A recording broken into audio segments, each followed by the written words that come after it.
not be peace in Nigeria. Not be me talking. Now you talking. So if you want to go home, anybody want to go home. You know, when we say the truth, many of you don't agree to it. You don't want to agree to it. You don't want to hear it. You know, yeah. So that's why we bring videos like this for you to see that Nigerians, most Nigerians, are still aggrieved. They are not happy. You know, although some are saying, yeah, Nigerians have moved on. If you have to look at it statistically and look at the Nigerians that have already moved on, it's still not up to 25% compared to the full margin, like 100%. It's still not up to 25%. I'm telling you, as we speak, 75% is still very, very, very, very upset. Do the right thing for us to have peace. I love my country. I don't want you guys to use your ethnicity, your selfishness, your satanism to set Nigeria ablaze. If it happens like that, everybody will be affected. You will be affected. The government will be affected. I will be affected. Every one of us will be affected. That's why we must never embrace anything to do with war. We shouldn't call for it for the innocent of the for the sake of the innocent ones in Nigeria. I understand some of you might say, nothing they happen. Nothing, you know, say, no matter how you try to talk to some people that something is wrong, they will never listen. It's just like Magnus Raka was talking with somebody who called him on the phone, who was saying that don't ever measure your bad name anymore because you are Igbo. Just imagine everybody that speaks for better Nigeria at this particular moment is an Igbo man. We can't continue like this. I live in the UK. I can easily support something that is wrong, but I will never. Because people that live back home, I'm not better than them. They are not so better than me. Let's just do this thing with you. Can't be calling for peace when things is not right. Nothing is right. At this particular moment, nothing is right. Say it how it is. Thank you. Let me go for a break and I'll come back to you guys shortly.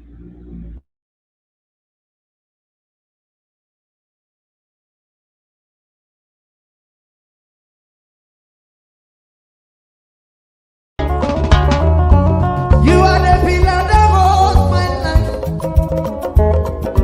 You are the pillar that holds my life. Master Jesus, you are the pillar that holds my life. Lily of the valley, you are the pillar that holds my life. You are the pillar that holds my life. You are the pillar that holds my life. Lion of the night, you are the pillar. Chickadee, you are the pillar. Daddy, you are the pillar that holds my life. Lion of Judea, You are the pillar that holds my life. walk in the way. You are the pillar that holds my life. Hey, yeah. Master Jesus, you are the pillar that holds You my are, life. you are the Master pillar. Jesus, you are the pillar that holds my life. I said, Jesus, unibu kalabati sinduwe. Nibu kalabati sinduwe. Ojo biemede, nibu kalabao. Nibu kwa kalabano. Nibu kwa kalabati sinduwe. Ojo biomi ko nibu kwa kalaba. Chikadide nibu kwa kalabamo.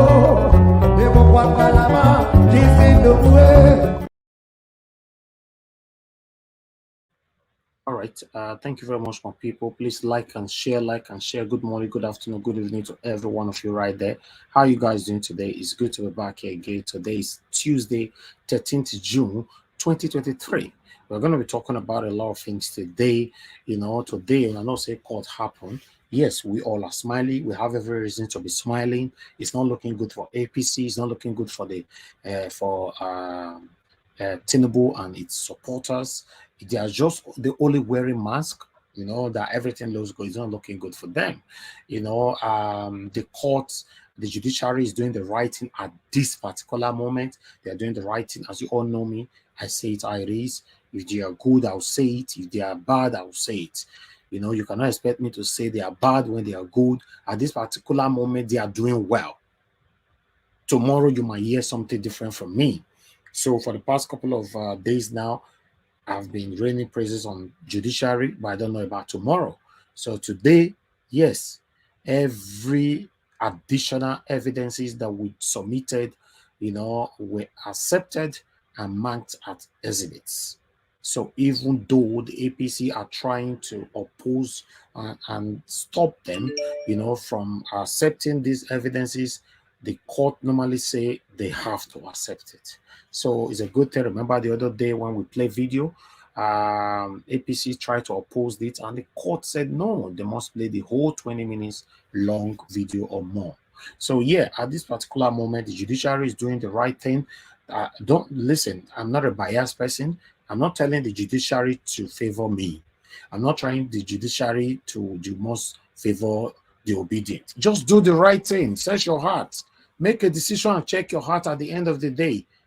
Are you doing the right thing? Did you do the right thing? That's it.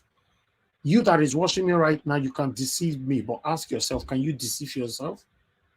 Can you deceive yourself?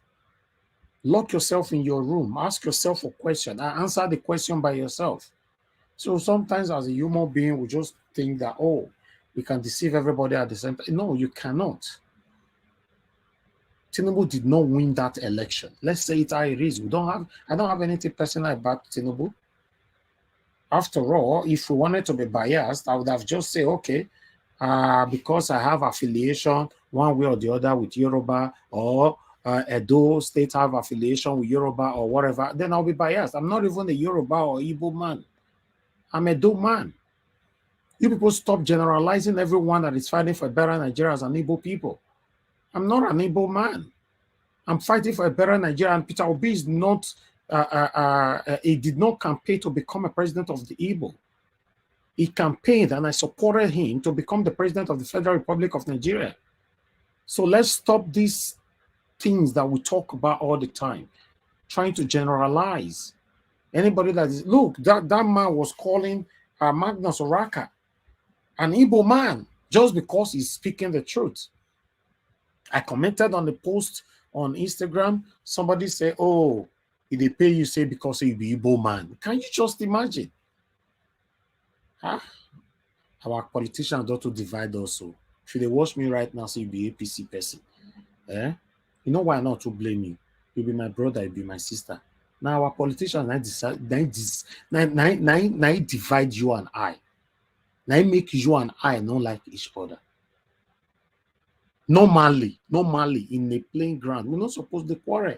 The way hateful everywhere. So our politicians, they did this, weaponized confusion, division, frustration on us. That's why we're fighting each other. Yes. Whereas if we have a better country today, even you that is fighting for APC, you also benefit from it. It's sad.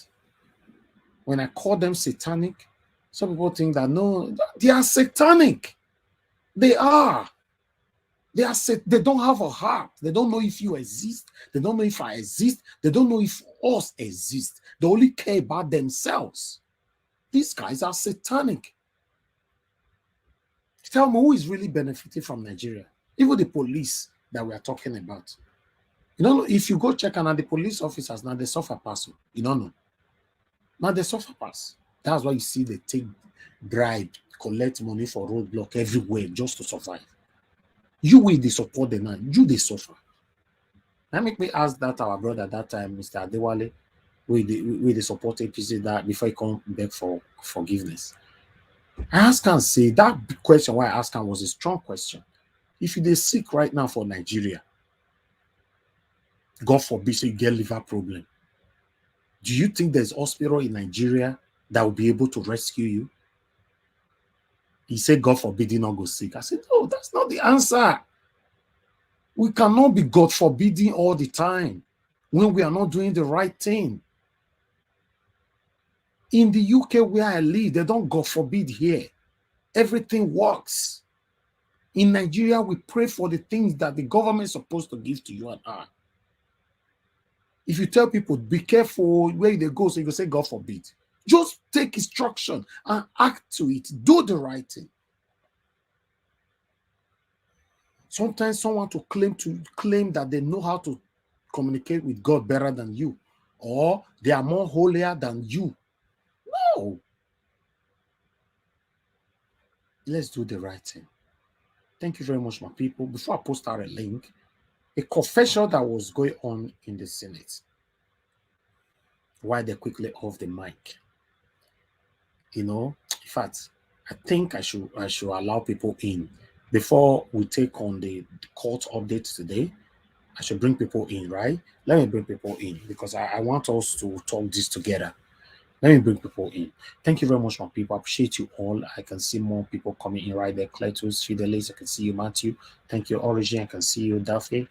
Demi, thank you very much. Mother of all, Mommy Diaspora. Thank you very much. Good evening to every one of you. Bella, Naomi, I can see you, Madam. Thanks for joining us, Madam.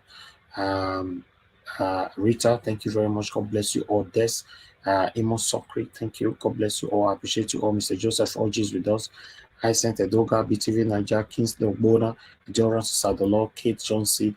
God bless you all. Also, Francis, Jacob Obedient, Peter Inegbe. Thank you for joining us, my good people. I don't feel I acknowledge some of you since anyway.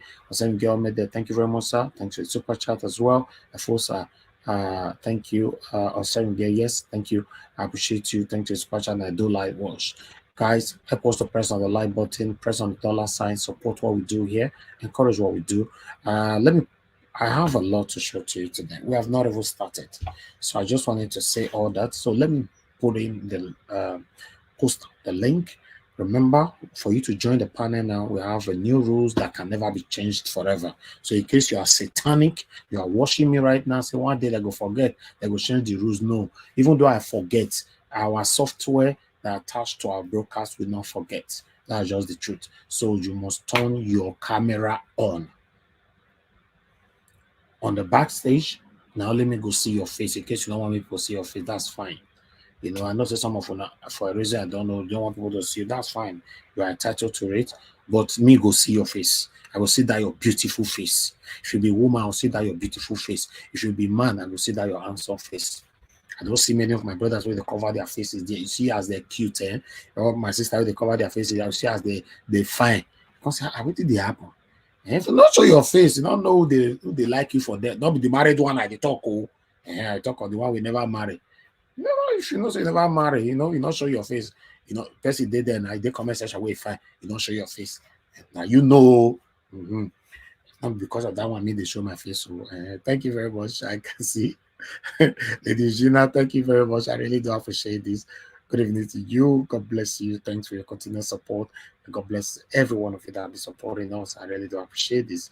Okay, let me post out a link. Click on the link. Join me here. Let's talk about the things that's affecting you and I. The link has been posted. Click on the link. Make we talk. Now, only nice spot we get. Click on it. Make we talk. I can see that we only have 200 likes. The likes is not encouraging. We have over about 900 people watching us, and we have only 200 likes on the my people. Press on the like, let the like go to at least a minimum of 500, so let's take it from there. I appreciate every one of you. Thank you very much, my good people. All right, continue to press on the like. It's currently on 217. Press on it. We have not started, so help us to share as well. I've not checked the shares, but let me just quickly accept my people in. Okay, the first person on the panel. Okay, Oga Felix, I don't see you. Thank you very much. You can turn it off. Thank you very much. Why the second person? Okay, Madarita, yes, you can turn it off. Thank you very much. All right, Osita, thank you very much, sir. Yeah, you can turn it off, turn your camera off if you want, okay, Madam Nena, yes, I can see you already. Thank you very much. You can turn it off. Thank you. All right, if you want to leave it on, I can. Okay, I can see on my yes corner. Yes, you can turn it off. That's fine. Yes. Williams winner. Yes, I don't see you. I know you they like to leave your camera on anyway. So to Niger, I don't see you. Thank you. And yes, and Madam Patricia, yes, I don't see you already. You can turn it off. Yes, Mr. Alice. Alice, don't they talk comedian now? Alice, what they do for backstage? I know I might talk more. You don't they talk comedian now, eh? Thank you very much for people. The screen not full. All right, let me acknowledge my people right here. Thank you, Mr. Felix, for joining us. How are you doing today, sir? Okay, you're not there. Let me quickly go to Mother Rita. Good evening to you, Mother Rita. How are you doing today? I'm good. Good afternoon, Mr. Elvis. Good afternoon, everyone. I'm happy that the population of the women is kind of increased. Madam Nena, my sister Omoye, and Madam Patricia, greetings to you all. Also, greetings to our men too. Yes. Say sometimes now they win like this, but now we the win pass. So more talk and way, Thank you. Osita, good evening to you, sir. How you doing today? It's good to have you on the panel today. Yeah, it's quite good. It's been a while. I've been on your panel last. Yeah. And, I quickly wanted to just say something. I'm quite very grateful that the fact that you, who is the person who anchors this program, you who is the CEO of this program, is actually not an Igbo man. Yeah. Because it's going to help shed a lot of light. I'm grateful for the fact that more illumination about things happening in Nigeria is coming out from different other ethnic groups. Mm-hmm. And because people keep thinking, oh, it's only Igbos that are in Nigeria, it's only Igbos that are unhappy. All of us, Hausa, Igbo, Edo, Ibibio, Ijos, all of us, Yorubas, no one is having it easy. Mm-hmm. So I'll just drop here so you with others. Thank you. Of course, I understand you. Thank you. I played the video here yesterday. It was a Yoruba man that was very, very, very angry and bitter over what is going on in Nigeria. So this is not about Igbo or whatever. We have lots of Yoruba people that is not happy the way Nigeria is going. I have lots of them. And one of them is always joining us here. We have one of them right now as well with us. Williams Winner is a Yoruba man. So what are we talking about? We want a better Nigeria. Doesn't have anything to do with ethnicity. So let's say Iris. Madam Nena, thank you very much for joining us. Good evening to you, madam. How are you doing today? Thank you so much. Thank you so much. God bless everyone. I'm glad to be here. I always be missing out a lot. Yesterday I was on the line and had to run out. By the time I came back, my laptop was up. Anyway, I'm just glad I'm here today. It's good to have you here today. Thank you so much. Thank you. Thank you so much. God bless everybody. God bless the panelists. God bless everyone that is on the comment section. Thank you so much, everyone. Thank you, madam. Thank you. We appreciate you so much. All right. Yes, Corner. Good evening to you. How are you doing today? Good evening, my brother, Mr. Elvis. Greetings to you. God bless you, my brother, for all your work and your dedication. And I'm yet to meet anybody who will match your consistency, especially with regards to this Nigerian electioneering process. Honestly, I'm here to meet. So I really appreciate the work and everyone on the panel. Greetings to the women area representing. Okay. Now yes, plan. Now plan before now come and be. We send ourselves memo, Mr. Elvis. You don't get the memo. You don't join the memo. Now come plan out there. We plan out, we send our out. The women represent. I'm so proud of the women on this platform, especially. I mean, we have very vocal women who speak truth to power. Honestly, I mean, it's a joy always listening to the women. Now this election, I know say women sabi talk for Nigeria. Before me, they look say all these women when they in Nigeria, they your waiting they happen. None of them they talk. But I'm very, very proud of us, of all the women on the platform. And the men, of course. You're not left out, our brothers. Thank you. You're not left out. Yeah, Thank it's a joy to be here. What women do women? Sorry? I said, you want to ask you what men do women? Exactly. And no, they don't do anything. No be fight. I asked them that day, say, what do we do now? Now, also women that they praise. Pikin go say my mama, then you say my papa. Everybody woman. Mr. Elvis not go there. Bikini to praise the mama. You know the work when mama they do. If you reach to collect You money, know now the come say, work. now say Sweet papa. mother, I no go forget you for Okay. this suffer See, where today you we not suffer for sing that me. music for men. No, When I sing dey that music for hungry, men. Sweet I father, believe not that dey. the work when women they do surpass men. We can argue about that later.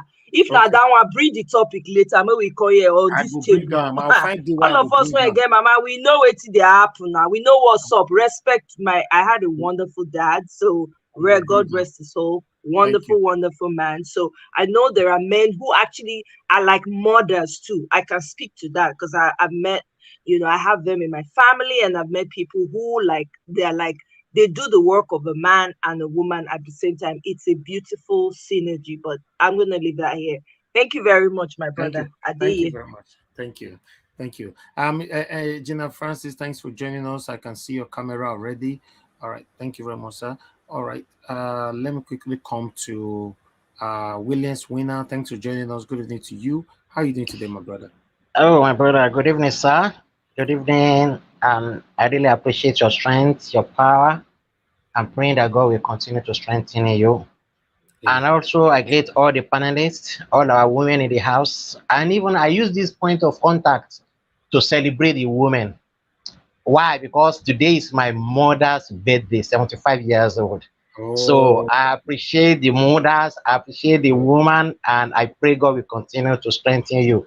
Even today, when I'm listening to the thank you, my brother. I said, even today, when I'm listening to this Senate president speech, I stole from our principals and what do you call it? The manifesto, talking about the inclusive of the women, that they are having just only 3 women in the Senate.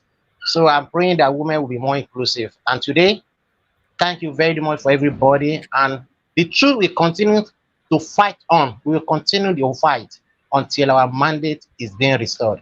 Thank you, Mr. Elvis, all the people in the comment section. God bless everybody. Thank you. Thank you very much. Thank you. All right. Oga to Niger. Thank you very much for joining us. Good evening to you, sir. How are you doing today?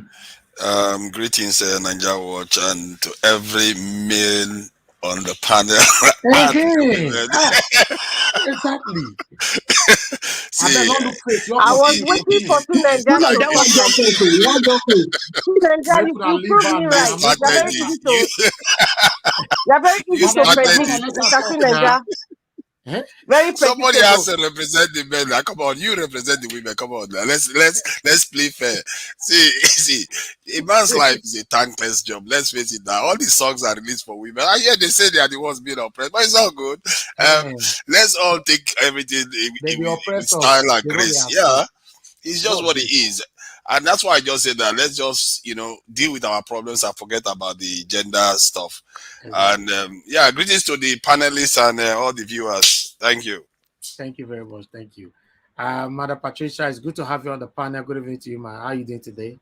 I'm blessed, thank you. Good evening, Mr. Elvis. Good evening to all the panelists, my co-panelists. Good evening to our viewers from everywhere. Good morning, good afternoon, and of course, a special good evening to Mother of all, Mommy Diaspora. We love you. Thank you for all that you do for us. I'm glad to be here. Thank you. We are happy to have you here. Thank you very much. Yes, Oga Alex. Good evening to you, sir. How are you doing today? Thank you, Mr. Najawash. I'm seeing the flag table going on the panel already between men and women. And You are seeing what? The flag waiting. I'm seeing the cacophony now. Okay. Najawash, sweet father, I don't go forget you. For the school fees where you pay for me, yeah. Father. May you not cry again, no. Greetings to all women. Women like sweet mother, Mr. Alex. Of course. Mother, sweet like sweet mother. That's why they call Africa motherland. Mother is, they say mother tongue. Yes, we can't overemphasize the greatness of a mother. Sankara succeeded because he made his cabinet half women, half men. And in 4 years, he saw the results. Their GDP grew. Job employment everywhere. Women are sometimes, they are more efficient. They are more result-oriented. They are more straightforward. With respect to men, Thank you very much. I'm happy to be here. Greetings to those on the comment section, my fellow panelists, and of course, viewers worldwide. I greet you, Nigeria. Thank you. Thank you. It's good to have you on the panel. All right, the last person on the panel, Engineer Francis. Thank you very much, sir, for joining us. Good evening to you. Okay, it looks like you're not available right now, so I'd like us to just move on. Let's move on quickly. All right. Okay, Engineer Francis, you just unmuted yourself. Are you there, sir? Yes, I am. I didn't even know that I put it on mute. But salutations. Okay, good evening to you, sir. Thank you. Good evening, everyone. I'm still fuming from yesterday's message from our president. Okay, we're going to be talking about that, sir. Thank you. All right. Thank you, sir. God bless you. All right, my people, it's good to be back here again. I appreciate every one of you. Continue to press on the like button. I can see currently the light is still on 270. Why? We have over 900 people watching us, and we have 270 likes. It is up now. Make una press the like button, my people. Press the like button. Make una press some.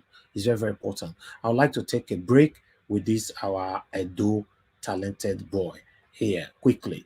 You know, I just want to promote him, and let me quickly, I want to take a break just with this music. God bless you all. Thank you.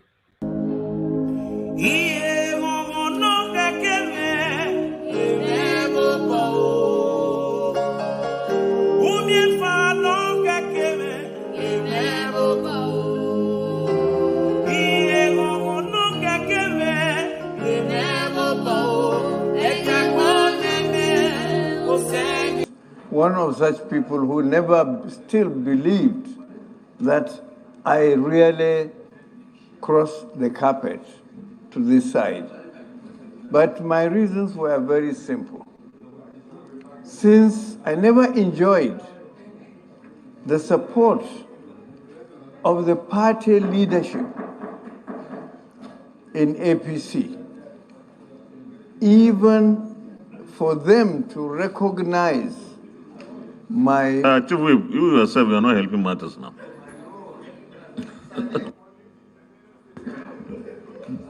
They never recognized my role as stakeholder, a mover and shaker of APC, a founding member, and they thought I was indispensable. Yes, nobody is indispensable. But I made it clear to the leadership of the APC that if you don't recognize the value of any political actor, you would soon come to realize his nuisance value. And I tried to prove that to APC. That's why, first of all, this man was just, he wanted to confess. They allow him to speak for the past 8 minutes. I know say the short clip, they fly everywhere they go. But I wanted to bring all this here. Now 3 minutes remain me finish. You know, the man wants to confess. They allow for you to know that most of our leaders are satanic. Just see how they will take court time. Because this man was trying to confess. Okay, not saying they're old. Mean you confess for everything where they don't do wrong to Nigerians. I moved to this side. Second, and I promised the leadership of APC that I will mess APC up in Bauchi State. And I am proud to say I have done that. I've succeeded. You can round up.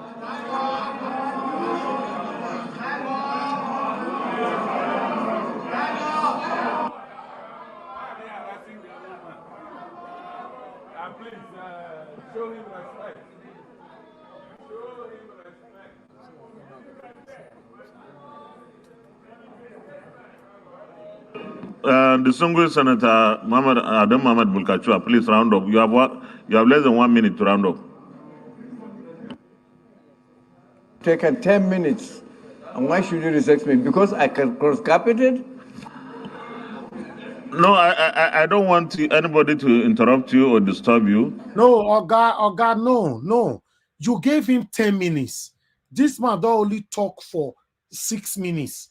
Now you say now only 1 minute to get lights because they don't see where they talk, they go. Just watch. So just round up. Mr. President, at my age, I don't think I will lobby anybody under the sun. I would do the right thing, and I always do the right thing, and sincerely and honestly too. So, I know, I look at faces in this chamber whom have come to me and sought for my help when my wife was the president of the Court of Appeal. And I'm sure Distinguished Senator Adam Ahmed Bulkacho, I think I would advise that you just round up and take your seat. Name any names. We know ourselves. No, but this kind of insinuation will mean that there was favor, there was this, and the rest of it. I don't think it's a good idea. But let him speak. Well, Mr. Chairman, I must say that, okay, to round up, since that's what you want me to do, I will do that. And I must thank particularly my wife, whose freedom and independence I encroached upon while she was in office. And she has been very tolerant and accepted my encroachment and extended her help to my colleagues.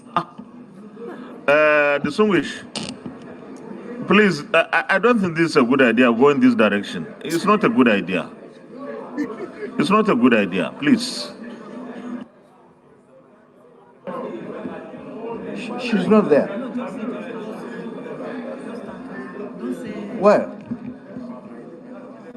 Mr. President, I will say thank you and I will sit down. Thank you. Thank you very much. The eldest. I don't know whether now all of you are going to understand this video, but we'll talk them later. Voila. Anyway, let me quickly go to the comment section. I see one name there, Pedro Progress. You don't insult me, not be small. Yeah, I don't know. Some people, you just carry hatred come here. You say you are a Benin man and don't know how to interpret your dialect, and you are proud of it. I'm sorry for you. You're not supposed to carry hatred come now. Not carry hatred come. If they need interpretation, I can do that. Naija Wash. It's no problem for that song. You can play it again so that I can interpret word for word. Okay, let me play it again because yes, to your carry hatred come. Anyway. Don't mind the APC people. They are here.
Yes. Can I come in now?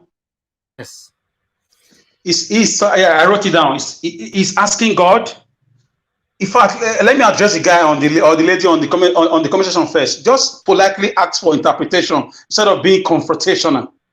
So please, that's a little advice there. He's asking God, you know, in spite of us saying here sometimes that it's every time you pray, we have to act, but we still believe in God. So he's asking God the favor that belongs to me, the grace, the mercy that belongs to me, let it come to me.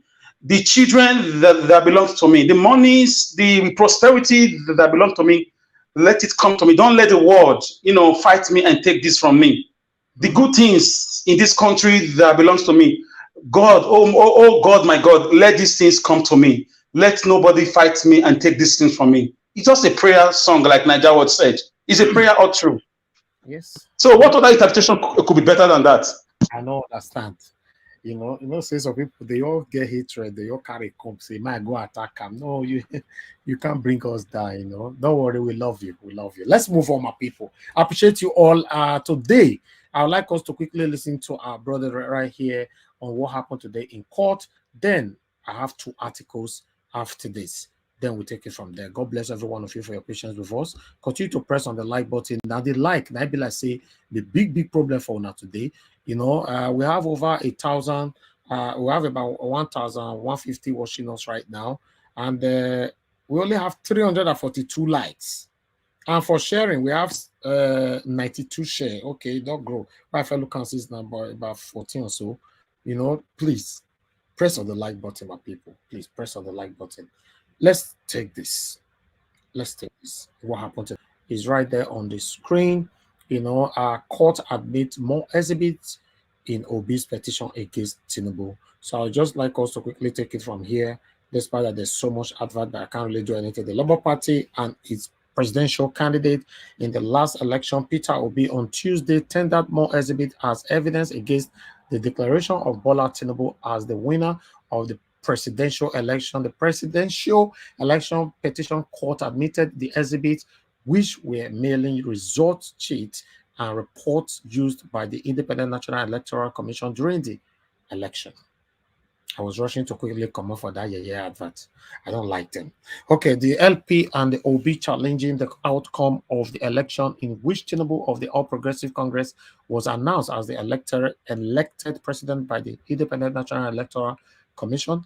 At the resumed proceedings, counsel for the LP and OB, Peter Afobe, Senior Advocate of Nigeria, tendered forms EC 40 GPU and EC 40 G1, which are the summary of registered voters of polling units and local governments where elections were cancelled or did not occur at all. The presentation covered 45 EC 40 GPU form in 10 local government area of Niger State, 23 in 7 local government area of Osun State, 17 in 3 local government areas of Edo State, and 52 EC 40 GPU forms of 5 local government area of Sokoto states.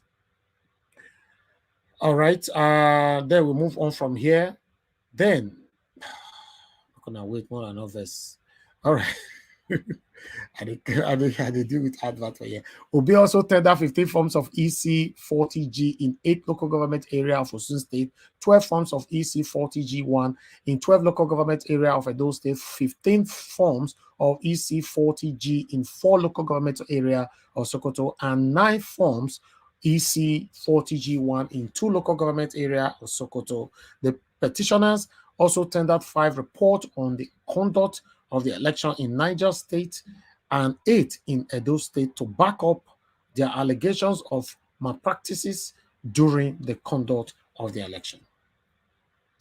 So, also tendered where INEC result viewing report in 21 local government of area of Adamawa State, 20 in Ogun State, 16 in Ekiti State, 19 in Rivers State, and 25 in Akwa Ibom State. Despite objections against the admissibility of the exhibits by the respondent in the petition, INEC Tinubu Vice President Kashim Chetima, and All Progressive Congress chairman of the PPC, Justice Haruna Samani, admitted them as exhibits. Now the hear regardless, anytime we APC they object everything. Judiciary must accept it and mark it as exhibits. The court also adjourned further hearing in the petition to June 14, 2023, which is just tomorrow. Thank you very much, people, and that is all we have for you on this particular article right here. So the last article that I have for you guys, let us quickly take this one. This one is for the one where, yesterday we actually talked about this, where Tinubu threatened directly the judiciary. But we started though, because if you listen to Tinubu, you might not understand it was threatening the judiciary. You need to be clever enough before you get to know. But now a lot of people are talking about it. So let me quickly take this, my people. I guess you guys can already see that. Yes, it's right there on the screen. I just hope this one not will still get too much advert. Let's see. June 12 broadcast, Tinubu threatened judiciary, plans to run autocratic government articles 8. So yes, I deliberately brought this here so that we listen to how this one wanted to come. All right. The Special Assistant on Public Communication to the People Democratic Party PDP presidential candidate Atiku Abubakar, Frank Shaibu, has described President Bola Tinubu Democracy Day broadcast as a veiled threat to Nigeria judiciary. Shaibu said Tinubu had no constitutional power to determine what an illegal or legal court order is.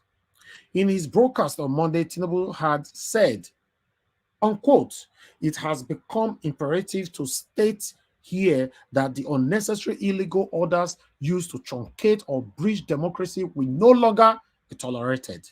That's a threat. That's a direct threat. Okay, I continue. Reacting, Shaibu said it was funny that Tinubu, who had been one of the biggest beneficiaries of court orders, could turn around to threaten the judiciary now that he has found his way into power. In a statement he signed, Shaibu said Tinubu's speech had exposed his plan to run an autocratic government. According to Shaibu, what is an illegal court order? Is it an order that Bola Tinubu finds unfavorable? Unquote.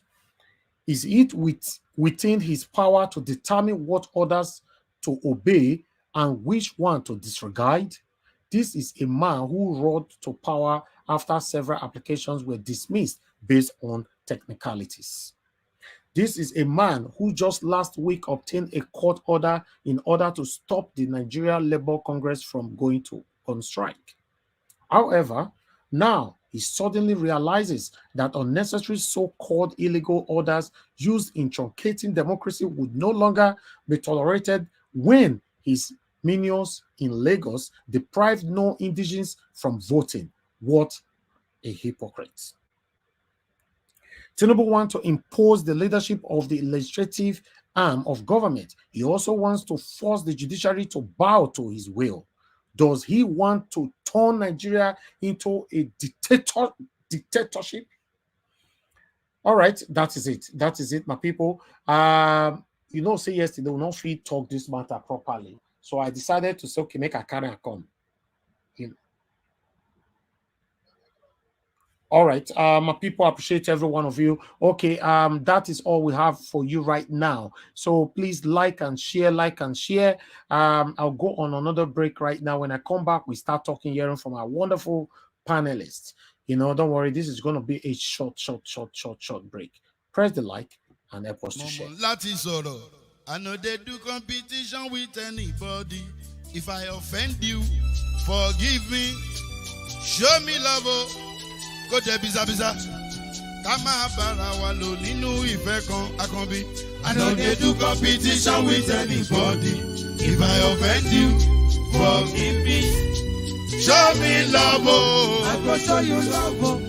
Kama bara lo ninu ife kan. But I know they do competition with anybody.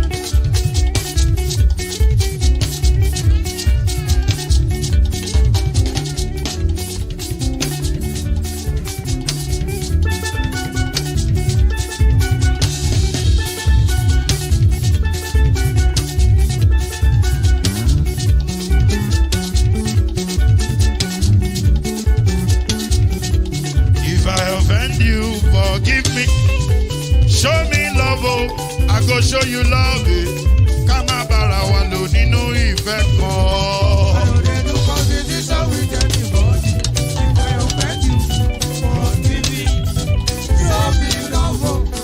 Show you love, come on, bara wa lo nínú ìfẹ́ kan.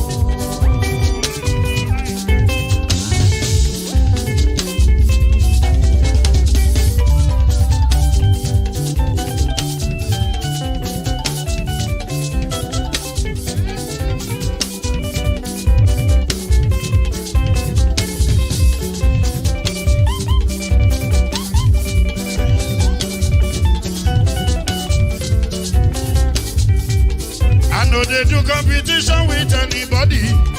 If I offend you, forgive me. Oh, tó bá ti sanwó fún Ṣẹ́gun Nàbí o, ẹ fẹ́ jókù. Alákọ̀bí Ṣẹ́gun Nàbí.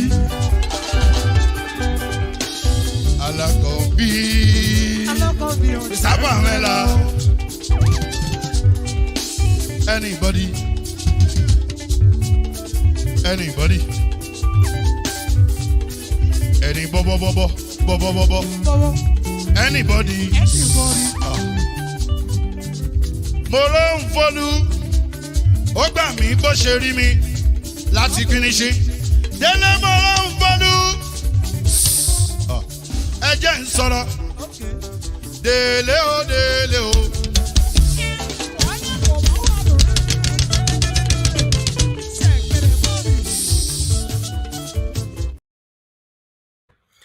Yes, my people, we're back again. God bless every one of you. Good morning, good afternoon, good evening to you all. It's good to be back here again. I can't wait to hear from our wonderful panelists. Continue to press on the like button. Listen, guys, help us to press on the like button. Help us to press on the dollar sign, support what we are doing here. I want to thank those of you that supported us earlier on. Lady Eugenia, thank you very much. I really do appreciate you, and I appreciate every one of you that I've already acknowledged before. God bless you all. Trust me, guys. Help us to like this broadcast now. Make gonna like, and we have over 1,250 watching us. Press on the like button. We only have 443 likes. The likes is not good enough. But meanwhile, let me call on the first person on the panel to talk to us in 8 minutes. The first person on the panel is Mr. Felix. Mr. Felix, thanks for joining us and thanks for your patience. Please talk to us. Let's start talking. 8 minutes. Please, Mr. Elvis, just go on with the next person. All right. That's fine. Thank you. All right. Let me move on to Madam Rita. Madam Rita, thank you very much for your patience. I'd like you to talk to us. Yeah, thank you very much, Mr. Elvis. Good afternoon again to everyone on the panel and Mommy Diaspora. Nigeria is a very funny country. It's very funny that it can even annoy you. Anyway, speaking about this senator, I think he was one of the oldest 7 senators so far. The one that was confessing. This is confession period.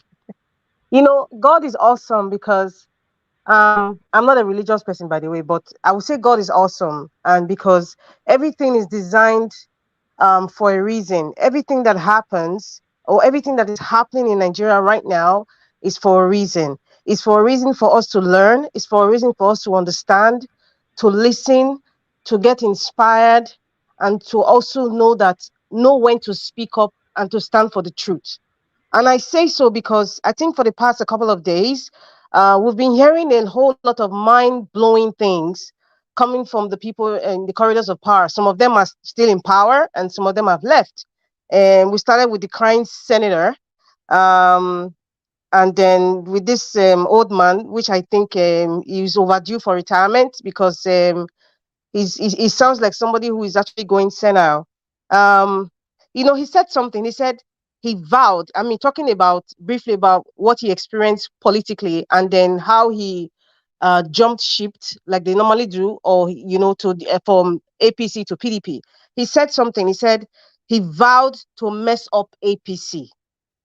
So whatever he's doing, he's actually acting on his oath, or he's acting on what he has said. He vows to mess up APC, even if it means embarrassing himself and his family.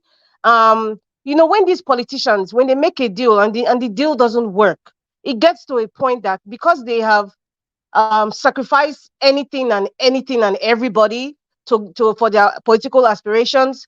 When they get down, they'll sacrifice anything and anybody for whatever it is that they want to do, just to get back at their so-called enemies, their allies, I would say.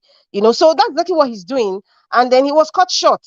And there's something he said, I don't know, and I think it's an appeal to everyone. Whatever profession that you are in,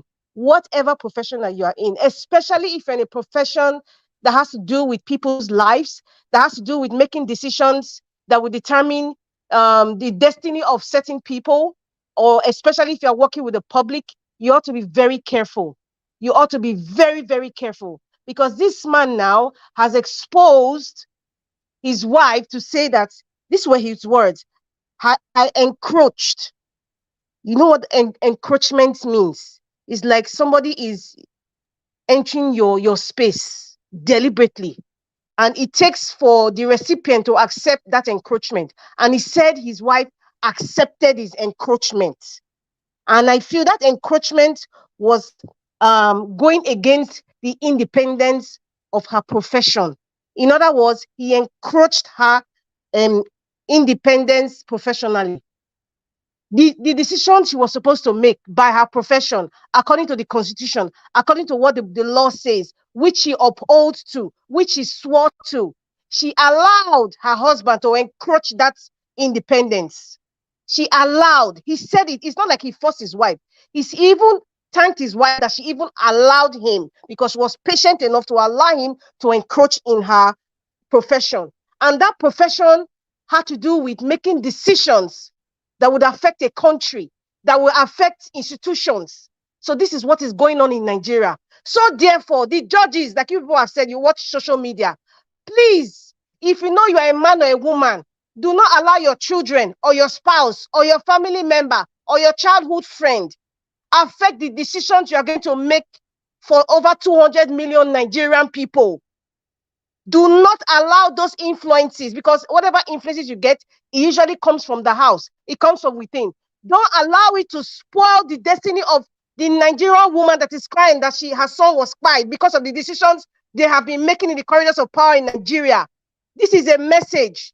All of you who are working, who are doctors, who are covering up for Agbado, who are covering up for all these people with their medical conditions that they're making them not fit to be in the corridors of power. All of you who are covering up for it, all of you who are judges, all of you who are lawyers, all of you who are aides, all of you who are policemen and all of you in the security agencies, you are supposed to be making decisions for the public. That is why you took the oath of office that you are sitting on. Do not allow your greed or your wife or your children to encroach on your professionalism, because it's going to affect people. That is why this Nigeria is gone. Nigeria is a sinking ship. Let us say it as it is. Nigeria is a sinking ship. It's sinking. So it is what it is. Now, this is what they say, do not fight in their war. Clearly, whatever is going on in the Senate, they are fighting whatever wars that we don't know, because we're not there when they were sharing the 22.7 trillion and the $800 million and all the monies that Lawan, the overfed orangutan, who's just sitting there and just covering up all the nonsense that's going on in this country. Yes, I said it is an overfed orangutan. Lawan, you are an overfed orangutan. You are the same thing as Asari Dokubo. We don't have people who are even talking professionally. Distinguished senators. Look at how they are talking. They're talking as if they're in primary school. Class prefects. It's disgusting. And then Nigerians are supposed to be so educated. I'm ashamed for them. I'm ashamed for Nigeria, because this is what we have ended up being. Some people say, how did we get here? Mr. Alex, you say, how did we get here? This is how we got here. We got here because there's some selfish people who have decided to mortgage and sell out and buy the blood of innocent people. And that's how we got here over the years, time after time, administration after administration. That's how we got here. And we got here because we're not speaking. That's how we got here. These are the kind of calibers of people. Just look at them. Just take a look at them. Old men that should have been in the old people's home, or they should have been in a retirement home. Just look at them. This one is talking about how he encroached his wives. That man should be arrested right there. If Nigeria, that old man, he should be arrested. His wife should be arrested. If we have a country that has some sense, they all should be arrested. All the people confessing. And as per the court case, I'm happy that the judges they've admitted that it's not a news that they watch the social media. So they said they are careful about the jokes. Like for me, Nigeria Watch, I've expressed myself from the time we're talking about the court case. I've been saying I am not comfortable. I am not happy with the jokes and the camaraderie. I am not interested. We just need justice. I am not smiling. I just need justice because I'm sick and tired of seeing Agbado's face on a daily basis. I don't even listen to his speeches. I am so sick and I'm so livid at the same time. So I am not interested in their jokes because their jokes are not even, this is not time for jokes. This is time for justice. And please, I wanted to ask a question. I don't know if somebody can help me or if you're a lawyer. Can somebody educate me if there's a certain number of hours or minutes that the court uses for a hearing like this? Because it seems to me that maybe they have capped maybe 2 hours or 1 hour or maybe 3 hours for the hearing per day. I don't know if there's a set cap for that. If that is it's part of the court process, I don't know. So what should educate me because I'm just tired of okay, this one evidence is what is it amounting to? It's not like I'm being impatient. It is clearly obvious that the judges are going to exhaust the 180 days. That's just what they want to do. Because except if there's a cap, if there's a cap on the hours that the judges have to sit for the hearing, I don't know. But if there's a cap and it's part of the rules, I will understand. But if there's no cap, I don't understand these shenanigans going on. This kind of jokes and then adjourn to the next day and the next day. Why do you have to exhaust the 180 days? You don't have to exhaust it. You don't have to exhaust it. And it's not like maybe they are spending like 7 straight hours or 5 hours or that they take 3 hours and they go on recess and they come back. There's nothing like that. It's just becoming monotonous to me. Every single day, same old thing. They bring judgment, they make jokes, they go home, adjourn to the next day. What's all this, man? What the hell is going on? I don't know. I don't know. It's not as if maybe I'm not grateful, but I don't know if anybody's feeling the same. I am not comfortable with all this adjourn. I'm not, because if there's a set time, I will understand. If there's not, then it's obvious that they are playing games for the 180 days. They want to go to the last minute. The last part was about bats. Tinubu. Okay, maybe this is how my mind is running now. And this is my opinion, as usual. Whatever anyone is feeling on the other side, both the PDP or the ones who are on the sidelines or the one who do not belong to any political party, all of them should enter house, except the obedience. And these are my reasons.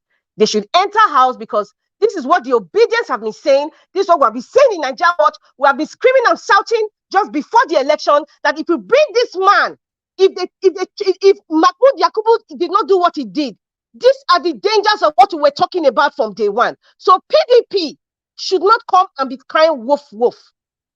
The ones on the sidelines should not be coming and crying wolf, wolf.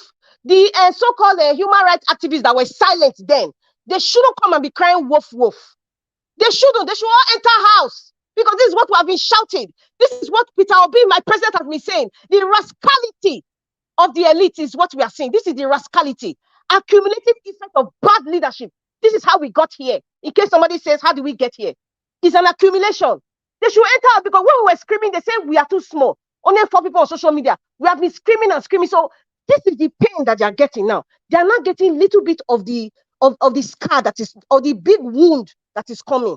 It is cutting them small, small, small. And the one is saying, oh, it's plan to run an autocratic government. Take a look at the elections. Take a look at Lagos. What happened to what they did to the Igbos? Just that tells you that they just want a one-party system. Take a look at the errand boys, the Lagos State House of Assembly, with no respect to them. Look at what they're doing. Look at the nonsense that they're passing. Forgetting what the history books will say to them. Forgetting that their children will marry from other tribes. That's why I said in the beginning of this conversation, I said, God is great. Because sometimes some things are meant to happen to teach people a lesson. It has happened before and it's going to happen again. All the people, when they were talking about the KKK in America, the white supremacists and all that, many of them, their children have married black people. The black people they cried, all of them, their great grandchildren, they're all intermarried black people. They're even going as far as marrying Africans, not even American and black American, Africans. That is how God works. I have seen it happen. That is how God works. Those people in Lagos that are working under Agbado's wings right now and doing his bidding, forgetting that it is coming back to, it's not that it is going to come back to their house. it shall go back to their house. Whatever decisions they are making, the Lagos State House of Assembly, it shall come back to the house because you want to make it a one-party system. And what kind of government is that? Listen, Nigeria is not running a democracy. Nigeria is practicing kakistocracy. That's what Nigeria is practicing. Evil set of men governing a nation. Evil set of men gathering to govern a nation. That's what kakistocracy is. That's what Nigeria is practicing right now. So whatever Abado is going to say right now, it can be irritating to the ears. It can be annoying. I am not even going to delve because the handwriting is written on the wall. I heard the video you played when Pa Adebanjo was talking and they asked him that question. The question about the what Agbado said about, he will not tolerate any illegal court orders. And then Pa Adebanjo, I really like that. I respect that man. He said he looked at it in a different way. I was quite surprised, but you know what? I said, okay, that man, he might kind of be right. But another thing too, another angle is that he might just try to not to stir up the pot or stir up anything. And that's why he said that. It might be, but whatever it is, clearly he's already intimidating the courts. And why would he do that? Because he has given them money. They have eaten the forbidden porridge, the forbidden apple. That is why he had the audacity to say that he will not tolerate any illegal court order. What is an illegal court order in Tinubu's world? What does that mean? That's the big question. What does that mean in Tinubu's world? Thank you very much.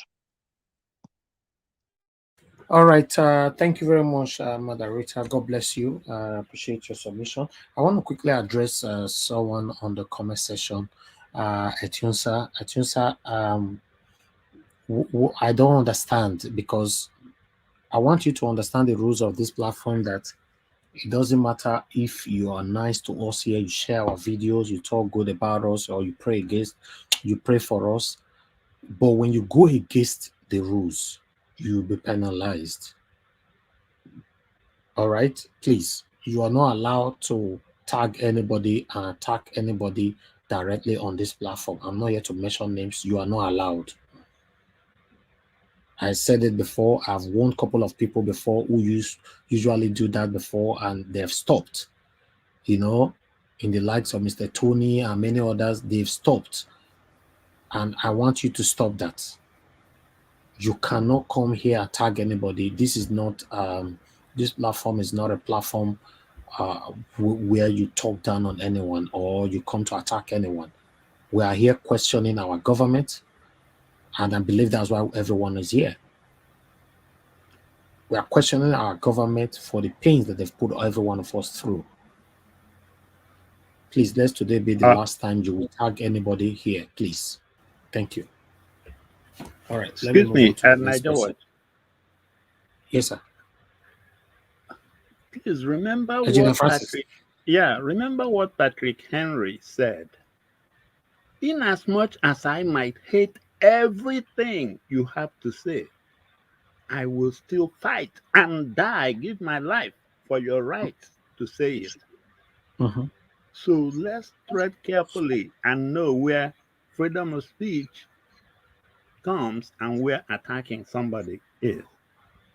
So in as much as we may hate the way they say it, we will fight and give our lives for them to say it. That's freedom of speech. So are you saying that that's freedom of speech I shouldn't talk about? Well, if it's a direct attack, it's all right. If they have the direct attack, if they have documents or evidence to back it up, and if they are just preferring their dissatisfaction with something, they should. That's freedom of speech. That's fine, sir. That's fine. I understand where you're coming from. Yeah, I try everything possible to allow people to speak how they want. I'm not here to control anybody, but I believe it's also my duty to protect my panelists, my commenters, my callers. That's what I'm talking. So, yes, everybody have their freedom of speech on this platform. I don't control how you speak. I always say don't go against the rules. That's what I say. Thank you very much, sir. Thank you. All right, let me call on the next person. I'd like to quickly go to Amoye's Corner. Amoye's Corner, thank you very much, my sister. Thanks for your patience. Please talk to us. Thank you very much, Mr. Elvis. And I just want to say thank you to Sister Rita because she was literally echoing the same sentiments that I had. The issue with Nigeria has become a very chaotic one for me, and have to admit.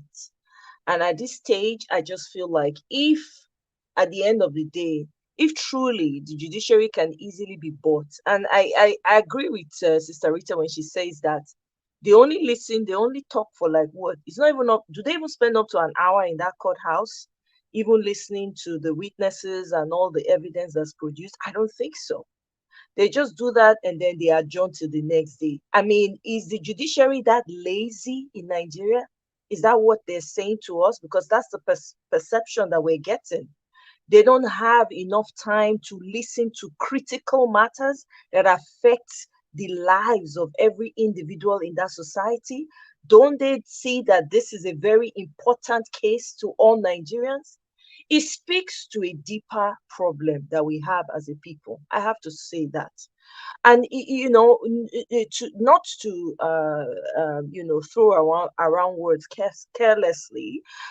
I just think that Nigerians are generally, and I'm not saying specifically now, no personal attack on anyone. It's almost like a cowardly attitude because I cannot imagine a case that is this crucial to our lives. The independence is just the judiciary is just taking it casually. They hear a case for 1 hour max and they adjourn to the next day. Are they that lazy in thoughts and in actions? I don't understand it. At this point, if Peter Obi does not get his mandate, let's just share our Gary. I do not believe in division because God knows I enjoy the the differences we have in Nigeria. It's a beautiful sight to behold. But with this nonsense that is going on, Nigeria's issue is so annoying. Sometimes I have to tune it out because sometimes I feel like reaching through my TV or through my device and just go and shake or even, woes some of them for face. Say, what did they happen? These people, when I say that Nigerian family, sometimes I wonder, do Nigerian parents really care for their children? And I'm not specifying anyone here. It's just something I've been thinking about. Because if you care about your children, you will care for their future. You will care for their immediate environment. You will care what happens. You will truly care. Everything will matter to you. So the way that they go to court every day and they are joining with laughs and jokes here and there is very annoying. It says to me that funny part of it now, and the funny part of it now, it now look like saying a comedy hall. That can't be exactly. Judges, lawyers, petitioners, all of them are just laughing, playing jokes, and what's happening, man? Exactly. What did they happen? They don't know what already. Recently they just spy people again for the north. Recently they just spy people from the north. Every single day. Who are we holding accountable? Who's speaking up for those people? Do we understand that there are literally lives that are at stake here? I know they watch the court proceedings. I just go and I look at the summary of those who are serious. I just read their notes and I move on. Because it's very annoying to watch the videos that come out. They are laughing, they are giggling, they are throwing jokes. We don't have time for jokes. It's true that they are waiting, they're just biding time so that the 180, must they usurp the 180 days? Why are Nigerians judiciary, especially since the judiciary we're focusing on? Now I understand when Peter Obi said that he wants to go to court, he's putting the system to test. This is his own way of putting it to test so that Nigerians can see how lazy the judiciary is. With all due respect to the people who are doing it right, with all due respect to the sons that we have that are doing it right, that are standing on the side of the people, and the lawyers that are standing on the side of people, with all due respect to them, but I dare say the judiciary has become a sham. Every single day, you mean that you cannot take, Olisa Agbakoba said it all. 3 days they don't judge this matter. Some of the critical issues that were raised in this court process, they should have adjudicated on it max 3 days. The rest they can do within 1 week.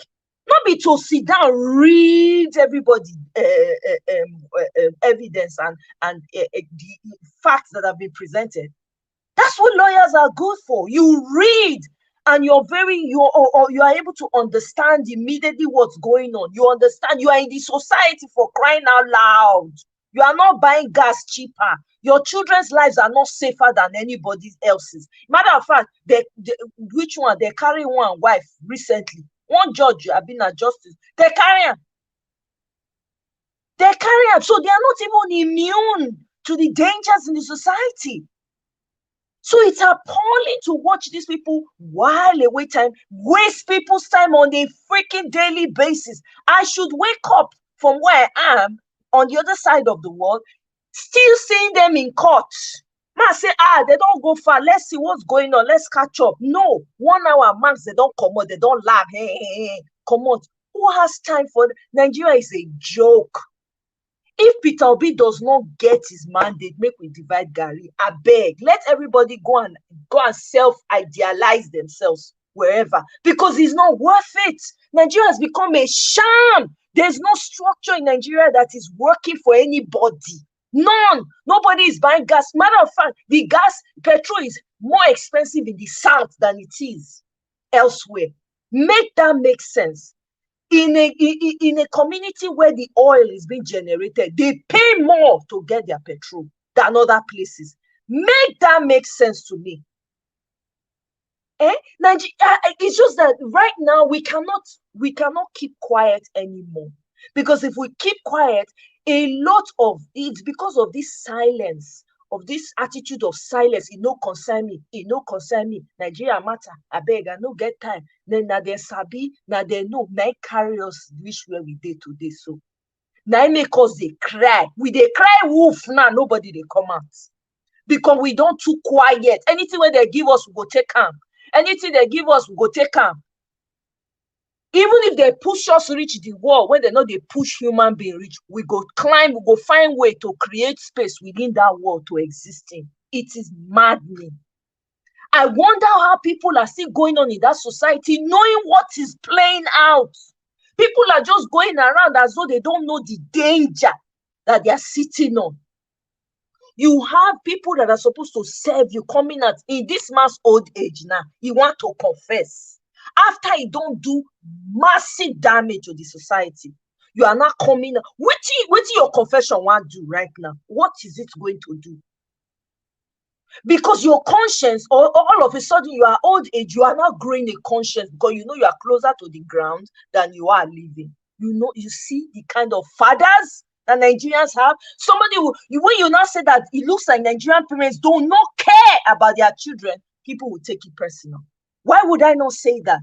That is an old man. I guarantee you that man has great-grandchildren.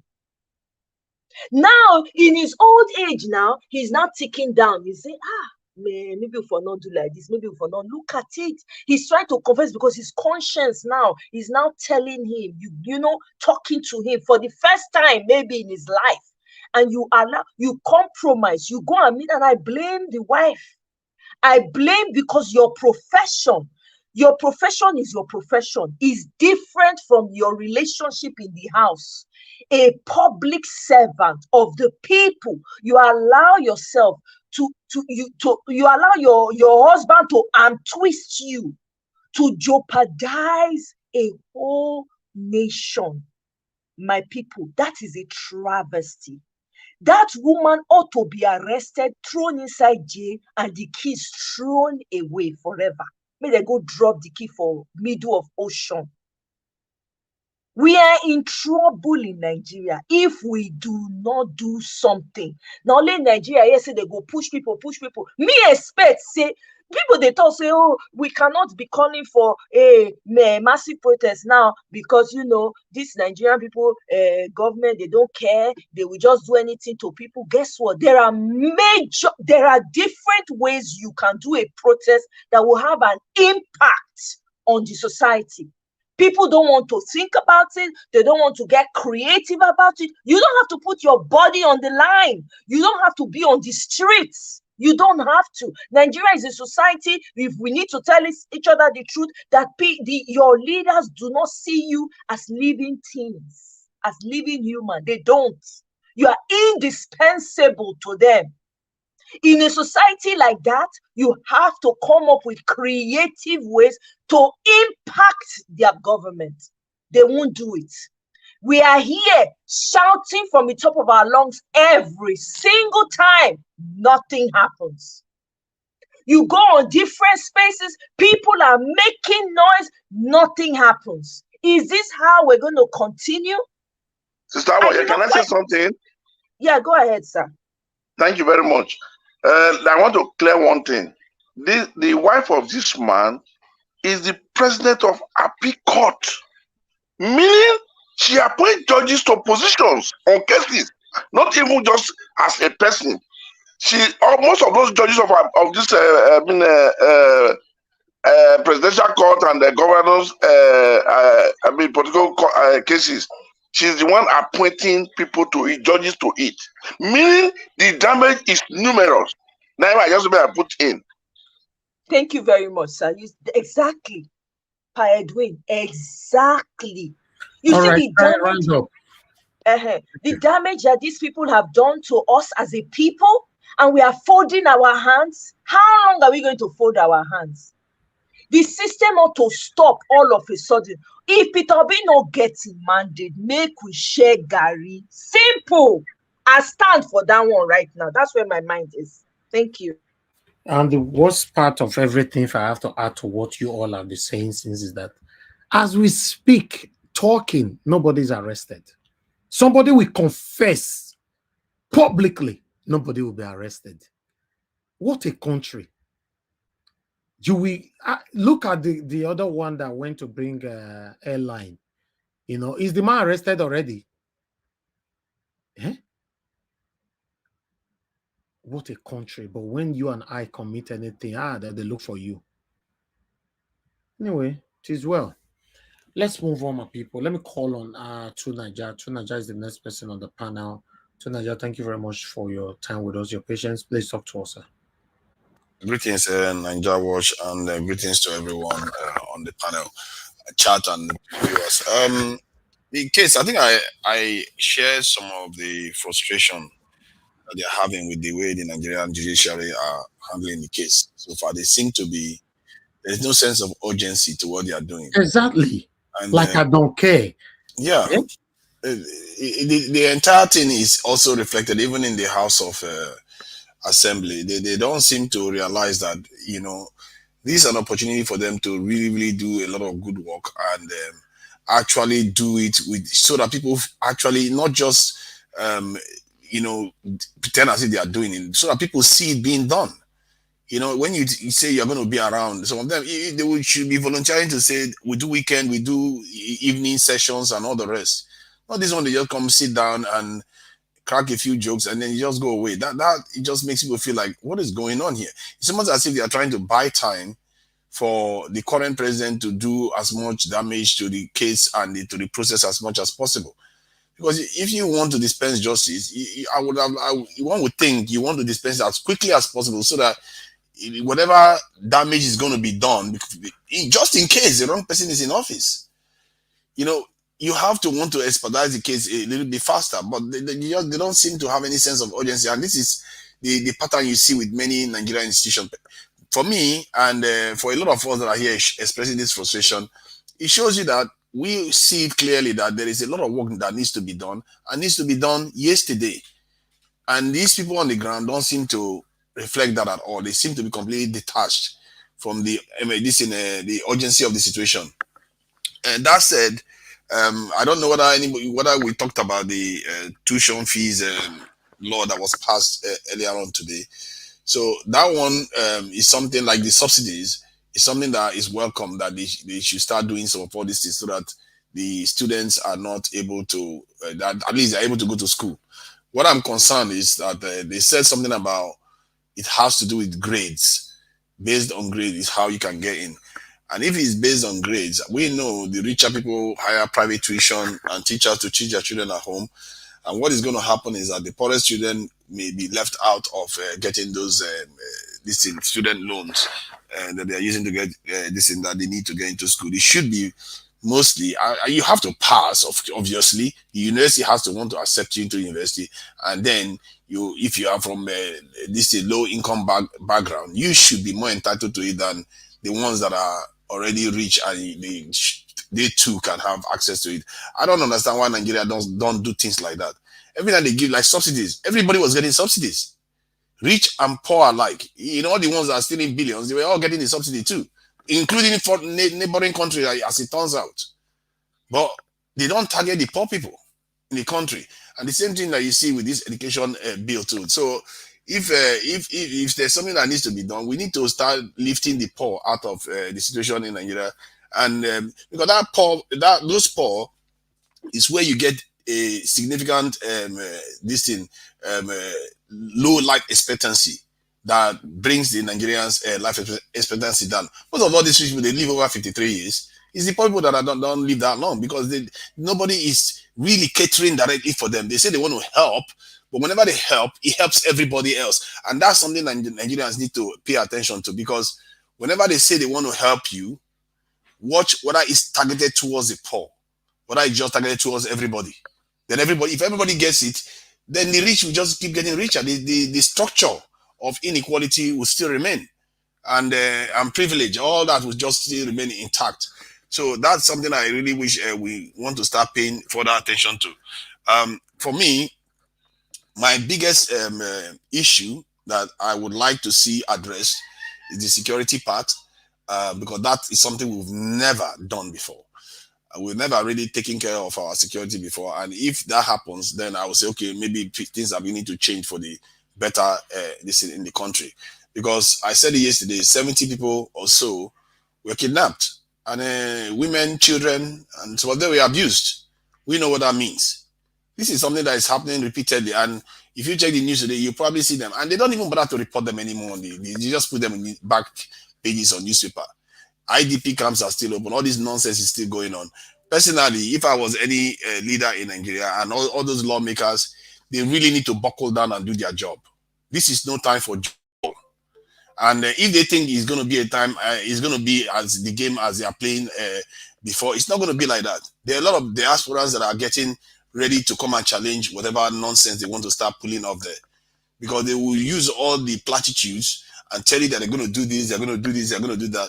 But in reality, all that may not amount to anything. Even this student loan, I heard that they did something similar before and the whole thing fell through. They will put something in place, but they don't implement it, or they find a way to sabotage it, and nothing works in the end. What is the use? And that is why we that are in the diaspora, the ones that are in Nigeria, we need to be looking for ways to get to these leaders, especially the lawmakers, because they are the ones that pass the laws. The president is just to assent this in the bill that has been passed. So we have to target this in House of Assembly members that are not doing their jobs. And if we set an example with 2 of them, we sponsor them, we sponsor opposition to those people that are not doing their jobs, then if they remove 2 of them from office, next time they will think twice, especially the labor ones that we have control over. If they don't go there and start proposing bills that are going to actually make a difference to the Nigerian people, then we get them out. And the ones for the other party will sponsor people to oppose them. So there are ways to play politics in such a way that we can actually start effecting change, even sometimes without even electing anybody into office yet, because they will know that, okay, people are going after them now. They have to, show that they're actually delivering for the people of the country while this court case is going on. Because in the end, court case is going on, things are still happening to people on the ground. Human beings, the lives are still being, destroyed day in, day out in that country. And we cannot take our eyes off the people. Like I said, right from the beginning when I came here, my focus is always on the people. Some people think that I'm just picking on the people. I'm not picking on them, because I understand that they are the priority. Because if the people are okay, the people have the right mindset, that country is already saved. These leaders will not be able to do anything without the people say so. If the people say, you know what, we want power, they will give them power. If the people say we want education, they will give them. If we want security, they will give them. And we just need to focus on them and win them over. And these discussions we are having here, it shouldn't be for nothing. You know, if the case ends and the P2B is in office, we will still need these actions to be done, because P2B, remember, Labour Party is not very big. He has to somehow get his House of Assembly members and Senate to cooperate with him. And these actions will still be required either way.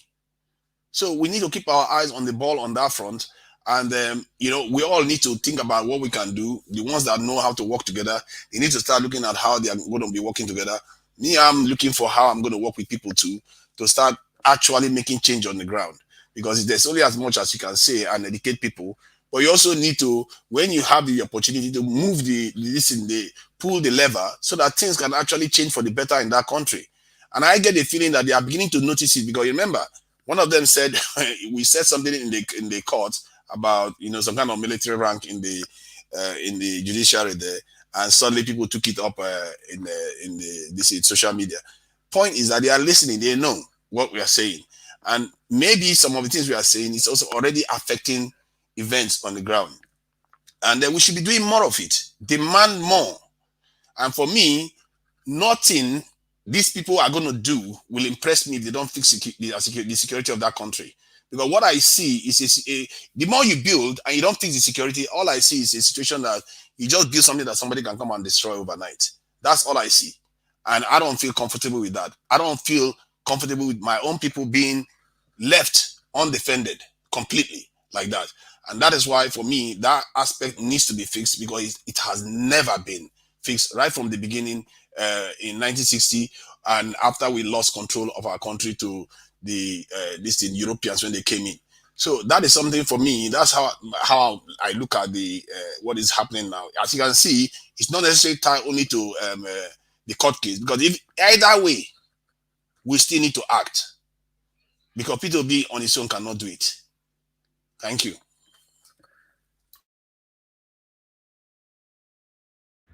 All right, to Niger, thank you very much. There's a question that said I wanted to pass earlier on. I wish I passed it before to Niger talk or Moye and Madam, but I'll still pass it right now in case of the next person that will call. Any of you can still talk about it later on. As you all know that Akpabio is now the Senate President of the Federal Republic of Nigeria. Okay, now. Because I don't know, that's what I'm asking. I can do research about it, but it's better I ask from this platform. Maybe many of you can just answer me when it gets your turn. Akpabio is now the president, Senate President. By God, he was voted in today, followed by Ayari. I know. We played it here. We're live with them, sir. We're live with them. I know.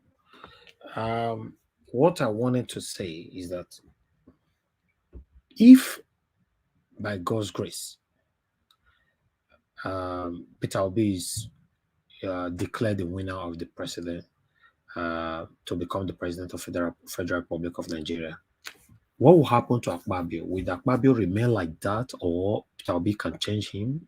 It's a question that I really want to know. So I'd like the next person. Can I answer that? Okay, the next person.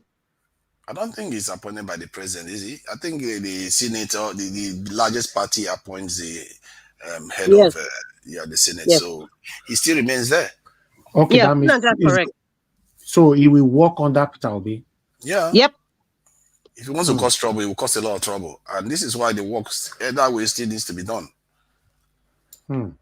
Wow. Remember, they are co-equal branches. So the Senate will do their own and the House will do their own.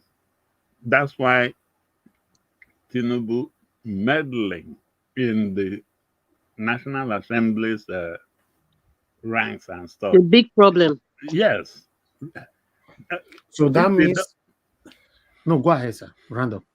If he does that, now, how will Akpabio come tomorrow to put the checks and balances on Tinubu? They are supposed to be checking each other. Yeah, and balancing the whole thing. But that is the fear that everybody has, that he's going to be a robust. There's a reason why he chose him. You know, these people are all criminals. There is a reason why he chose him. So Akpabio will certainly give Mr. Peter Obi a lot of trouble, right? let's not, Mr. Which is good. It's a deal between Wike. That was the deal he made with Tinubu. That's what's happening now, because he has gone to visit Wike to thank him. That is the deal. That was the deal he made with Wike, and they all know what they are sharing. They're all sharing the same virus. Yeah, exactly. Yeah. Can I ask a question? So this Akpabio person that's the Speaker of the House now, am I correct? No, Senate. Speaker of the No, President. President, sorry. President. Yeah, sorry. So I'm fresh to this whole Nigerian setup, so I'm still learning. Muna novice. Senate President. So when, let's say, Peter Obi gets in, can't he be impeached or something? What can be done about him? No, the thing is that, just like Tuna just said, it's always the power, the party that has the majority in the House that's always producing the Senate, if I'm not mistaken. So Peter Obi cannot just impeach him. But honestly speaking, I don't even want to entertain any fears about him causing problem for Peter Obi. They would try, But the thing, look, it's always important for the head to be good, because the truth about it, even if they want to give Peter Obi trouble, right? There's always a legal process to everything. Remember, something like this happened in Anambra when Peter Obi was. All right, Madam Nena, it's even your turn. It's you I wanted to call. So, okay. Just use your time now. Talk to us. Thank you. So let me just finish my line of thought on that. Remember when Peter Obi was in Anambra State? He was in Anambra State under the platform of ABGA.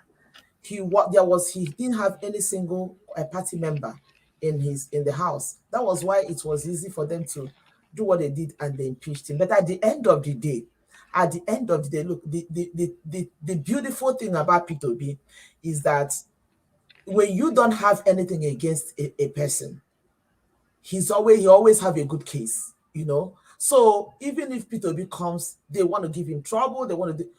The judiciary will see what is going on. The Nigerians will see what is going on, and they cannot try anything and get so even with it, because the world will see, Nigerians will see that this man is. Don't forget, irrespective of the fact that he is going to be the Senate president or whatever, Peter Obi is definitely going to have his ministers, and there is something that is called veto power, starting to be corrected. As little that I know, I don't know much about these things, but for the little that I know, there's always something that is called presidential veto power or whatever. I know in the US, most times when Trump was there, and even now that Biden, sometimes the House might want to give them trouble because they are the majority in the House and stuff like that. But some bills, he will use what is called veto power. Even though veto power is not something that is always encouraged for you to constantly use, because it will sound as if you're autocratic, kind of.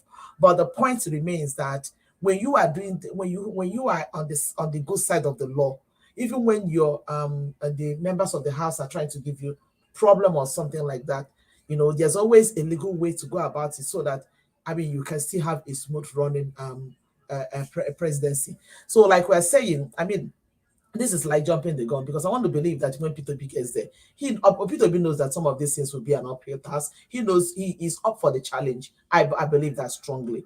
But the point is this, coming to the Akpabio, when I saw Akpabio, honestly, when they said he won this thing, I was not even surprised, because this is a man that has already been picked by this criminal that they put up there now as the Nigerian president. So I wasn't even expecting anything on the contrary to happen. I know that was what was going to happen at the end. So I don't know why people are celebrating, say, oh, he won. This is another selection that just happened. Basically, that's what it is. And like we said, this man, Akpabio, Tinubu knows why he picked him. He knows why he picked him. There is something Akpabio is hiding. There's something and Tinubu is hiding. They know themselves. They know each other. They know each other's secrets. And this is one of the reasons why they want to fight for someone like Peter Obi not to come in. But the truth about it is that when Peter Obi gets there, whatever it is they are hiding, in fact, let me tell you something. I see a situation where Peter Obi will get his mandate, and these people will willingly run away. They will willingly run away, because what will be exposed, what will be found against them, they can't even stand it. They will all run. That's just the way I see it. That is coming. That is a tsunami that's coming. They know this. So whatever it is that the games are playing and everything is going to be exposed. That is just the point. So, like I said, I'm not too I'm not so conversant with anything that has to do with law, but even though sometimes I follow the politics, especially having been in this country for a very long time, following the politics of America, how it works and how the things go once in a while. So, I mean, I have a minute idea of some of these things, not a lot. I start to be corrected in everything. So that is just my only two take on that. So let Akpabio be there, let them all be there. But when the time comes, things will begin to unfold by themselves, the way, the way the things are supposed to go. So I just want to quickly talk about this man that was making this confession. I don't know what it was. It that Madam Bita Omoyeska that was saying it. Yeah, that is so true. It's so shameful that these people, they have come to those points. And I ask myself, what he's saying, of what use is it to us? Of what use is it? You have used whatever you have used. You have encroached. You have done whatever you said you did to get yourself where you got. I don't even think if that man was thinking when he was saying that thing, because this is a direct indictment to himself and a direct indictment to the wife. And unfortunately, we're in a society where the authorities don't swing into action immediately to go. I mean, because if it is in a country where things work, immediately this man says something, the authorities will swing into action to get more information because that man has information that he's trying to pass. So apparently what this man is trying to tell us, that his wife went against the ethics of her profession or whatever to do a lot of illegalities for these people. And that was why the chairman or whatever was trying to shut him down, because they now saw that this one is about to get into a dangerous zone. And I want to believe that he also is a beneficiary of whatever that man is talking about. I'm sure he is a beneficiary of whatever that man is talking about. So you see, well, I don't know how much people, Nigerians, see these things, or how much people, Nigerians, hear these things that are happening. To tell you the level of criminality that is going on. I was just having a conversation with somebody early this morning, having a conversation about somebody about this morning. And because I saw something on I think on Arise, and I saw some people, I say, oh, congratulations, Akpabio, hey, this is really new energy.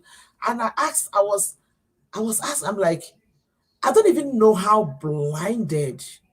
Is it that most people, I don't want to use the word majority, is it that a lot of people in Nigeria are just blinded, or they just chose to be, I'm trying to use the right word, not to be so blunt, or they just chose to be blinded, let me just put it there, that how can anybody rejoice, be excited?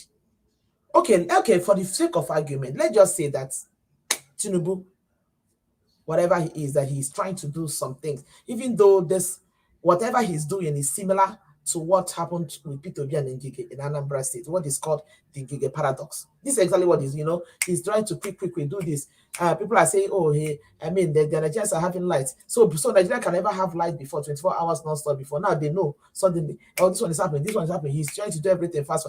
All these things are just to distract Nigerians, so that at some point people will say, after all, this man is doing a good job.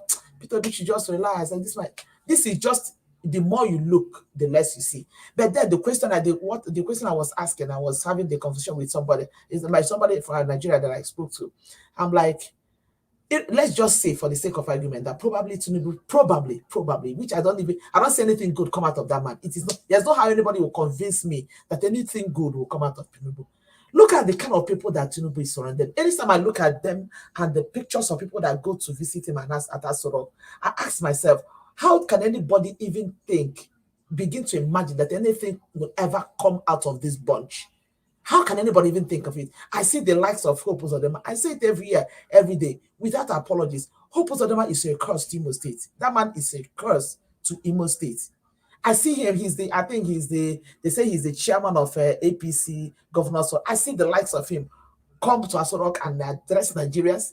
I see the likes of Bajabia Meladem. I see, now look at the number 3rd person in the hierarchy of Nigerian governance is Akpabio, a man who has a case with EFCC, a man who has not explained what he did with the money of NDDC. The man who has a lot of fraudulent things on his neck is coming to be the number 3 man in Nigeria. And somebody want to convince me that there is anything good.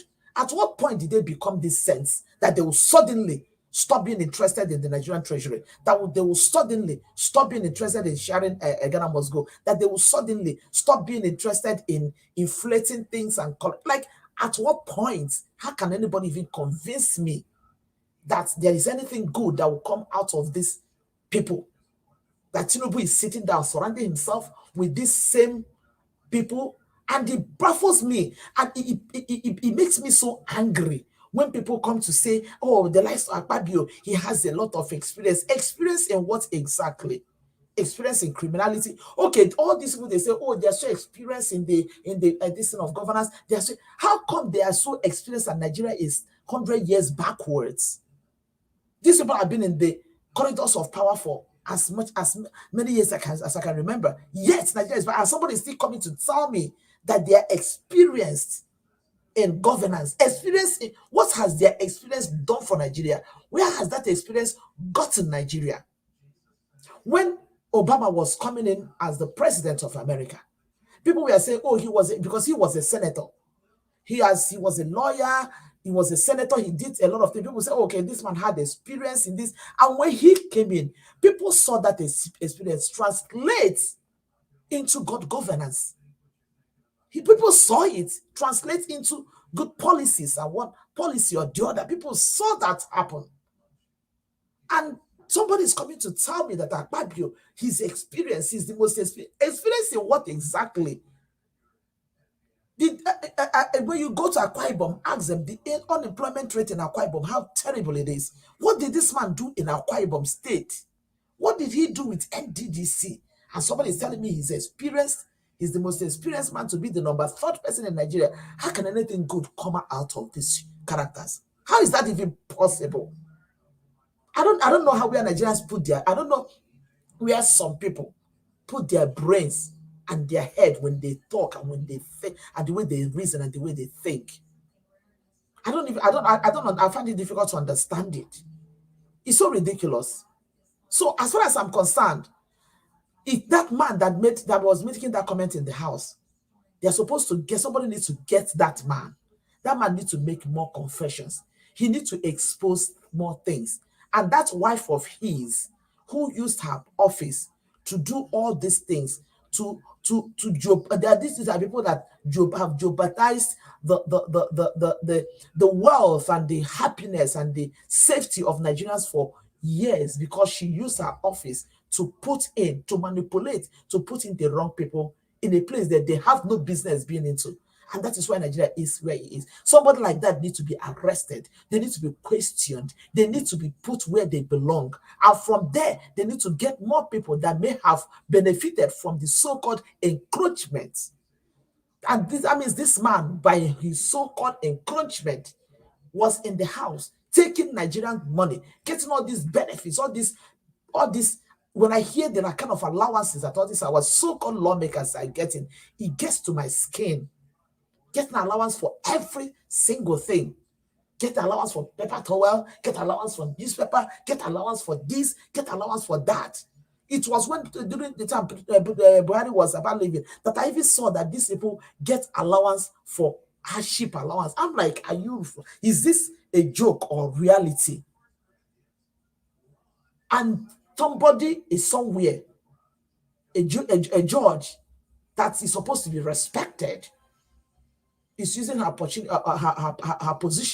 to be doing all these things.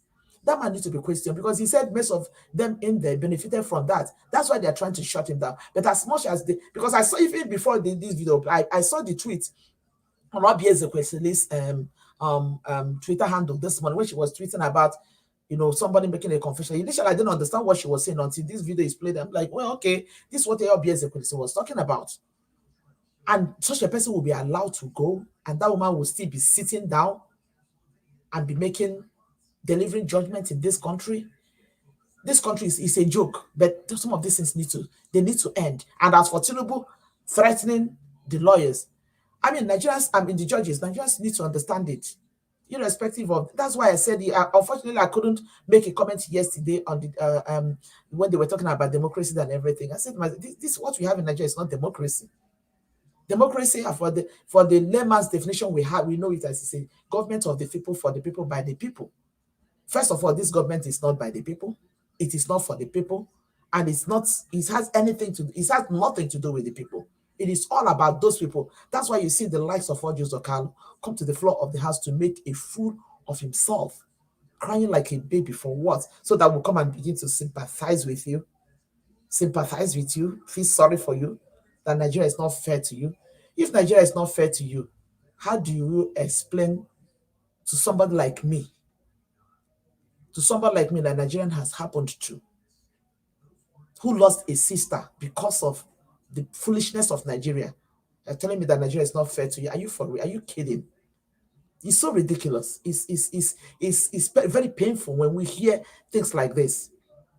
And I believe he must be one of those people. I saw one of the videos, one of the pictures of him when he kotoban himself to go and beat. These are people as sellouts. I was the first person that said it from the beginning. I said, this man, I want him to be disgraced in a way that he has never been disgraced before in this house. He opened his mouth to say there is nothing like Igbo presidency. And suddenly he realized that there is something like Igbo senator. We don't need him. We don't need a senator from an Igbo. We don't need him. We are not interested in Peter because an Igbo is an Igbo man. We are interested because we want somebody who will bring a real change to Nigeria, who will bring succor to the pains of that, who will come in that Nigerians will begin to see a real light. Not this one that they're doing Nigerians now. The more you look, the less you see. They are all doing all these things just for them to buy time, to make Nigerians believe that this man is doing something. And that for the judges that come to, I share the same sentiment with the people that spoke already. They come to the court, all they do is to sit down there, make a joke. They think it's funny. They think it's a joke. Some of these things are things you can do within 4 days. Everything is done and you move on to the next thing. They think it's a joke. But let them sit down there and be buying all the time they want to buy. They eventually get to where they need to get to. Eventually get to where let them keep playing and think it's funny. You come there, you make for John a joke about rock, Lumo rock, whatever nonsense. That is not why you're there, wasting time and wasting people's time and money and everything. It's so ridiculous how terrible this country have reduced itself. I saw something again. I don't know if that's part of the thing I want to talk about today, about what Emefiele was talking about. The how many, what was it, 50 billion or whatever? They said he was giving to one parastatal or whatever every month. I said, Nigerians, are you believing seeing? Are you believing hearing these things? Now they're telling you about student loan. It's not about doing student loan. No. I heard this one when they are reading out all the criteria that you can use to get the student loan. It's not about signing something on paper. It's about implementation. Let's see how it goes. You're implementing a student loan where somebody needs to start paying 2 years after graduation. I ask yourself, what is the employment rate in Nigeria? I know how many graduates in Nigeria that don't have a job. What is the employment rate? What is the guarantee that you're creating job? Okay, round up. Okay, I'm rounding up here. When Nigeria is owing billions and trillions of naira, they are not even talking about that angle.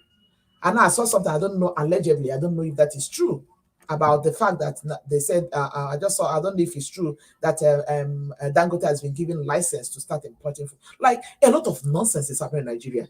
And Nigerians, some people will still sit down and be clapping, oh, yeah, hey, we've been having light for the past 3 days. And I'm like, why in the world are you celebrating the fact that you're having light?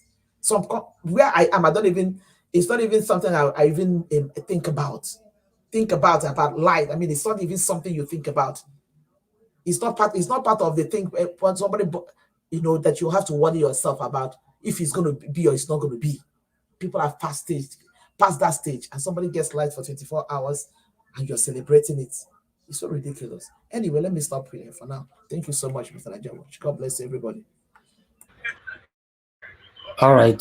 Thank you very much, Madam Nena. Thanks for your submission.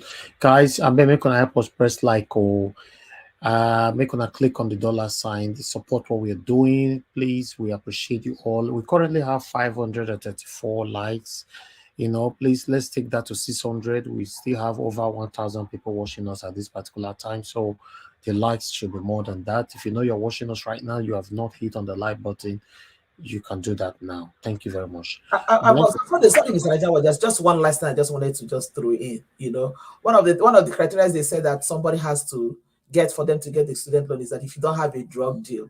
I'm like, when Tinubu was signing this thing, did he even look at it? Like, how can you if you don't have any drug case, or maybe you have not been involved in drug or whatever. I don't know if anybody saw it. I heard that. That's one of the criteria you can use to be disqualified from getting this student loan. Yeah, I saw that. I saw that. 1 second, Mr. Elvis, please, can I quickly say something?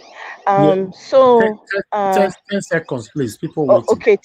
Okay. So quickly, I was wondering, right? Since there's a new Senate president and all of that, can these people go back and tender the bill that says that diasporans can vote? Can they tender it right now?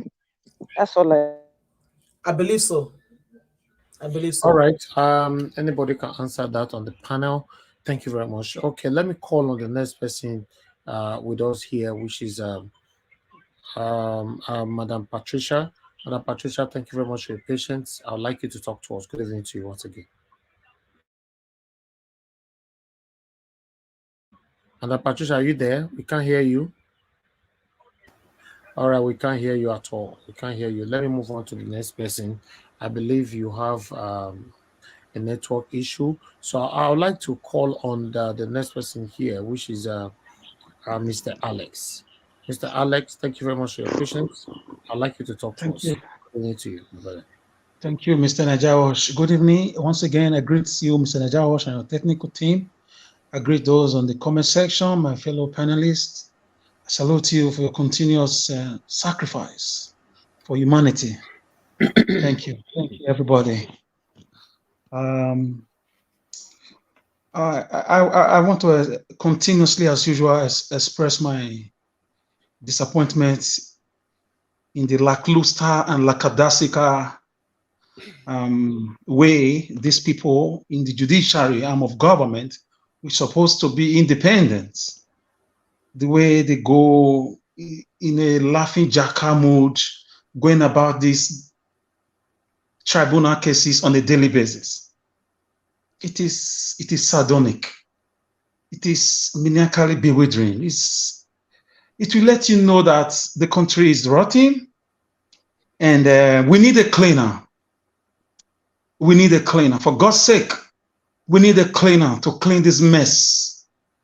Every great country you are seeing today, they are the cleaner. Talk about Ghana, who is standing up slowly. J.J. Rawlings was their cleaner. Talk about Rwanda, who is the fastest economy growing in the whole of Africa. They have a cleaner in Paul Kagame. Whether you call it democracy or dictatorship is your business. But with this mess going on in Nigeria, we need a cleaner. Egypt had a cleaner. Libya had a cleaner. Yes, Libya is having issues because the NATO forces went there to do their rubbish. We need a cleaner right now. We need a cleaner in Nigeria. It's so messy. You don't send cleaners to a clean house. You send cleaners to a dirty building, to a dirty house. Nigeria is dirty, politically stinking. I remember a congresswoman of Nigeria, origin in the United Kingdom's Congress, spoke that Nigerian politicians, they stink.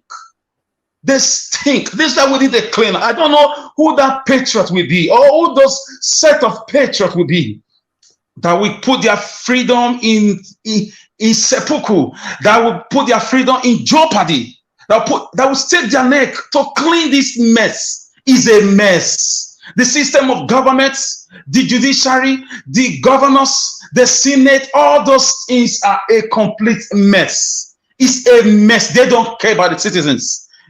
Looking at the way they run the government, the expenses of governance is a mess. That a criminal convicted of crime related to more than 200-something billion naira emerged. Just emerged suo moto on his own as a Senate president, having allegedly given money to the senators. We need a cleaner. You are joking to tell me about. We can keep philosophizing like the Aristotles and the Platons of this world, who were Greek philosophers, but the Greeks also had a cleaner. We can keep hypothesizing. We can keep analyzing, but we need a cleaner in this country. I don't know who is listening to the sound of my voice, in the military, wherever you are, in the Marines, where we need men with bucks. It could be women. We need a cleaner. This so-called presidential system is a fraud.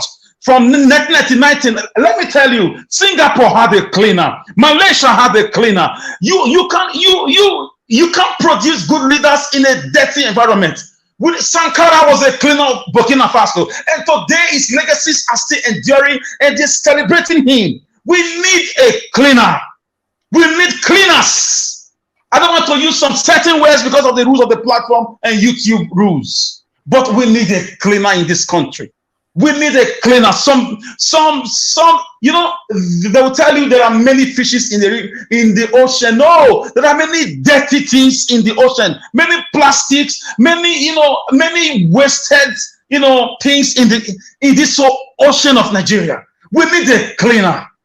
I speak to you wherever you are. Those of you who got the capacity, I wish I can be that cleaner. I wish I have the capacity. I wish I have the modus wherewithal to engage on this cleaning mission. If this is the only thing I do for my life, no problem. I wish we see even all the days we have palace school, counter coup, dictators upon dictators. Nobody was a cleaner. We see a bunch of thieves, a bunch of liars, a bunch of people who just believe in, they don't believe in human nature. They don't believe in, climate change. They don't believe in education. They don't believe in, hospitals of agriculture. They don't believe in, the future leaders, cleaning the system. We just had a bunch of jokers, bunch of dirty men and women. How can Fabio emerge as a senator, a senate president? How did he even become a senator? We need a cleaner in this country. I wish all the men in the forces can hear me. We need a cleaner. We need you guys to come on board with patriotism. Yes, come with your arguments for them, for these wicked men and women whose only agenda to come to politics is to make money. People all over the world go into politics to make history. It's only in Nigeria people go to politics to make money at the expense of people's lives. The more I try to hypothesize, the more I try to, study, the more I try to profess solutions in my political laboratory, the more it's like abracadabra. How can Akpabio be a Senate president? There should be an uprising. People should be gathering around government houses nationwide because he's going to be the third man, or he's already the third man of the country. How did it happen? Who is he? What is his antecedent? How did he become a senator in the first place? Where are the allegations against him? So we need a cleaner. You can't just swim in this ocean of death, this ocean of messy environment. It's messed up. People have given up hope on dignity, on hard work, on education. People have given up hope on decency. This is why you see what you see from the citizens. This is why you see the agberoism, the thuggery, the so-called 419, the yahoo, the prostitution. It's a trickle-down syndrome. It is circulocutious. You cannot bring water from a vine bringing oil. We need a cleaner. I know usually cleaners do come up. When and how, I don't know, but I know the system will not contain. America had a cleaner. They got cleaners in their history. Go and study about their history. They are cleaners who cleaned up the system about slavery. They are cleaners who clean up the system about about corruption and other things. You cannot hide from it. We need a cleaner. We need a cleaner. We need cleaners, patriotic men and women who will not clean the system and become what they cleaned. No, we need men and women who will do the job and set the nation on the path of greatness, who will be referred to as veterans. Today, J.J. Rollins has a museum in Ghana. People go there to learn about the life and times of J.J. Rollins because it cleaned the system. Ghana is not perfect, but there is some level of decorum, some level of political tranquility. Nigeria needs, this system is too messed up. We don't have value for education anymore. Look at how they behave. Look at how they talk. Look at even how they dress. My goodness. Is it really a zoo? Was one of the Kanu rights? Are we really animals? Of course, according to Aristotle, man by nature is a political animal. But is Africa really a shithole? Is Nigeria really a zoo? Are we really baboons and monkeys? I usually say, how did we arrive here? Where are the patriots? Where are the patriots? Madagascar had a cleaner. Seychelles had a cleaner. We need a cleaner in our history. This is the moment Daniel said, he said, I read the books that after 7 years, God will send a deliverer to deliver us from the land of Babylon and take us back to Israel. Now, 70 years has come and gone. I sought of the Lord. Who is this deliverer? Send us a savior. We need a cleaner. Since they will not allow Obi to get his mandate, we can't continue like this. Nothing lasts forever. The law of gravity, what goes up must come down. It may look very difficult. It may look very impossible, but we can't continue like this. I speak as a concerned citizen, as a stakeholder. The country is a fraud. Nigeria does not exist. Obese activities, obese, elections, obese broad daylight robbery showed us that we are fooling ourselves to think this country called Nigeria exists. It's a business entity orchestrated by the British, manipulated by our politicians. We need a cleaner. We need some set of cleaners, some patriotic people who will do the job and set the country on the right path. This is what we need. This is the solution. Cleaners. I don't know how they're going to come. Whether they are civilians, whether they are uniform men, whether they are from diaspora, we need cleaners. The country is too dirty. Nothing is working. People are running away as if there is war. Of course, we've been at war. A lady was brutally, taken out. Her life was ended. Broad daylight. If it is not animalistic, what happened to Deborah's death investigation? What happened to Abuja Kaduna Railway? We can't live together like this. So some people are telling us justice cannot be served in some part of the country, especially if it involves a northerner. And you are telling me that we are one. No, a man from the east won elections. He bought his farm. He campaigned with his money. People receive his gospel of a new Nigeria is possible, turning consumption into production. The man did it right. I mean, everybody from all walks of life, voted for him. Broad daylight, his mandate was stolen, and you are telling, and now they are a president who just got in power with the help of INEC, with the magic of INEC, is threatening the judiciary that they will not tolerate any judicial outcome that will truncate democracy. Are you democratic? Who are you? Where are your certificates? How did you become a Lagos state governor? What is your son name? How old are you? How dare you? We need cleaners. We need revolutionaries. My goodness, the country is a fraud. It's a lie built on lies, and anything built on lies can't stand. We can't live like this. A bag of rice is going to 90,000 naira in some quarters. Transportation that used to be 100 naira is 700 naira right now. Renting of house, a room self-contained used to be 70,000, now is 250,000. We can't continue like this. We need a cleaner, patriots, people with good hearts, people with the country in their DNA. Wherever you are around the world, as you hear my voice, prepare yourself and clean up this mess for us. We need cleaners. We need cleaners. Nigerians are the most hardworking, the most law-abiding people around the world. As you can see, they are doing amazing things. But this set of animals in Abuja is some second of power. We need a cleaner to clean up this mess. If it means taking out my own father, so be it, to clean the system. Because we cannot, out of selfishness, out of wickedness, just continue to swim in this gutter, in such a way, in this political latrine. This is, there's no wonder, different countries insult us everywhere we go. We need a cleaner. We need to, please, let's start hashtagging it. Hashtag send us cleaners. Everywhere they are, we need people who are bold enough to storm these places and clean up the mess. It's easy. It can be done. It's been done next year. We should stop being afraid to be taken out. Fela said it. How long are we going to be, scared? Whether you talk, you don't talk, it's just a matter of time. These guys are waiting for Obi's case to go out of the way. If, God forbid, Obi do not get victory, you're going to see Buhari's government pro max. Buhari government part 2 is a continuation of borrowing. It's a continuation of herdsmen taking people's lives. We need a cleaner. We need a cleaner. Thank you, guys. I will drop it here. Thank you. I salute Pa Adebanjo. I salute him. I stand with him. A fraudulent man can't use fraudulent means to be a Nigerian president. The election was not free and fair as per after the Peter Obi's mandate. We need justice, but in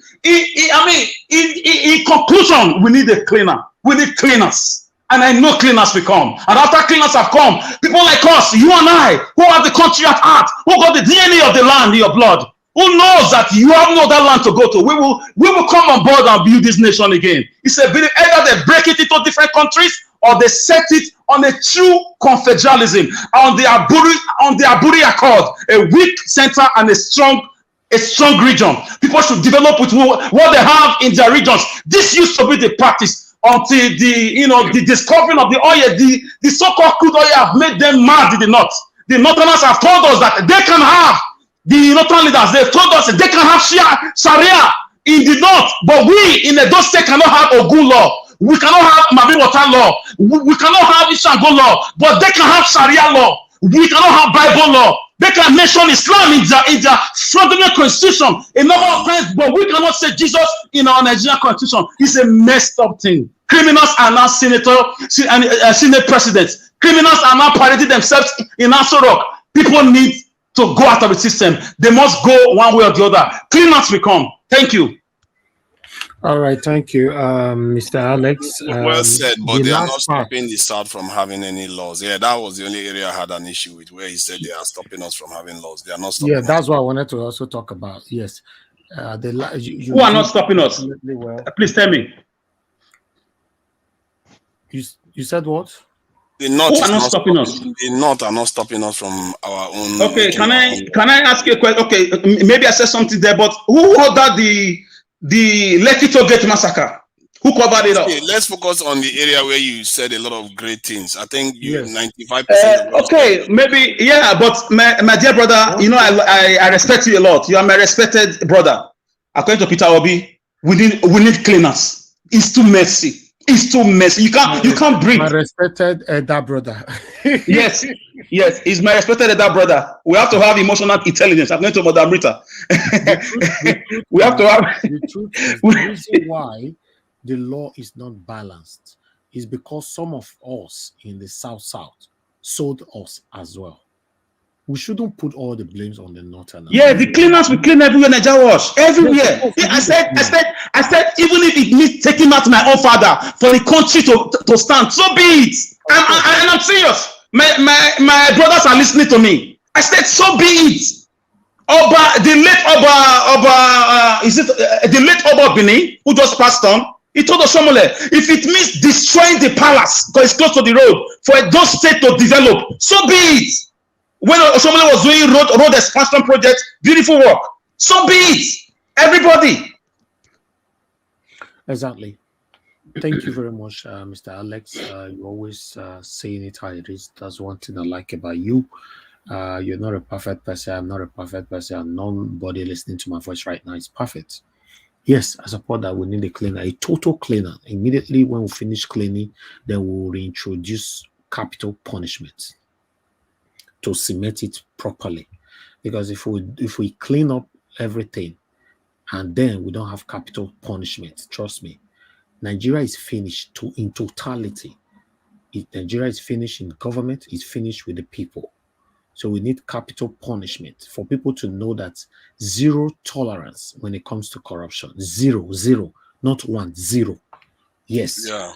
When you use your papa, your mama, your brother, your neighbor, your wife, your husband, your pikin, your son, your daughter, you use them as an example, the others will learn. Say, wow, capital punishment. If not, we go nowhere. And they talk this all the time. Somebody says, we don't need capital punishment. No, that's too harsh. There's so many countries, if you carry drug, go there, it's capital punishment. You are gone. Exactly. The cleaners put that there. Put that law there. We cannot continue to be rubbish shoulder with satanism. And at the end of the day, we think that is a normal thing. We have normalized everything that's affecting you and I today in Nigeria. That's what I'm saying. It's not only the government that is going to be blamed on the situation we find ourselves today. You have to blame every one of us. Every one of us. Because I've said it before, we have some of us that travel all the way from abroad to Nigeria, we start beating red lights. We have so many of us that travel from UK, America, from abroad to Nigeria, we be drinking and driving. Should we blame government for that? So we need total cleaners, my brother talk. Total. As you come from abroad, the cash you say you drink, they offer put you for 7 years imprisonment. I'm telling you. Everything will be I'm telling in you. your hand. Everybody, it will touch everybody. Use everybody as an example. Say, oh God, where you come from, America? You have American passport. Welcome, sir. Oh, let's do the test. Oh, you've above the drinking limit. You sentenced to 7 years. Then other person, other diaspora, if you're going to Nigeria, you'll be conscious. Nigeria, in Singapore, you can't spit on the ground. In some places, camera will catch you and police will stand by you and give you tickets. I've said it before. If someone like me be in government, people will go hate me and I go plenty pass. But later they go like me. But from the beginning, people will go hate me, go plenty pass. I don't really like revealing things. And that's what we need to do now. People like this, like you, Alex, all those other people that mean business should be taking over and getting involved or promoting people like that. That when Alex says cleaners, probably means more robust action. But if you start promoting people like you just described, you start seeing changes happen on the ground. This is what That's all we need. That's all we need, my people, my fellow Nigerians. That's all we need to have a better country. They are there. They are just somehow discouraged. They need to discover many of themselves them and have come been out. compromised through Nigeria. Many of them got the opportunity to have that power. Within a few time, they get compromised. Yeah. Many of them. But there are some people that are incapable of being corrupt. There are some people that are just incapable of being corrupt. If those ones emerge, a better country is a stone heart. A stone heart that will make a decision you don't look back. If it's your son, stone him. If it's your wife, stone her. If it's your father, stone him. If he's used, let them stone you. Then we have a better country. Everybody has to be accountable. Yes. Until that is the case. The biggest problem, I've said it before. The 4 figures that we have, that is the biggest problem that we have in Nigeria. Nepotism, tribalism, religionism, and traditionalism. Those 4 things should be abolished. Abolished all of them. Yeah. Sort it out. But don't forget too that most of these people, when they come in, they dine. They swear to their occult. We have to understand that it is the occult that rules in Nigeria. They're a group of cultish people. That's why we said we need cleaner. When you are cleaning, you are going to clean everything in totality. Then after the cleaning, you introduce few laws and put them in place. Number 1 should be capital punishment. Yes, 0 tolerance for corruption, capital punishment. Then create other laws. If you beat your wife, 27 years imprisonment. There's nothing like 6 months, 27 years. Use your neighbors, use people to make example. No useless man will raise their hands on their wives anymore. Of course. 27 years. We have to be careful though, because children may not have that.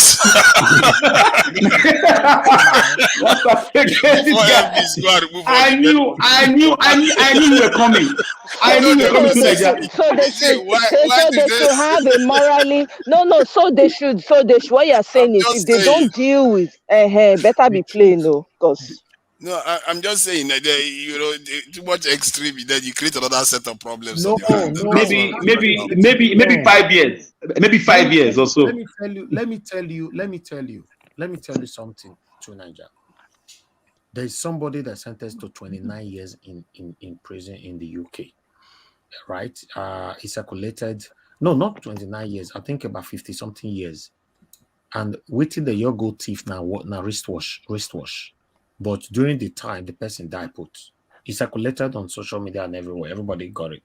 And the Nigerian little girl is part of it, right? Ademola or whatever, I forgot her name. So what I'm trying to say here, the last word she stated before she went into prison was, my mommy will be disappointed at me because she wants me. Listen, my people, when you are taking decisions, don't look any eyes. That is where nepotisms come in. They'll say, no, this person, 20 years they put an eye, not going to stay for 20 years. For your call, chief, whatever, now they'll call a move, and that is the problem that you are facing today. We'll go nowhere if we cannot sort it out. Trust me, Nigerians, including myself, need to be handled with an iron hand. Not be only government be the problem we will get for Nigeria. Including me, Nigeria. Some of us get carried away. I'm telling you, not be only government be the problem we have in Nigeria. You and I are also part of the problem. Many chiefs, many party chairmen. All those chiefs, so they carry beat for the you have to carry them, go naked them, give them 48 lashes. When these wives. What if I tell you that the cleaner is already here? We don't know. It's possible. Okay. There was something that happened. Emefiele was arrested on some charges. And then the same Jagaban sent a warning shot to the judiciary. That Engineer Francis, please hold on. You are the particular person that need to speak. But before that, let me iron somebody that is in backstage. UFC super fan, please turn on your camera. We need to scan your face before we let you in. You've been on the backstage now. UFC super fan, that's your name. So please turn on your camera. Can you do that? Because I don't want to interject my panelist once he starts speaking. If you don't do it now, if you do it later, it might be difficult. All right, you are not responding to me, so I can't let you in, and I might likely not even let you be there because other people want to come in. I'm sorry, I have to remove you from the backstage. Sorry about that. I'm not being rude. We follow instruction here. It's part of the things I'm talking about now. That's why I'm even introducing capital punishment now. So everybody must follow rules. Nobody's above the law. Don't tell me you are close to me. You don't want to follow rules. Everybody must follow. If I also come to your terrain, I'll follow your rules. So thank you very much, Engineer Francis. Anybody that's coming in, I can see Mr. Jonathan Kingsley just coming in now. Please, can you do this before someone start talking? Turn on your camera. I need to see your face, sir. Okay, thank you, sir. I thank you very much for the for doing that. God bless you, sir. All right, go ahead, Engineer Francis. It's your turn to talk to us. Okay. I don't know if you guys saw that movie, Twins, with Danny DeVito being the twin brother of Arnold Schwarzenegger. You know, Danny DeVito, the midget, and then Arnold Schwarzenegger, the huge bodybuilder.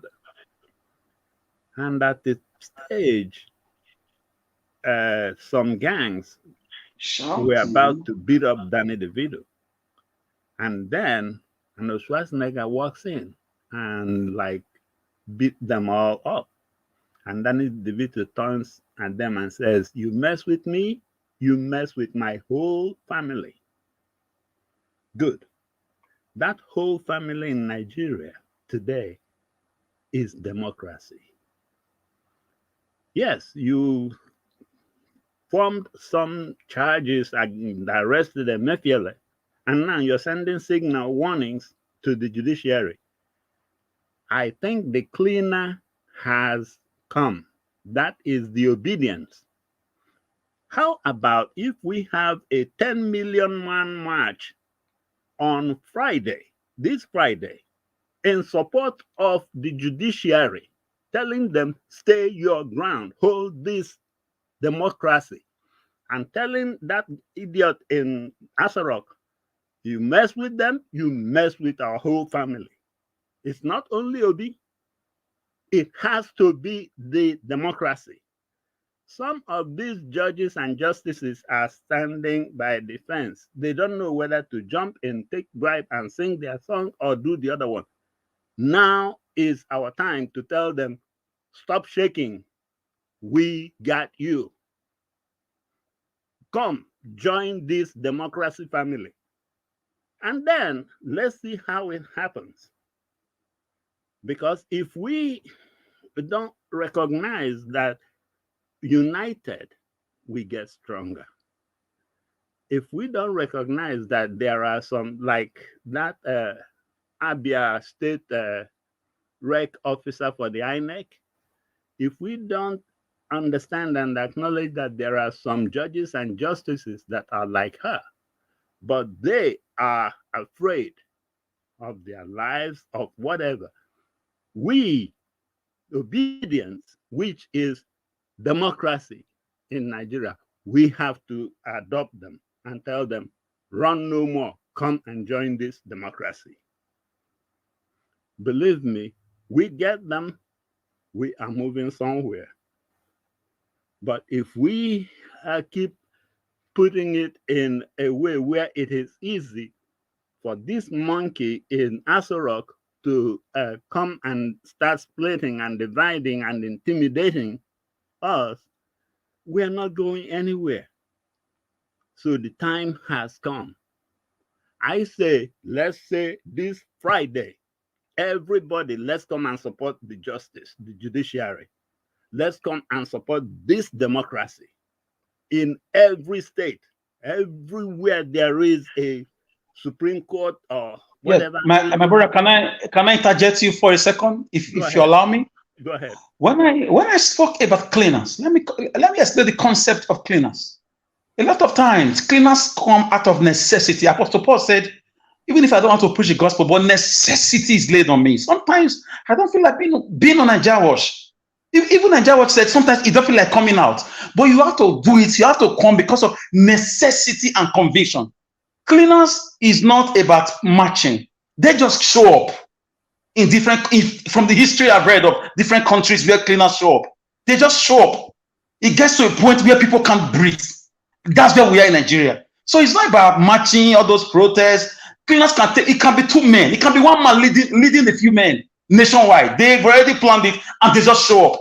It has nothing to do with citizens. The only thing you hear is that please stay indoors. Stay indoors. Maybe the radio will be working. Somebody will be at the radio station or somewhere in the media controlling people. Please stay indoors. They know who they are after.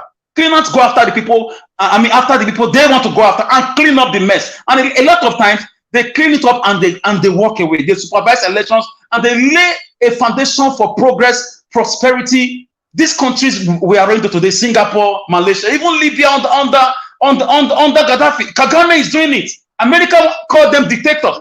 So that's it. I understand. And another word for them is it revolutionaries or something? They will come. They will show up. I understand what you're saying, but sometimes things come in different packages. This Nigerian cleaner may not be the one you are looking at that came in every other country. This Nigerian cleaner may come in the form of 4 people sitting in a room tweeting. And we are seeing it marching. So we need to pick it up and make it be that cleaner that we want. Yeah, they said it was 4 people in a room tweeting. That's what got Peter Obi. Yeah, the cleaners have done the executive. We got Peter Obi. We need to tell the judiciary, don't fear anymore. This monster is not going to do anything to you. We need to really show a force marching, showing them how many people are in support and backing this judiciary, that we don't need you to intimidate them.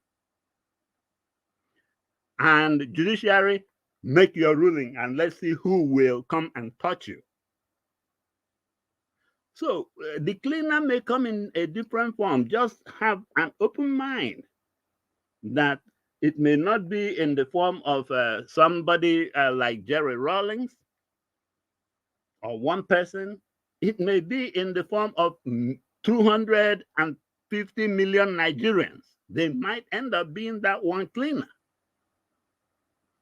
And those, okay, for instance, that man in the Senate that was talking about the wife, please, I want us to understand also something. That man may have had a come to Jesus night in his sleep that night before that confession. Let us not castrate him because of the substance of what he said. let us actually acknowledge him, because he had the guts to come and tell us the truth. I pray that nothing happens to that man, because I have a belief that that man may know something about even Akpabio that we are talking about. And you see, if it's in the US, the FBI would have walked in immediately. They don't need presidential authorization. That man and the family, they would walk in immediately and talk to them. That is what the Nigerian police or DSS needs to do. Not to go and arrest him, no. There's no reason to arrest him. Go and have a conversation with him and take your notes and go and consider. That man actually may have or may be part of the cleaners. He wants to clean his own conscience. And by cleaning his own conscience, even that man that cut him short might be one of the people there that he would have mentioned. And that man saw where he was going and said, no, stop. So we need to know, and if anything should happen to that man or his wife, Nigeria should not take it lightly, because that man is out there to release something that we may be amazed to hear. We are talking of abuse up and down and all those things. Oh, yes. I bet you when you sit that man down, that's why the US doesn't miss this kind of opportunity. The FBI would have been in there having a good time and having a great conversation with him in his house. There's nothing like arrest. He has not committed any crime to arrest him now. So when we talk about him, let's also acknowledge the fact that he told us the truth. Like my dad always tells me, when somebody tells you the truth, whether that truth is good, bad, or ugly, put that aside. Take the fact that he had the courage to come and tell you the truth and embrace him for that. Whether it's good, bad, or ugly that he told you, you can endure that one and don't bring it up. So the substance of what this man did, like some people are talking about, oh, he should be arrested. No, he's not the one that should be arrested.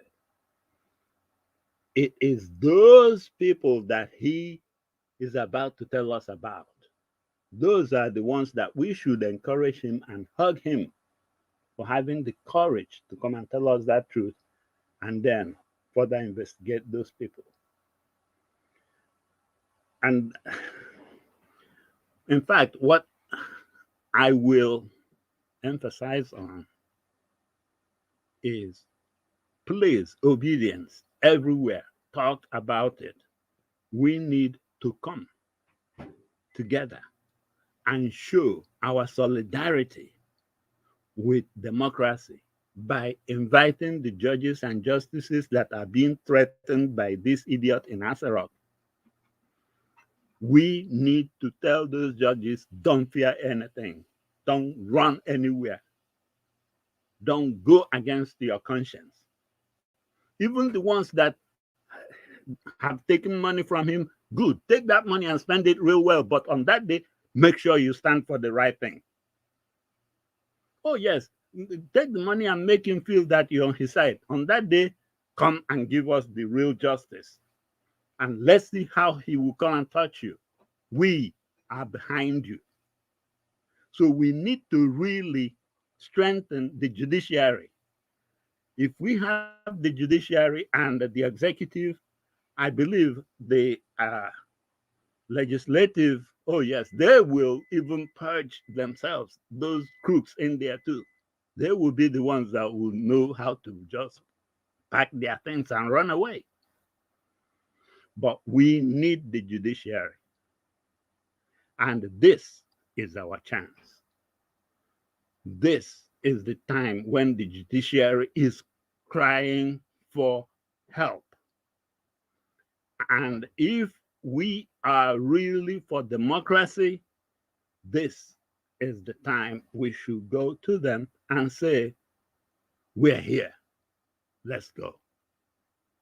We cannot let some, I'm still furious about that statement yesterday. Tolerate? What are you? Sani Abacha or Idi Amin? Which one are you? In Nigeria today, you're telling our judiciary, tolerate? You cannot. Guys, if we do nothing, let's show the judiciary that we're with them. And let's see who that idiot is that will not tolerate or tolerate whatever his definition of injustice or justice is. I don't know about you guys, but believe me, I think this has gone overboard. We have one cleaner right now that we know, which is the obedience. In this democracy, and the judiciary needs you that cleaner right now. Believe me, all of the justices and judges in the Supreme Court and in the courts, believe me, they are not all corrupt. There are some that are still not corrupt, and they are okay. Try to round up, sir. Yeah, and they are silent. They are yelling for us to show our face. Please, whatever we do, let's organize a solidarity support for this judiciary and show that man in Asarok that he can threaten his drug people, but he cannot threaten the 250 million Nigerians. Thank you. Thank you, sir. Thank you, Mr. Francis. Mr. Elvis, sorry, please. Can I respond to some of the things that Engineer Francis said? Okay, that's fine. If you 1 allow minute, me. please. Yes, 1 minute, Okay. please. Because we don't Okay. have time. Thank you. Right. Thank you very much. Engineer Francis, thank you very much, sir, for your submission. Greatly appreciated. But I just want to push back a little on when you said we should hug the man who's confessing, the old man who suddenly has grown a conscience and is confessing. This is the problem I think that we've had as a society for the longest time. We keep hugging people who, at the end of their lives, suddenly grow a conscience and want to come out and start spewing. To me, that's not going to do us any good. What we need to do in a sane society is to have taken that man in with his wife, entire household, and question them. That's where you get every other responsible person from. Okay. Anyone who had anything to do with it, So I personally, that's not something that I want us to do going forward. And then with regards to the protest, you do realize that anytime Nigerians have come out to protest, these people, let's literally delete them. We cannot keep losing our young people, our vibrant people, because these people do not see them as living humans. I personally, I will not support that. There are so many creative ways that we can protest and halt this system. Thank you very much. Thank you. Thank you very much. Let me take 2 calls before I come back to the panel again. Hello, good evening to you, Mother Joy. Thanks for calling in. You have just 1 minute. We don't have time today. Oh my God, if it is 1 minute, so okay, 2 minutes. Let's pass. 2 minutes then. Okay, 2 minutes. thank you. Thank you, Obedient Nation. Thank you, my Niger Watch family. Thank you, Mr. Niger Watch, for giving me this opportunity. I just want to please give me just this 1 minute. I address this situation. I have been on this platform consistently for the last, at least I can remember, 4 months. There is someone in the comment section. We don't really want to address people on there, please. We don't want to address anybody there. We have, I think, it's one okay, of some of the chaos there. We talk about it already. Comments, they block the comments. In as much as we want, all we want here is for people to air their views. That person is smart enough to block comments, and that is not right. Oh, he's blocking comments. Is that what you mean? Yes. Oh, yes. How? please allow me to, because that's why I want to say it the now. 5 people fighting, they don't bring it to the broadcast. That's what I'm saying. If it's a blocking of comment, go ahead. Yes, it's a blocking of comments. I have consistently, why I want to add it was that person is intelligent, that person is smart. In fact, I believe that person has is tech savvy, because some comments I'll post and the way it blocks it is very, as though it encrypts some words. I don't know who it is. That's why I'm saying it. Whoever you are, that is posted in this platform, I know this person can only be an evil APC cabal. Exactly. These are evil satanic people. You know? Yes, I have a word for that person. I am telling you, you are going to receive your reward. You see, there is a word it is everywhere, in every language, that as far as the earth remains, there is a seed time, there is a harvest time. We are here sowing a seed for a good governance, for a better Nigeria. And you are sowing a seed. Did you send the comment and it was blocked? Yes. This, like I said, is consistent. I watch it, I have monitored it, and I know what I'm talking about. So this person, wherever you are, as we are working hard and you're working hard on you, you are going to get your own reward. So let me go to I will check it. Thanks for bringing that up. I'll check it out. Go ahead. So I want to talk majorly on what Pa Adebanjo, I tried to listen to his message over and over, and I have this to glean out of it.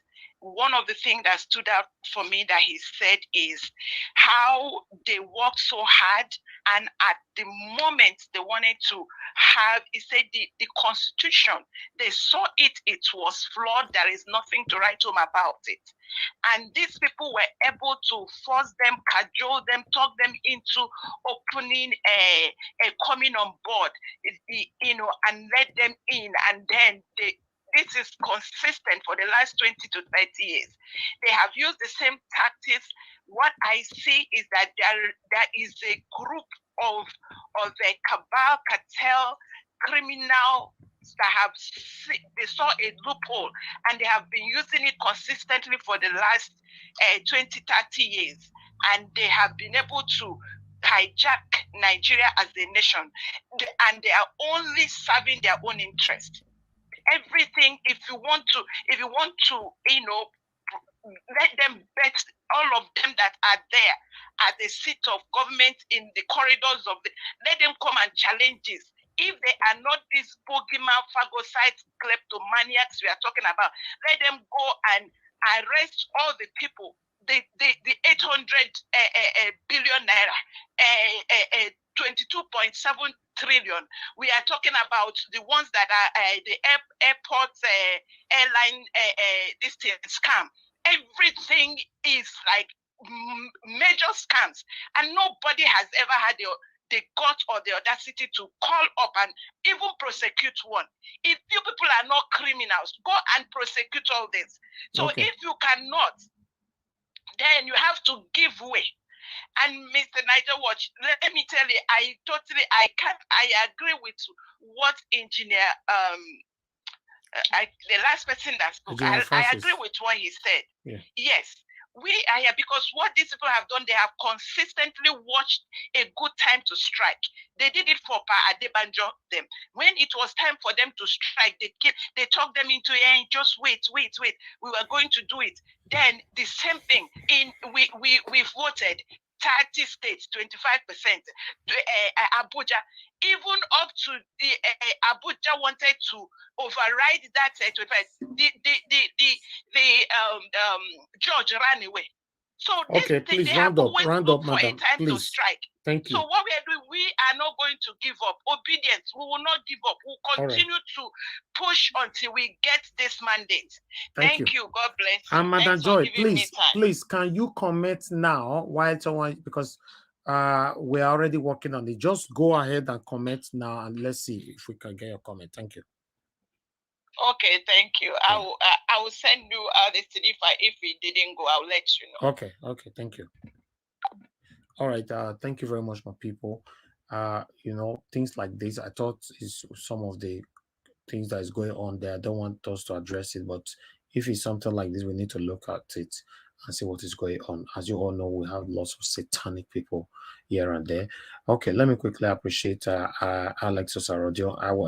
I call it thing before say whether I offend anybody, because when I not buy me coffee, now they look me here, they talk. Alex Osarodio can say, no, Nigeria was just supposed to buy a coffee. I'm buying something. Alex Osarodio, thank you very much. May God bless every one of you. I appreciate you all. Okay, let's move on and call on Mr. Edwin. Mr. Edwin, is your turn right now. You have 8 minutes to talk to us, sir. Thank you very much, Nigeria. Good evening to you once again, Fellow panelists, I greet all of you. Comment section, I greet all of you. From what we've seen today, or from most of the revelations these days, I think Aso Rock now is the senior Yahoo boys that are now hitting the Nigerian treasury and Nigeria government, Nigeria people. So that's what we are seeing. And I want people to understand that that man that was talking today is a retired ambassador whom his constituency now deemed to give him the power to go to House of Senate to go and represent them. And the wife was the president of Federal Court of Appeal. She does not merely, pass judgment, but she's the one that appoints judges to case. Mr. Dwayne, Sir? please hold on, sir. Sorry. Yeah, your comment Yes, is sir. not is fine now. It's fine now, madam, because I just put on the screen right now. Your comment is good now. So I think something was wrong. I don't know what, but you are fine. When you guys let us know they are satanic, but we will let them know that we know the job better than them. So just always draw our attention to whatever that is going on, then we counter them. Thank you. All right, go ahead, sir. So, like the wife is the president of Federal Court of Appeal. She maybe don't, in most cases, handle cases, but she appoints judges to cases. That's where that man was not doing APC favor, like he tried to say. By saying after much he has done to APC, apart from his constituency, none of them cared to do him any favor. And he promised he was going to deal with them by making sure the whole of Bauchi State, I think he almost pushed out APC there. That's what we can understand. Most of us, we can blame him, and himself, you also know that he has been in corridor of power. For you to be an ambassador, it's not a small job. You came back home, the put you there for representing Nigeria at all, and you now got retired, and you now went into politics. I think he ought to have known that he deserved to know that Nigerians need more from him. His constituency needed more from him. So it's a pity that this is how Nigeria has been governed. People who does not merit anything, they are being given undue advantage over those that have suffered and merited. Those things will be, denied, hopefully. And we will leave them to their fate. But I want most people to understand that anything you deny people, that happens that people now got hurt, families that you don't even know got hurt because of your decision. You have a lot of answers to give to God Almighty, your creator. Let that one be behind the mind of everybody. Because those people who were trying to jump up today to block him, he has let the cat out of the basket. A little or nothing you can do to block him. If he leave there, he's still going to continue with his songs. So that's one thing people should understand. And the man who is trying to threaten our judiciary by saying whatever they do, he will not be at mercy with them. This is the same man who's now trying to propose a mechanical engineer to take care of the Central Bank of Nigeria. A mechanical engineer to take care of our Central Bank. Now, he's telling us he wants to help. He wants to maintain Nigeria. He wants to repair Nigeria. This man, all he's doing now is to win the heart of people to say, this man is good. Like this stupid man, I'm sorry to say, let me withdraw it. Like the other man that went to fumble. This LP candidate that won the election, that was. You don't used to use those kind of words, sir. You are elderly man, please. That's why I just returned it. Thank you very much for saying it again. So at the end of the day, that guy messed up by not realizing what he was doing to himself, to Labour Party, to be family movement, even to Niger Watch, because we are all in this together just to cry out for a better Nigeria. But most of these people, they don't see it that way. Now, he picks up the central bank governor, whom himself is also not good.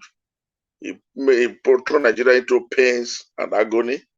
Most of them went through pains and tears. Some even lost their life. Some even went as far as dignifying themselves as men and women because of the hardship. And now he's also been paid with the cup of tea he has served Nigerians in general. After that being said, I'm not saying that I'm not going to use the opportunity to hail him or to play. I'm not doing that. But what this man is now trying to bring forward now to come and take care of our central bank, proposing a mechanical engineer, we should look about. I mean, we should see that, view it. Maybe because this man is a Yoruba-speaking person, this is why he's trying to do this, because this is his normal character.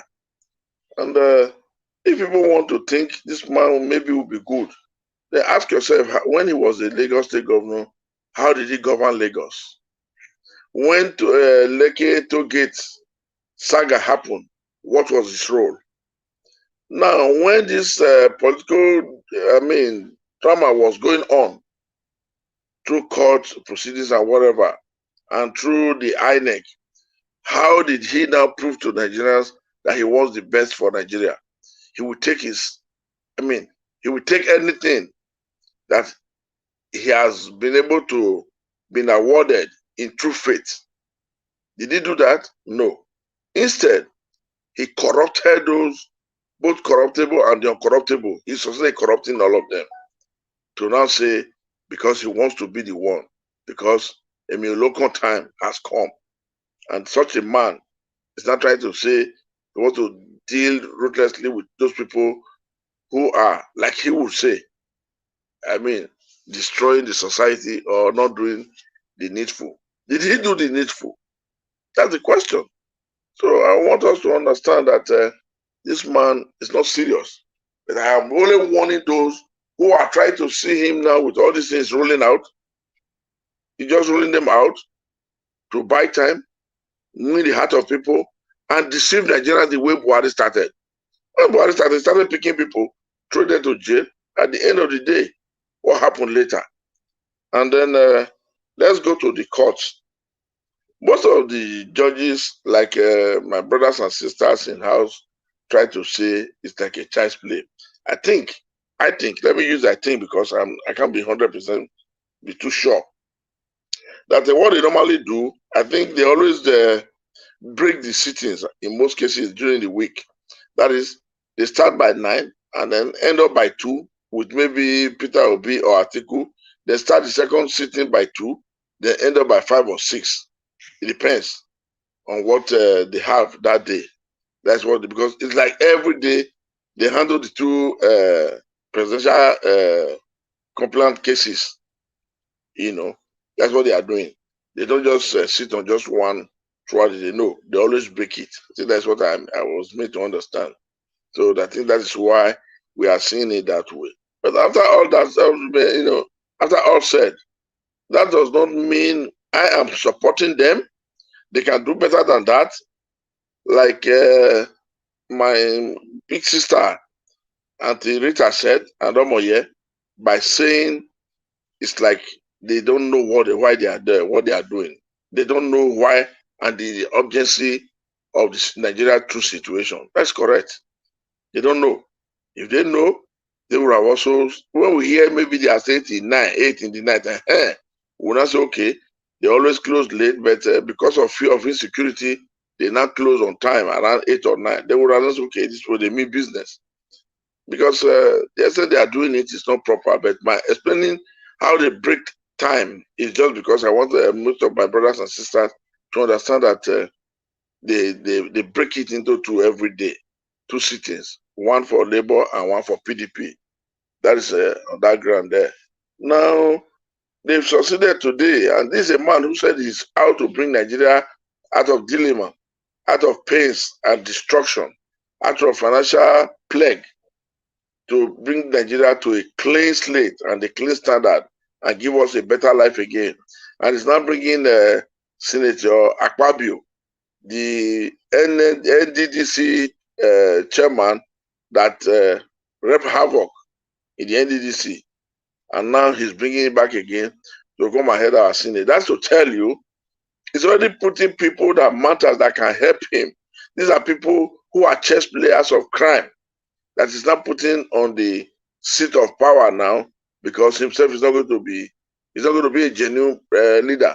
He only wants to solidify, consolidate his position and his people around first before he starts to come out with his true color. If we want to say this is Jagaban, we ask ourselves, how did he govern when he was a governor? That one is very, very important. Because if we don't do that, it's like we'll be making a mistake.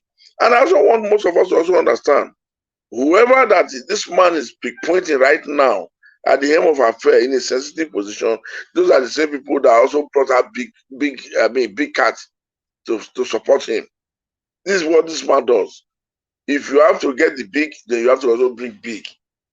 Because he said it clearly before he was sworn in. He said, if I paid you for what you did for me, then why must you expect anything X? He said it. That if I paid you, you asked for money and I gave it to you. Anything after that day, you can't expect a favor. So this is Tinubu. He said it openly. Only most of us will always forget because at times when we read or when we go through some of this information, we just dump it. We don't try to keep it by the side.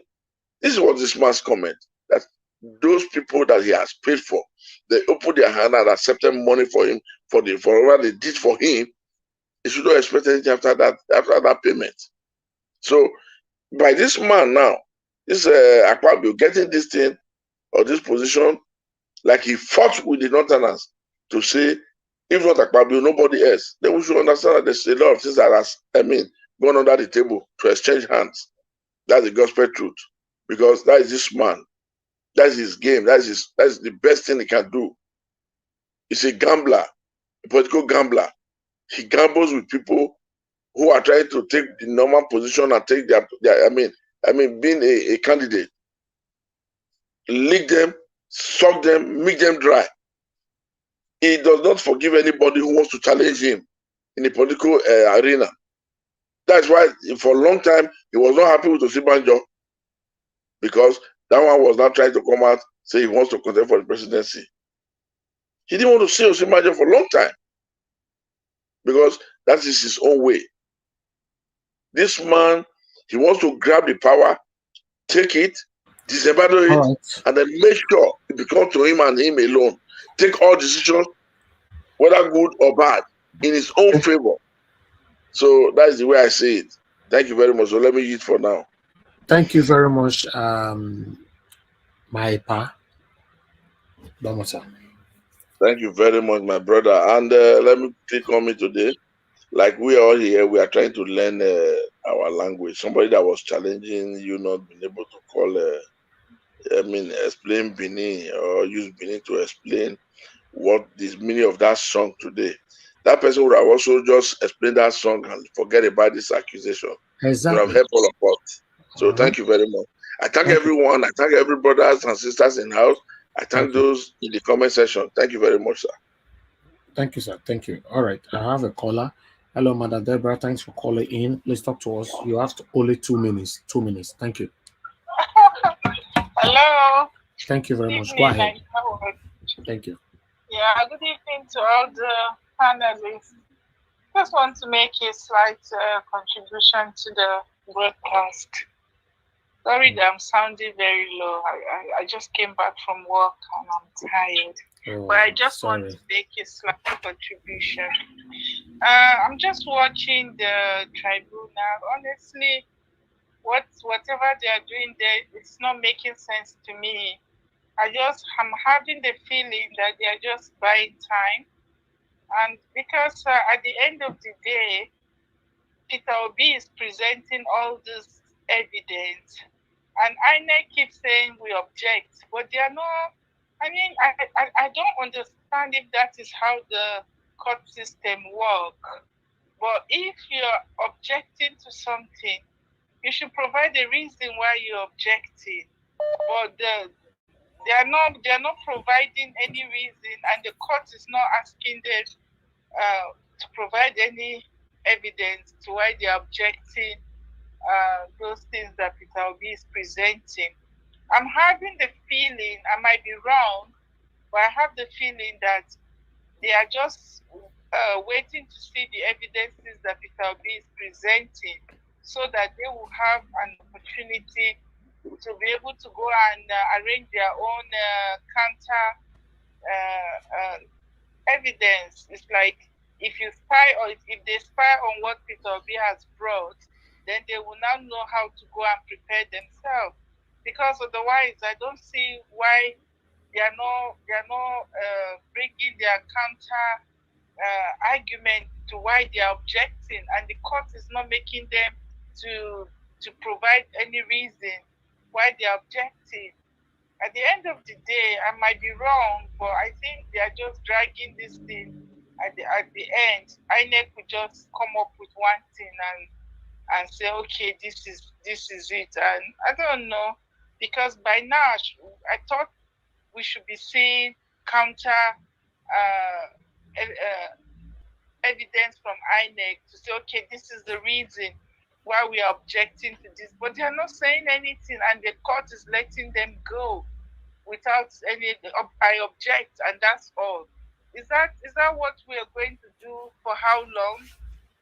So I don't understand. Maybe I don't understand the Nigerian judicial system, but it's not making sense to me, honestly. Thank you. Let me give you an insight on that. Sir, can I respond? Okay, respond to her, yeah. Thank you very much. Madam, what they are doing is they are objecting to those documents, and they don't want to lay the defense of why they are objecting. And they can also not say they accept it. If they accept it, it will be a game over. If you accept that these documents that Labour Party is presenting, they are genuine and they are from INEC, then why are we in court? Okay. All right. So at the end of the day, they are only just trying to drag this thing so that they don't want to accept now, so that they don't, it will not be a game over. Okay. Thank you. Let me help with that explanation. What they are really objecting to is not for this particular level of the hearing, it's for the Supreme Court level. Because when they get to the Supreme Court, if the person that paid them also bought enough judges in the Supreme Court, they will now say to the Supreme Court that they objected to this evidence at the appellate level, which is at the tribunal level, and they were overruled. So if the justices at the Supreme Court will be favorable to them, they will say yes, that their objection should have been sustained, and those documents are not supposed to be admitted into evidence. Okay. So they are not objecting for this level. They are objecting for the next level. And hopefully, Jagaban must have paid enough justices in the Supreme Court at that next level to be favorable to their objection. Thank you. Thank you. Thank you, sir. Please round up in 10 seconds, madam. All right. If make a little sense, but I still feel that if I'm objecting to something, then that the tribunal I should provide my reason why I'm objecting. So if they are not making them provide a reason for the for why they're objecting, so that we can see it now, I feel that they are just playing games. That's the way I look at it. I might be wrong, but that's fine. It's your right to that's not to trust them. I see it. Okay, thank you, madam. All right, thank you so much, Nigeria Watch. Thank you. Thank you. Good night. Thank you very much. That you're doing. Good night, sir. God bless you. Thank you. Hello, thank you, Mr. Victor, for calling in. Please talk to us. 2 minutes. Good evening to you. Yeah, good evening, sir. Good evening to the panelists.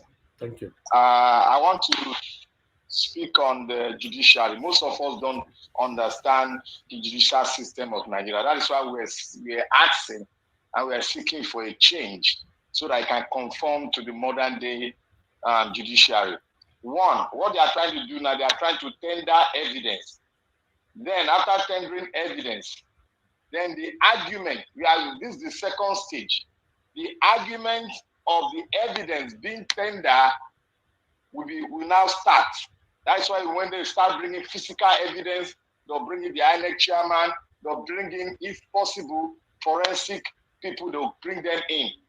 When the case has not really gone into the main thing yet. When we move to the third phase, that is when we start to defend the evidence. That is why those the APC lawyers are saying they are going to speak why they object to read. That means they are going to turn it over when the argument on the fact being brought forward will start. That is when the case really starts. The case is just gathering momentum now. That is why you are saying that they are slow. They are not slow. They are, because a lot of things they are working according to the time they've already agreed upon. That's what they are doing. So they are working, and when the argument starts, you start seeing them going to the night.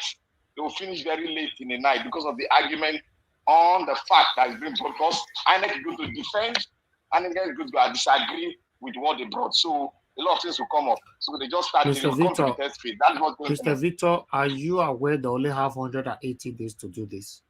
They're going to exhaust it. If they have the time, they will exhaust it. No, you are not allowed to exhaust it. If they are, you are not allowed. It's not allowed. There's no law now that says so. No, there's law that says so. The maximum, sir, 180 days. They are going to use the maximum now. That's what. Why must you use the maximum? As of today, we're already 109 days. I'll be 108 days. And you said they are not slow.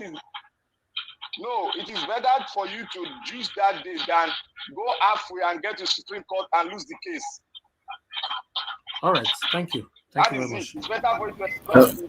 Hello, Mr. Nigeria Watch. Can I make a comment on that? What the caller just said.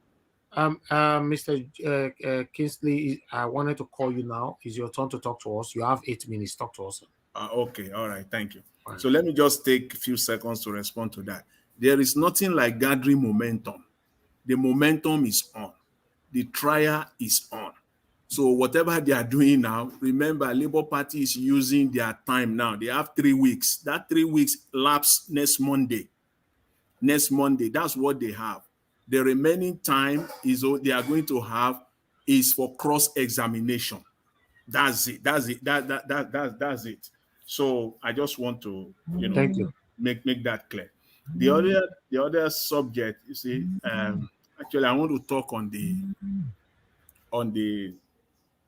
Senate presidency. That is Akpabio becoming the Senate president today, and I will tie it up with the cleanup or cleaners topic that one of the panelists, I think Mr. Alex, brought up.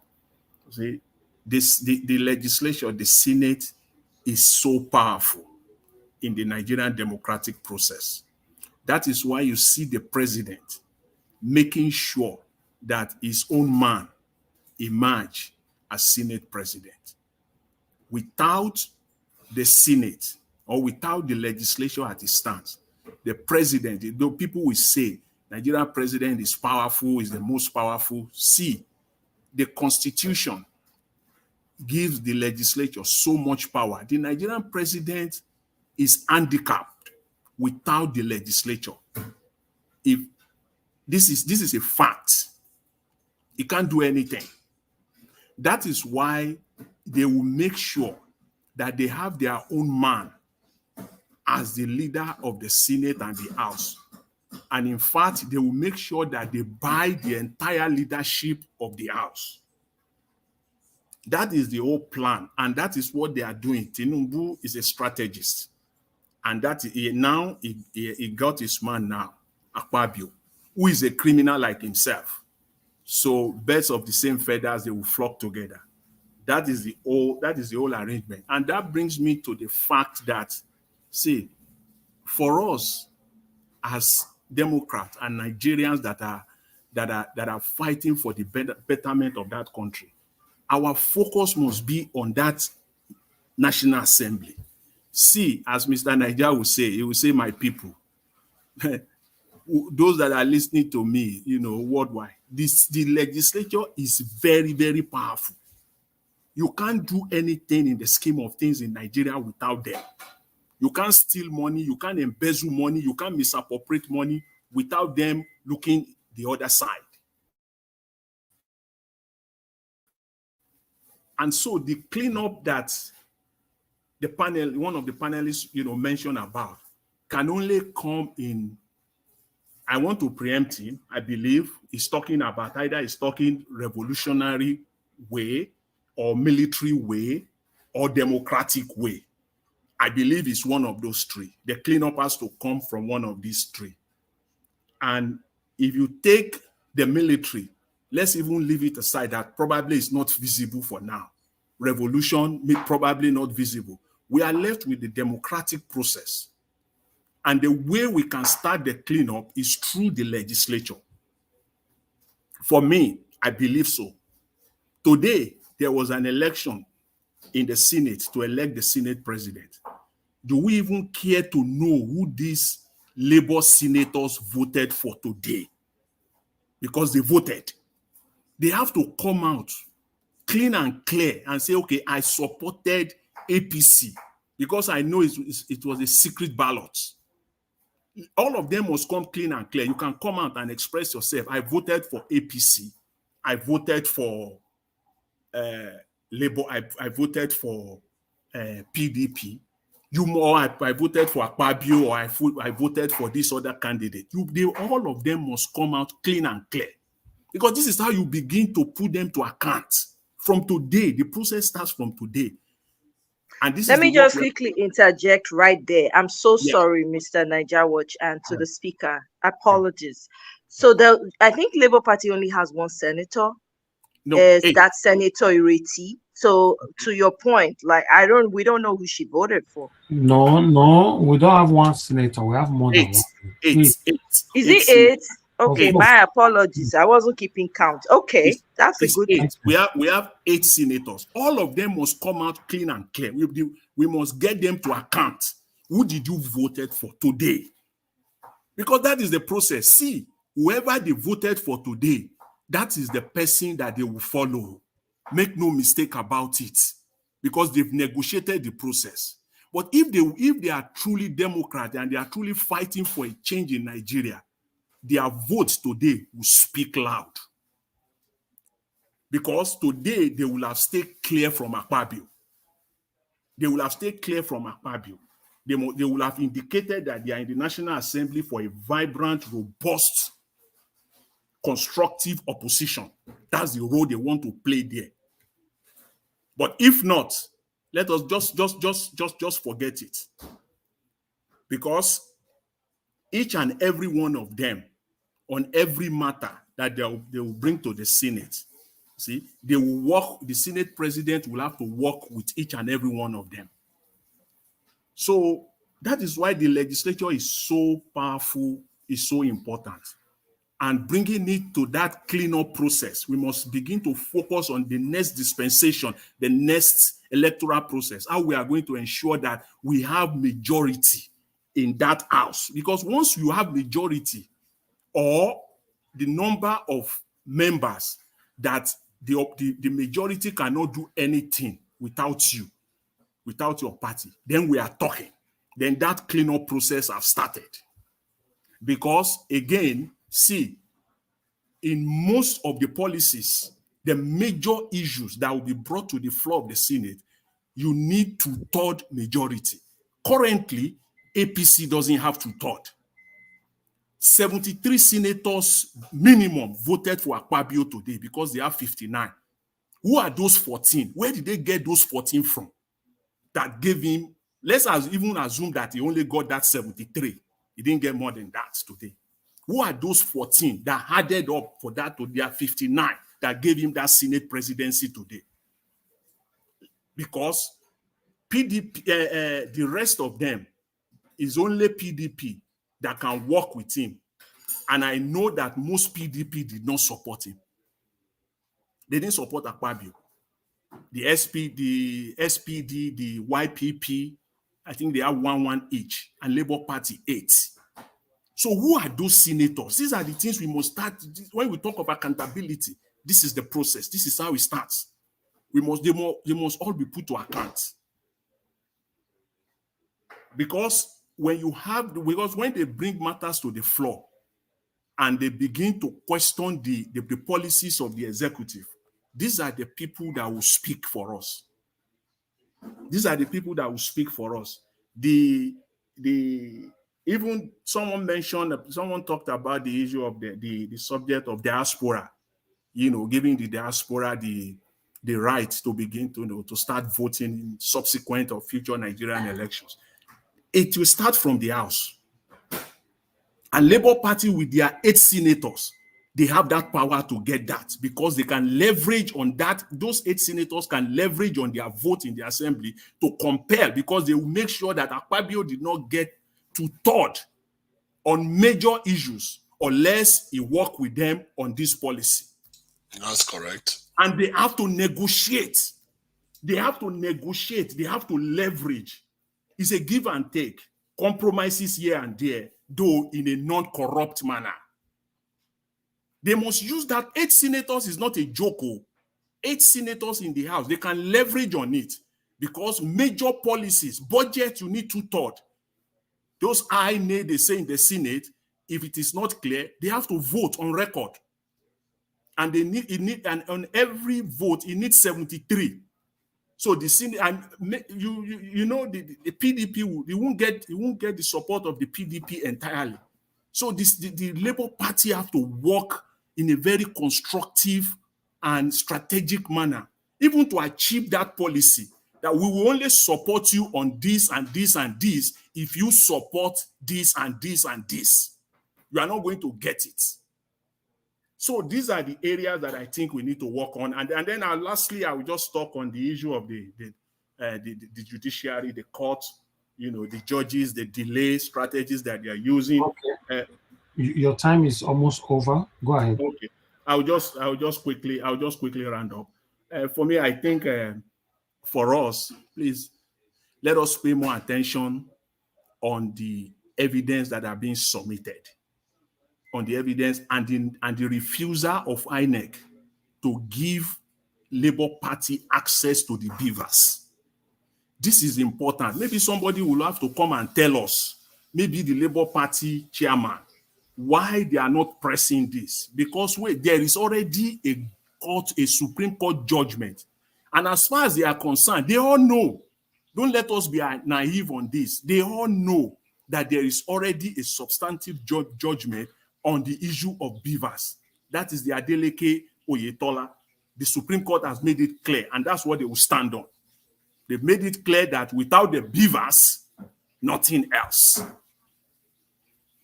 So they are waiting to go to the Supreme Court. Even if they get judgment, they are waiting, and Supreme Court will stand on their judgment. They will not deviate from that Oyetola judgment. They've made that judgment already on the beavers. So the beavers record is very, very important. They must get it. So, sir, what are you saying? If this Tinubu issue go to the Supreme Court, what is our fate?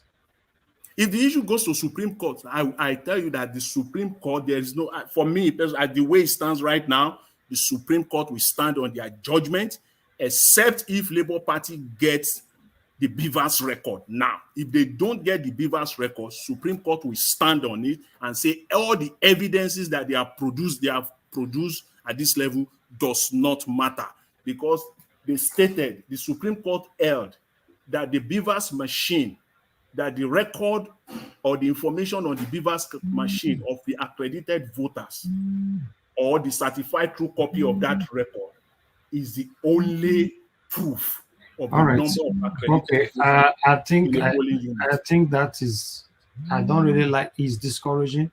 I don't like that. But it's not discouraging, but I'm only saying that Labour Party should work. I don't know the reason why the judges, you gave INEC a court order. You give them an order, and INEC is not following that order. What are these judges doing? Why can't they press on this and tell them to produce this Beavers? My brother, the judges can only give judgment. They cannot enforce the law. Thank you. No. The judges cannot enforce the law. It's okay. Let me move on. Thank you very much. I need to pick a call. I'm sorry. Please, thanks. I appreciate it. Thanks. Thank you very much, sir. Thank you. One moment, please. Thank you very much, Mr. Chuks. Thanks for calling in. Good evening to you, sir. Please talk to us. 2 minutes. Yeah, good evening, Mr. Niger Watch. I just quickly want to correct, what the last speaker said about, Beavers.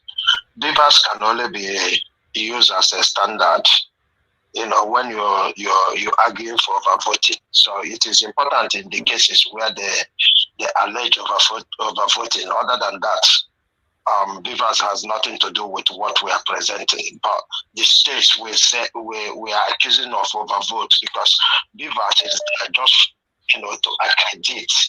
Apart from accreditation, it has nothing again to do.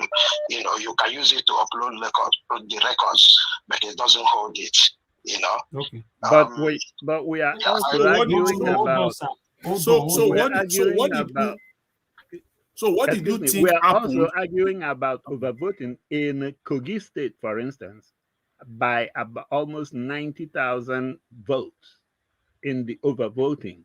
So that's part of what we just presented in the EC8. So the Beavers is definitely needed there to show. Yeah, that's what I'm trying to differentiate, because the way you said it, it sounds as if there's no Beavers, the rest of the argument can go on. I just want people not to freak out. Yeah. Okay. I will quickly talk on the man that confessed in the Senate. That is, if Nigeria is a country where things are done right, that man should be in detention by now. The wife should be in detention by now, because once you subvert justice, you've killed the country. So one subversion of justice can destroy a whole nation, and it's we a need coup. to push for this. It is very, very important that not just obedience, Nigerians need to push for this man and the wife to, in fact, the wife to get arrested immediately. And don't forget, I don't know if you have that video, the same thing happened. Okorosha went there to ask the Senate president. I don't know how you are here, you are a returning senator. What happened? Me and you was in the presidential as a presidential candidate. I don't know, aspirant together. So all these things shows us that man, that information he gave out has something to do with it, including both Ababio and Lawa. Okay, and thank you, sir. Nigerians, we can't let this lie. Thank you. Thank you, Mr. Schultz. God bless you. Let me pick another call. One moment for people. Mr. Elvis, can I quickly say something? No, please. Sorry. Hello, madam. Thank you very much, love of God, of my strength. Thanks for calling in. Talk to us. Naija Watch. How many minutes? 2 minutes. 2 minutes. 2 minutes. Yes. Okay. Naija Watch, please. Make us speak broken today. I beg Olofina. I won't speak broken. I beg, I dey vex. So I'm very vex. Vexation dey my belly full. I dey look for where I want to run. You see, when I look at Nigeria, I look at Nigeria, I say Nigeria na business site. Nigeria na commodity where people they share. I just see something now, the thing it don't vex me. How can Nigeria be like this, so corrupt? At the place, how can we allow this to be happening to us? How can we allow this kind of thing to be happening to us? And we take a look, like say they do juju, say look, we not fit do anything. How are we going to be in a country like this? And this corruption is growing every day. For someone like Akpabio to come and be the Senate president, my God, Yoruba say ole mole. That means thief can't be thief for one third person. First na thief, second thief, third thief.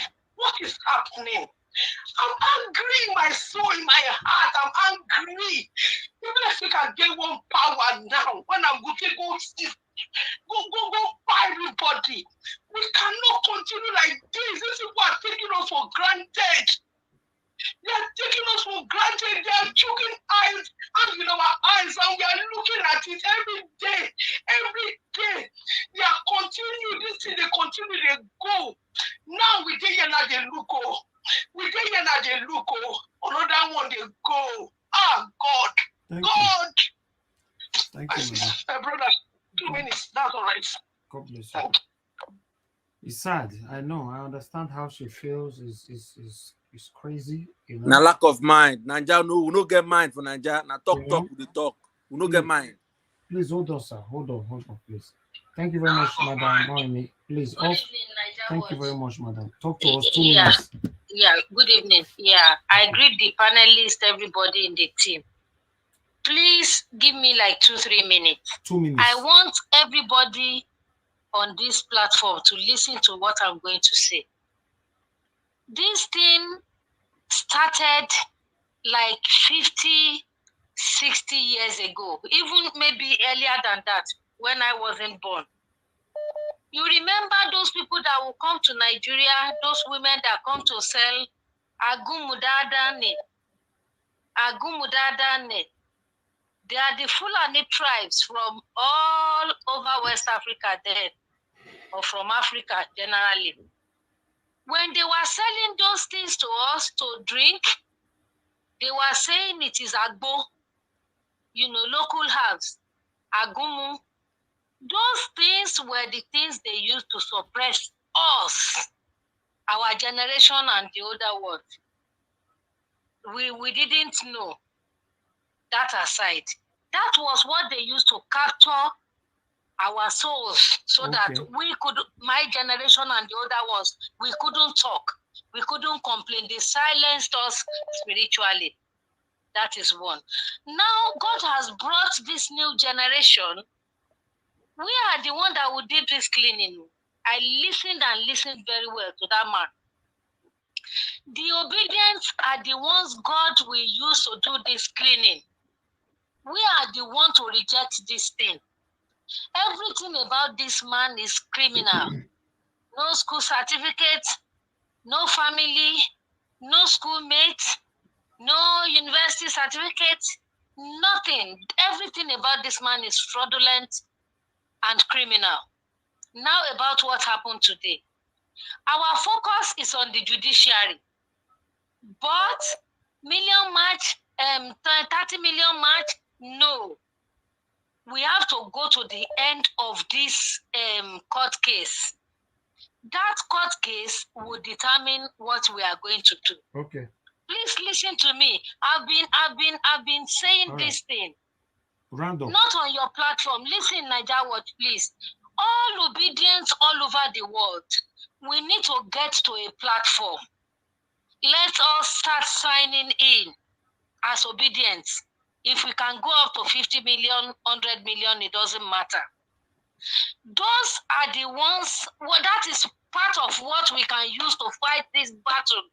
I keep on telling you, please let us make a move.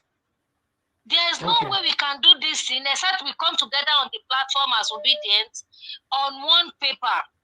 Then, after the judgment, we will start. But let us get ourselves ready. We are the one going to do this cleanup. God has raised us up. Thank you. It is Madam. either Please round Obi up. or no person. It is either Obi or no person. Thank you, Madam. Then everybody will go their way. But let us gather together and start preparing. All right. You said that before. Thank you so much. Thank you. Hello. Yeah. Good evening to you. Ghost Power. Go ahead. 2 minutes. Good evening to you. Good evening, Mr. Evans. Go ahead, sir. Thank you. Yeah, thank you so much for 2 minutes. Good evening, sir. I want to thank everybody there. You know, like I want to ask you, it's just a question on if anybody that can help me. I think in every country, the law enforcement agency, they work under the judiciary of every country. Because our own is so surprising. Because if our law enforcement agency, they are working hand together with our judiciary, I think when the judiciary give an order, the law enforcement agent is supposed to carry it out. Because I believe that that's how it works in the very developed countries. But in our own case, we don't know whether they've also been bought. This keep confusing me because I know in other countries like Americans, once a lawyer declares an arrest, you will see the law enforcement agents. They will go to the place and arrest the person. But I don't know why our own is like that. And somebody said something which I really, in the panel, Nigeria fear. That's why all these things they happen. Thank you, sir. Thank you very much, my brother. Thank you. All right, callers, please hold on. Let me come back to the panel. I think the person that needs to speak to us on the panel is Gingerbread Man. Gingerbread Man, thanks for joining us. Please talk to us, sir. Yeah, Nigel, I greet you, Mr. Elvis. I greet the panelists and the listeners and viewers. What I wanted to say quickly is just to, make a correction, with regards to this court case. Yes, I agree that the court case is taking too long, but we need to understand that Labour Party is a petitioner, and the petitioners have been given 3 weeks to present their case, after which they are going to rest. And during the course of their presentation, the defendants, which is INEC and APC, have the right to object. But the objections have to be substantive, of which we have not seen any substantive objections. It is after the Labour Party has rested their case, then the defense will now begin to present their own case as a form of defense, at which point Labour Party would also cross-examine their exhibits or whatever defense they are putting out. So the idea that someone believes that the main case has not started, no, that is not the procedure. The trial is in progress, and everything is proceeding according to how the legal proceedings should take place. Is it fast enough? I don't agree. I believe that they should have been able to do and be faster than this. Doing 1 hour, 2 hours a day is bullshit, according to me. Because this is a presidential election tribunal. It should be there the whole day. This is very important in order to move this country forward. But as it may be, we'll follow them and see what comes out of it. I made a statement here that all these things that are happening in Nigeria is see finish. Nigerians would not get mind. You understand? Mr. Alex made a very strong point. We need a cleaner. We need a cleaner yesterday. We need a cleaner as soon as possible. We need a cleaner right now, because if a cleaner does not come in, Nigeria is not going to see the light of the day. We are doing our best. We are talking. We are speaking. But I beg to say that speaking and talking is not enough. We need a cleaner to clean the system. The man that was speaking in the in the Senate, that man that was about to sing before he was cut short by one of the beneficiaries of what he was about to say. Because I beg to say that that former Senate president that just finished his 9th Assembly senatorial position, was a beneficiary of that man. And when Rocha Sokorota accused him that he doesn't know how he meandered his way to come back, he made a statement that it was the appeal court that did this and did that. It is still that appeal court that this man that was making the confession, his wife, was the one that subverted justice's half of rendering justice by reason of his intervention. And that was why that Lawan knew the direction he was going to. And he hurt him and shot the man up. From 10 minutes, he caught the man at 6 minutes. So Nigerians, you know, if we continue to just sit down, look, I'm sorry. I'm really sorry for my nation. I'm really sorry for my country, because the great nations of this world did not achieve what they have right now by sitting down. Is by taking action. Is by the virtue of the efforts of cleaners that came from different quarters and made sure that they cleanse the system. And that's what Nigeria needs. We need a cleaner yesterday. Thank you. Did they achieve it by praying? You forgot to add that to it. No. Prayer is not, the prayer was not involved at all. Yes. Look at what Kagame is doing. Kagame has banned all the whole churches and clerics and said that, in fact, if you want to be a pastor, you must go to school first, go and read theology. You have a degree. Yes. You need to have a degree to be a pastor. You see and say. And as we speak now, Rwanda Kagame currency is pursuing the dollar.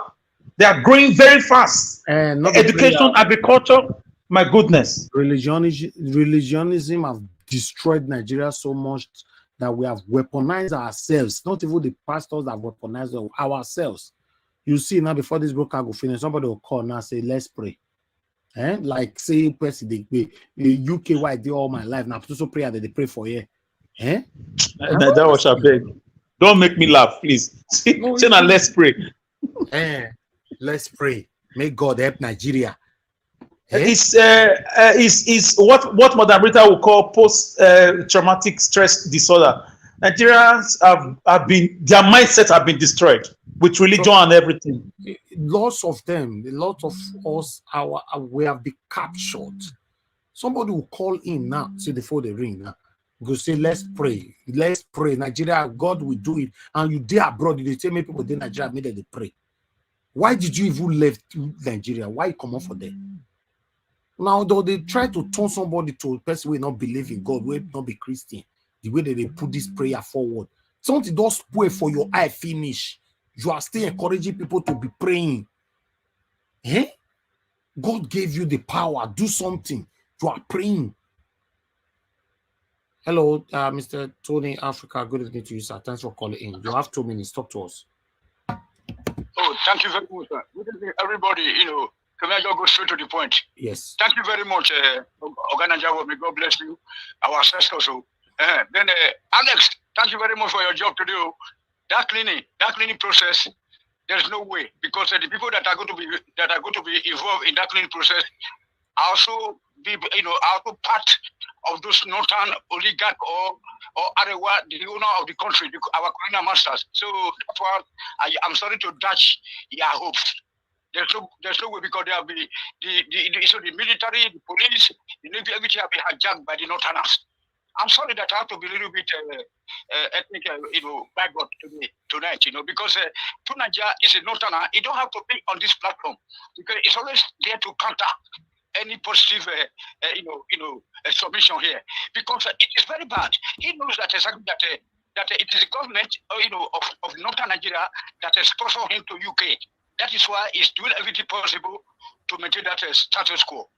You know what I'm saying? Can you just imagine that once upon a time, probably not on this platform, in another platform where we usually meet together with Nigeria, he was even said that we should start donating money to be building our infrastructure. Despite the fact that we have raw materials on ground, that it is a useless quota system that came out of that constitution that is driving all of us abroad.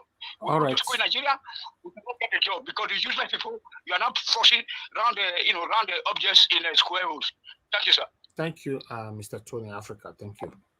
All right. I'll come to the panel again. In mind is that whatever decision that you take today, Nigerians are extremely angry. I'm not in Nigeria. I will not incite any kind of violence, but I cannot stop them from how they want to express their frustrations. So for me, do the right thing, because now money rain, it go beat everybody. It go beat everybody. And then I will talk and reach. I'll go around again. Madam Rita, okay, Madam Patricia is with us, Abby. Yes, Madam Patricia have not spoken. The last time we called her, network was done. Now, Madam Patricia, are you there now? I am. Okay, good. Okay. Please talk to us. Thank you very much. But to start, where was you didn't hear me at all? No, we didn't hear anything at all. My but we are God. hearing you now. Okay. It was my iPad. It's always doing that. I connected with it to this. So anyway, I spoke. I was talking to myself all along. Anyway, it doesn't matter now. Yes. I But started by. did you hear me talking at that time that we can't hear you? No, I didn't. Oh, can you imagine? Yeah. All right. Yeah. Bye. Talk to us. Yeah, Adebajo, his displeasure which he expressed. I said that is the same thing with a lot of Nigerians. We just heard this group now as well. These are young people as well, angry and calling on the judiciary to do the right thing. And like I said before, I said there is no time that we can rule out tribalism and religion from Nigeria politics because of the diversity, the enormous difference between the different tribes. It says a house divided cannot stand, and being divided is not about divided in purpose, it's also about language, what you eat, your culture. If we look around us, most countries that are thriving, they are countries that are based on, they have one culture, they have the same language. Nigeria was it was a business entity for the colonial masters. So they didn't see it as it's not a country for them. It was a business venture. And the amalgamation has not done anybody any good. Because it's clear that you cannot really put people together that are so different in ideas, in beliefs, in culture, and in aspirations, because there's a huge gulf between the north and the south, and there is no way that bridge can be built. We cannot bridge that gulf. There's no way. It doesn't matter whether, if Nigeria like, they can stay 1 million years to come. It will never be bridged. That gulf will never be bridged. That gap will never be bridged. Why? Because of the belief system.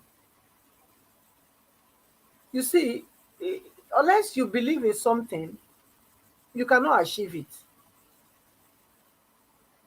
And the belief in the people of the north, majority, is that who the cap fits wears it. And they know that the cap only fits one person. It doesn't, everybody cannot wear that cap. They believe like that. That's their belief system. And there is no how you are going to change that. Even though Even though you can see the difference, they've been pumping all the resources of Nigeria, taking from South and putting it there to try to bridge the gap for these many years. They've not been able to do so because it is an impossible project because of their belief system. Because of their belief system. A place where you see Aliemageri going about, even in this day and age, you still have them there. So when do you think that is going to change? That's the cultural barrier difference that we are looking between the South and the North. And by that, we are divided already. So it cannot stand. This amalgamation, they should dissolve it. Should dissolve it. There's no need. There's no need for it. It's not going to work. Even when they play all this their politics to try to even suppress the other side, which is the South, thinking that when they suppress those ones, we catch up. But they're still far away. Why would certain people keep other people down, so that they can grow, but they don't want to grow? I mean, we should be looking into that, and that's why the emphasis of having the head right can never be overemphasized. We have to really agitate for this. Our principal, he has to come. He needs to come, because it's only when the head is right, when you can get the head right, you can start, dealing with the body. Whatever is not good of the body, you can flush it out. But for now, that is why this fight to getting the head right, we must never relent. We must never be tired. We must not back up. We need to keep putting on pressure on them, because that is the only language that they understand. Nigerians have been sleeping too much. But now, I believe that we can make that difference. Thank you. Thank you. Thank you, Madam Patricia. Thank you. For me, although we're saying we can make the difference, better we start doing it now, because most of the Nigerian youth are still sleeping as far as I'm concerned. Even more of them are not sleeping now as we speak. Just because of light where they give some of them now. If you go to comment sections in different platforms, the way they talk, is disgusting. Meanwhile, let's move on. Thank you very much. Yeah, I don't know, man. Is it possible that we can do away with this word masters, calling other people masters? This is really, really archaic way of referring to people that invaded our country. They are European. They don't even call themselves masters. Why do we still use these terms? Can we ban this word? What do you want them to call them? Exactly. Europeans, they are British, they are Europeans, Oyibo. Yeah, what they call themselves. Yeah, but they were colonial. They were colonial masters. They are not our masters. They are no colonial powers. Masters. Yes, they are no longer masters. They but don't even call themselves you can call them colonizers. Colonizers. I agree with you, Niger. That word cringes me. Colonizers. If they hear you calling them that, it doesn't mean that they are your masters. It doesn't mean that they are your masters. Colonial masters doesn't mean that they are still your masters. No, but don't give them that title. Masters. Exactly. That's what he's saying. Don't give them that title. They'll be smiling. Normal you speech talk. When I even know so that they listen to them. But will that stop Tinubu from going back there over and over for medical checkup? At least your children are not growing up conditioned to be calling other people masters. Yeah. And it affects their way of thinking about the world. And his son is investing millions buying houses over there. Yeah, maybe if the people were not busy calling foreigners masters, the son wouldn't be investing over there. Maybe that's what conditioned him to do that too. No, that's the inferiority complex that Exactly. needs to We be need to start purged. getting out of that and start fending for ourselves as an independent, sovereign people. We can't just be calling other people masters as grown people. It really cringes me. And I don't know, man. I react viscerally to that because that is completely against the way I look at the world. Because they don't see, everybody else, 4-foot men in this world are able to see themselves as sovereign. How can we be calling other human beings masters? You know, and yeah, we'll be calling another woman's husband master. All right, It's embarrassing to me. We'll be calling them colonialists.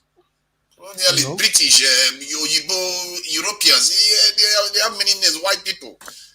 They have many that you can call them. They don't need to put that master's thing. It's really strange that we Nigerians have held on to this. Most even African countries have done away with that word a long time ago. Antonaja, I don't even think the word white people is right because only the angels of God are white because I see them as human beings. Well, brown We don't even people. know that, Mr. Alex. We don't know. Nobody has gone and come back. We don't know. So as much as we know, they might just be your color. They might be mine. Anyway, I'm telling we can you. call them We Muzungu. are actually brown. We are actually brown, but we call ourselves Exactly, we're brown. Exactly. So Muzungu. You Mr. didn't call Elvis, we yourself, did call them Muzungu. brown. You Muzungu. didn't call yourself black. It was the white Or people katakandus. that Call the gave katakandus. you that color, this thing to put you down. Call you black. Are you black?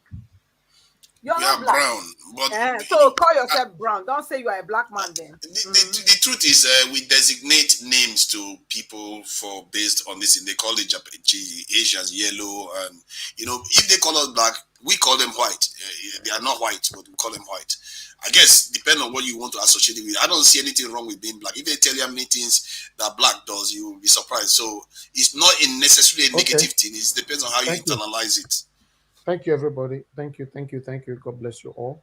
All right. I would like to go to give us a mandate in the building.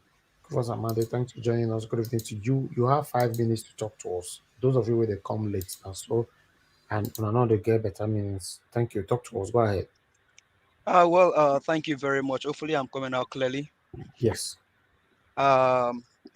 Well, I think good evening, first of all, to you, and then thank you for all that you do. Good evening to the panelists that are on your time zone. I think Mr. Alice, and then morning, afternoon to everyone else, depending on your location. Thank you so much for doing this. Wonderful discussions today. It's been so great and so interesting to be able to see what's going on. But let me ride on the way that my brother on this Twitter space spoke. Student loan ọjà òkùnkùn ni ẹ mọ́ ra o, ọjà òkùnkùn ni na black market. I was thinking about this. Yes, don't just dabble into student loan thing. And obedient all over the world. Tinubu fẹ́ gbé yín mọ́ra ni. Ẹ mọ́ gbà fún. He wants to carry you join body. Obedient all over the world. Nigerians all over the world, particularly Nigerians back home. Tinubu is a scammer. That guy ain't gonna do anything good. Tinubu does not know how to do good. If he knows how to do good, you came to. All right, Black Panther, I can see you. Thank you. Go ahead. They selected you on a country that has no constitution, and then you are telling the judiciary that you will not tolerate anything that can truncate justice. Do you have justice in the first place, Tinubu? Alo maale ni o se Tinubu maale ni e. O maale ni ran yin Tinubu o maale. Ọmọ àtọ̀hún rìn wá ní ọmọ àlè ni ẹ. O lè change. Kò sí nǹkan tó o lè change. O lè yí padà. Ọmọ àlè ni ẹ. Ọmọ àlè ni ran yín. Àwọn tẹ́ ẹ dá lóró tẹ́ ẹ gbẹ̀mí ọmọ wọn. Ìkan kan lẹ́nu sáwọn kan ìka mẹ́rin tó kù ti wọ́ àti tìdílé yín ló máa jẹ́ Tinubu. Ìwọ lọ sí school pẹ̀lú student loan nígbà tí wọ́n bí wọ Nàìjíríà. Did you went to school with student loan? That's even if you go to school, if you attended school. All of you guys went to school freely in Nigeria. Stupid human beings. You enjoy free education, and then now you can bring you want to scam Nigerian people with student loan. What have you done to actually implement student loan? I live here in the United States. You don't need to stress to apply for student loan. In the first place, before you even think about student loan, you think about financial aids. Think about scholarship for the people. You've not planned scholarship, you've not planned aids for the people. You're bringing student loan. Then what happened to the lecturers? You are a scammer, Tinubu. You're a foolish human being. Oh, le ṣe nǹkan tó dáa. Àfi kó mọ parọ́ máa lè. Ìran yín, ìran wo àti Rẹ̀mí. Ìran yín, àwọn tẹ́ ẹ dá lóró, ìkan kan lẹ́nà sí wọn. Ìka mẹ́rin tó kù ti wọ àtàwọn ọmọ ẹ ló máa jẹ́. Àwa wí tán ní kí judiciary kọ́ máa truncate judiciary. Ìwọ ọmọ judiciary ọmọ àlè. Ìwọ judiciary lẹ́nu wọ Tinubu. Àlọ́ máa lè ní ẹsẹ̀, ó lè yí padà. Kò sí ohun tó dáa tó lè ṣe. You ain't gonna do no good, Tinubu. You cannot do anything good. I have said it, I'll continue to say it, and I will say it anywhere. I can come tell you, if you invite me, you cannot do anything good. Oh, let's say unto da. We don't know anything good with you. You stole a mandate, and you are saying that the judiciary should not truncate the job. What utter nonsense? And then you're now trying to gaslight us. You know, when you go to computer village in those days, and you want to go and buy Nokia, and then you all of a sudden you open the box, and then all you find inside is food.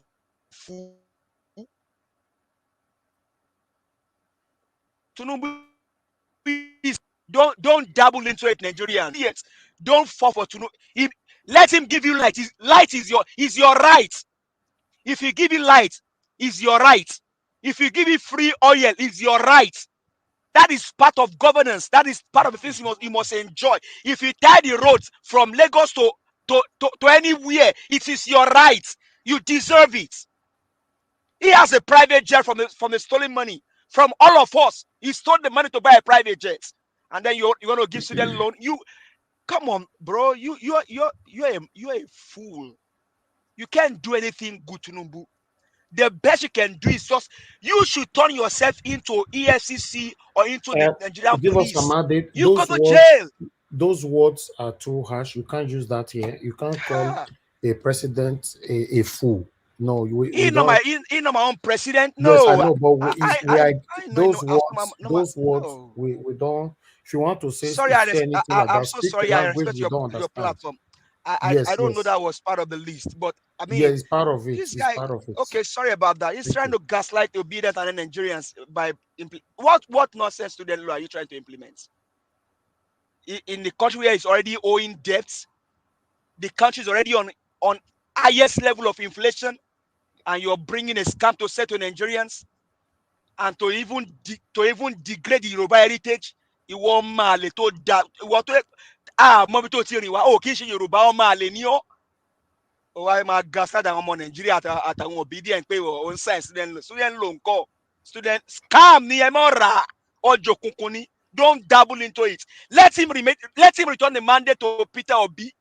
Peter Obi is our president, not Tinubu. I don't know him. I don't know his family. I don't know his generation. He's not from Yoruba. I don't know him. We don't know him. Don't buy that. Don't buy nothing. If he gives you light, is your right. If he ties zero, is your right. For the days it's going to be there. For how long is going to be there until we chase him out and his family. Chase them out of until we chase them out of that seat. Whatever thing he does is your right. Take it. Student loan call, student loan. And then we'll talk about judiciary. The old man that came out. All of you guys, you've ruined Nigeria. I don't want to be one Senate president. And so you come rot in jail. You come jewa. Go eat beans and drink gari. May then give you gari join them. Let you as Senate president. And Tinubu, all of those guys Akpabio, Ozwakalu, Tinubu, Fani Kayode, Alake, all of those guys, they cannot do anything good. Peter Obi is a real man. We are not saying he's anywhere. Peter Obi is a man of the people. He understands what it takes to be a president. He's a man of compassion. How we turn Oga, to saw me. Bring another matter come. More yeah, which one won't bring again? Abi you want go repackage Nigeria again? Repackage and that one come. Whatever you do, if you like, give Nigerians 30 million. It is their right. Whatever thing you do, that all of us, it's our heritage, it's our right. So anything where you like do, but you cannot fool Nigerians. Mr. Elvis, I'm so sorry if I use those. I never know those are part of the list, but I'm sorry about it. Just out of so sorry, my brother. I understand the pain. Be like say the dog give you some water, make you drink for his side, Twitter that side now. You know they speak like no, them, you know one thing we say, because one thing I want Nigerians to understand is, and I usually say it on this platform, there's what we call Moluabi, and there's what we call Omale. So, okay, if Pa Adebanjo is at this age, is still fighting for a better Nigeria. That tells you what Yoruba stands for. We don't stand for nonsense and all of this shenanigans these guys are doing. These are thieves. We don't even know them. And so all of this is just coming out of the pain for the nation. People are being fired. You see what somebody put on the handle I saw. The gifts they gave Buhari when he was going to leave office. Over 1,000 by Nigerians. That was his own validation gifts. And they are still buying more in Benue, in Jos. And these errands, man, these guys, are you going to pack student loan to scam Nigerians and obedient to appease us? The best thing is return the mandate. You stole it and you are trying to appease us with, what are you trying to appease with? You see my something and you are telling me, you see my car. Okay, I don't give you tire now. Take the tire, maybe I drive the car. Now your car in the first place. You want appease me, say my give my car? No, bring the mandates. That's the main thing. Return the mandates. And you went to arrest Emefiele. Even though Emefiele is part of you guys, you Tinubu, turn yourself into jail. Turn yourself into jail. Turn yourself into Mahmoud Yakub in that we cost that they cost Nigerians pain because a 19 years old boy like Mr. Alex we'll talk about Deborah. 19 years old boy in Jos died himself because of this man. That boy would have been his grandchild. Maybe that boy is the next savior of Nigeria. We don't know. But that boy said because Mahmoud Yakub did what he did, he went to buy himself. A 19 years old boy. Maybe that boy is the next savior, is the next surgeon of the world. And this because of one man's selfishness. One man's selfishness. And up until now, Nigeria, you are trying to legitimize illegitimacy. Who does that? You are not a legitimate president. You are trying to legitimate it by even trying to give Nigerians what belong to them in a wrong platform. You are talking about student loan. His own children, okay, his own children, did they use students to go to school? They all went to school on free education. Their own children cannot go and apply for student loan because they've stolen Nigerian money. And you are trying to make the poor go through pain. Some people, it's just $100 is their school fee. $100 is their school fee. Equivalent of $100 is their school fee. And they should go and be getting student loan. Thank you, Mr. Elvis. I'm sorry. I'm so sorry, my brother. All right, that's so fine. Sorry. It's just out of. No, it's okay. If you want to speak anything that you want him to understand, you can go to your local dialect. That's fine. Thank you very much for your submission. Let me quickly pick one or two calls. Thank you very much. Love of God is my strength. You're calling back again. You have only 1 minute. I call back. 1 minute. 1 minute. Please, everybody on the platform, I want you people to look at the arrest the supposed arrest of Emefiele. Please look, all of you, just go and watch that thing very well. That thing, for me, allegedly, that thing you see is a planned work. Person where the Opal car for, where the Opal car for may come out like boss. Where the Opal car, all of you watch that thing. Somebody they arrest, he have time to put cap on his head. He put cap on his head, oh, he wear native. This man has been taken from that our place to somewhere aside. And you remember what happened years ago? In our time, the lady now is still here. During the time of Babakira, one lady they call Gloria something. She's still in London. If you go to party, you see her here. And they say they party. Gloria Okon. Gloria Okon. Yes, thank you. He did here at the Stadium for Manchester for party. That man, when I see that day, so they just use that one. They plant everything to show Nigeria say that they work. Go on the internet now. People are now changing their mind. Say, this Tinubu is working. They plan all this thing that is happening. I know that God is on Obi's side. Obi will take his mandate back. They have done this thing. They planned everything. And I'm telling you, it will not work. Obi will collect his mandate back. Thank you. Thank you, madam. Thank you. All right, my people. Can we have some likes? I'm surprised. 5 hours plus. We still have over 800 something watching us. So it be like say today's topic. It be as it gets. So guys, press on the like button. Let's see your handwork. We currently have 661. Before I call on the next person, let's take it to 700. You know, press on the like button. Let's take it to 700, 661 at this particular moment. You know, if you know you can hear my voice, you have not hit on the like button, please do that right now. Thank you. God bless you. Press on the like button. It's currently 662, 664, 664. Come on, guys. Let's do this. Come on, let's do this. 664, 664.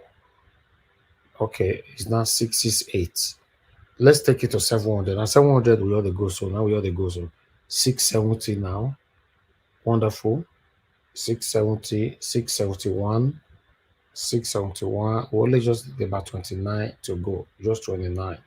Press on the like button, my people. I know I'm not using a table nonsense. Press it now. Yeah. Press it. We still get a lot of people we never talk. So we still there, don't worry. Press it. Press Sam now. Oh no, man, not make me this. In fact, at the go house. Press Sam, press Sam is 675 now. 675. Come on, guys. 676, 676, 677, 677. We are going straight to 700. No stop. 700. What are you talking? 677, 677, 678. Come on. Press on 679. Press on the like button, my people. Yes, 680. Just 20 to go. Just 20. 684. Wonderful. 16 to go. 16 to go. Press on the like button. Press. I know there's many of this I do it already. Some of them are drink coffee right now. Press on now. 685. 685. Press on. Every day they press blah. Go press on first. Continue with the blah later. Press this like I beg. Don't make me this. Press on. 687. 687. 689. 689 now. Oh no. Now only level remain. Only level. Only level. 695. Wonderful. Only 5 now remain. Only 5. Who is the 5 now? Only 4 remain. Only 4. Only 3 remain. Only 3 now remain. Only 3. It don't complete. Thank you. God bless every one of you. 700. God bless you all. If you know, say easy to have a wonderful for supporter and followers like this, where you go talk, they go Now you support. Go now for you make am slow because you go mention blue. No, now that one make am quick. Oh. You know, because people, say the one they don't they press that blue, they don't they go do. Because the They don't blue want now to the do. important fast now. If you Mr. don't Elvis, mention them, Mr. Elvis. Yes, sir. Sorry, can I speak? So Madam, I think was it Madam Joy that just called now? Now she talk about Love of God is my strength. yeah, about Emefiele arrest. Now, if you compare Emefiele and Tafa Balogun, you see, if they really arrest Emefiele, they should drag him on the floor like Tafa Balogun was dragged on the floor.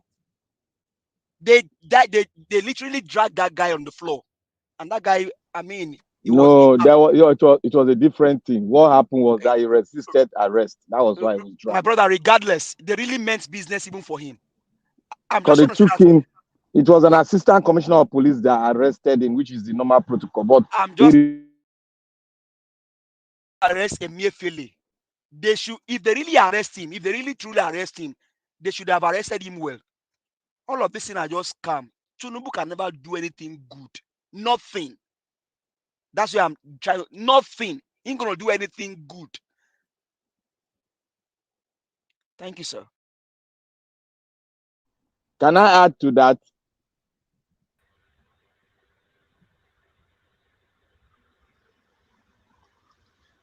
Is anybody around? Yeah, I'm here. Yeah, you can Yeah, I think we should be careful of just Let me crying. add up to that. Hold on. I was on the just floor say something before that you I'm not now. gonna take long. I'm not gonna take long. Black Panther. One second. See, Let To Nigeria wrap up really quickly, and then Black Panther. Yeah. Who's next? Actually, is it Black Panther? It's me. I just came in. I've spoken only once in 5 hours. I still do. Black Panther, how many times have you spoken now? Because I've spoken once in 5 hours. I've not So spoken. I I'll just come to came in Black now. Panther really quickly to Nigeria, so you can To come to Nigeria, you talk for only once for 5 hours. Hey. Thank you. Yes, so yes. Are you surprised? I did. All right. Because I've been listening to all of you since, even before I joined. I bet make una hold on. Let me manage this. More managers. All right. My brother, give us a man. They don't finish, right? Okay. Yes, sir. All right. Yes, sir. Yes, sir. Thank you. Thank you. Okay. Let me give priority to people who never talk. Let me go to let me with Mother Rita. She don't come out. Oh, Sarah, she really try. Okay, let's go to Mama Esho. Mama Esho, thanks for joining us. I bet talk to us, Mama. I've been hearing some people have been vibrating since morning. Well, make una cool stepper.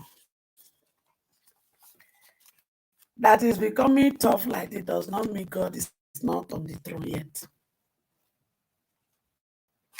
So that you people not go get BP and begin to treat BP. When God gives us the victory at the end of the day, you will now appreciate and value it. So let's keep our faith strong.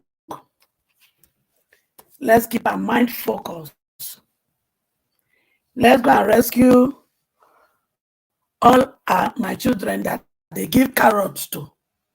They come begin to sing another praise. You are meant to collect diamond, gold, and they give you carrots. And you begin to dance, kelebe dance. I better come back home. So those should be our focus. Let them continue to do. Have you not even seen? Is there any shenanigan they have brought that they have not failed? I want to ask that question.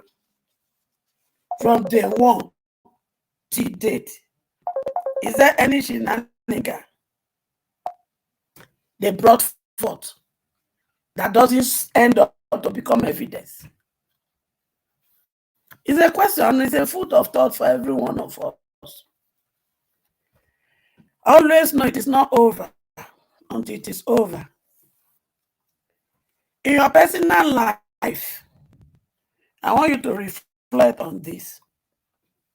The battle that confronts you in your personal life Have you not observed that when you are, it is almost time for you to come out of the battle, it become tougher?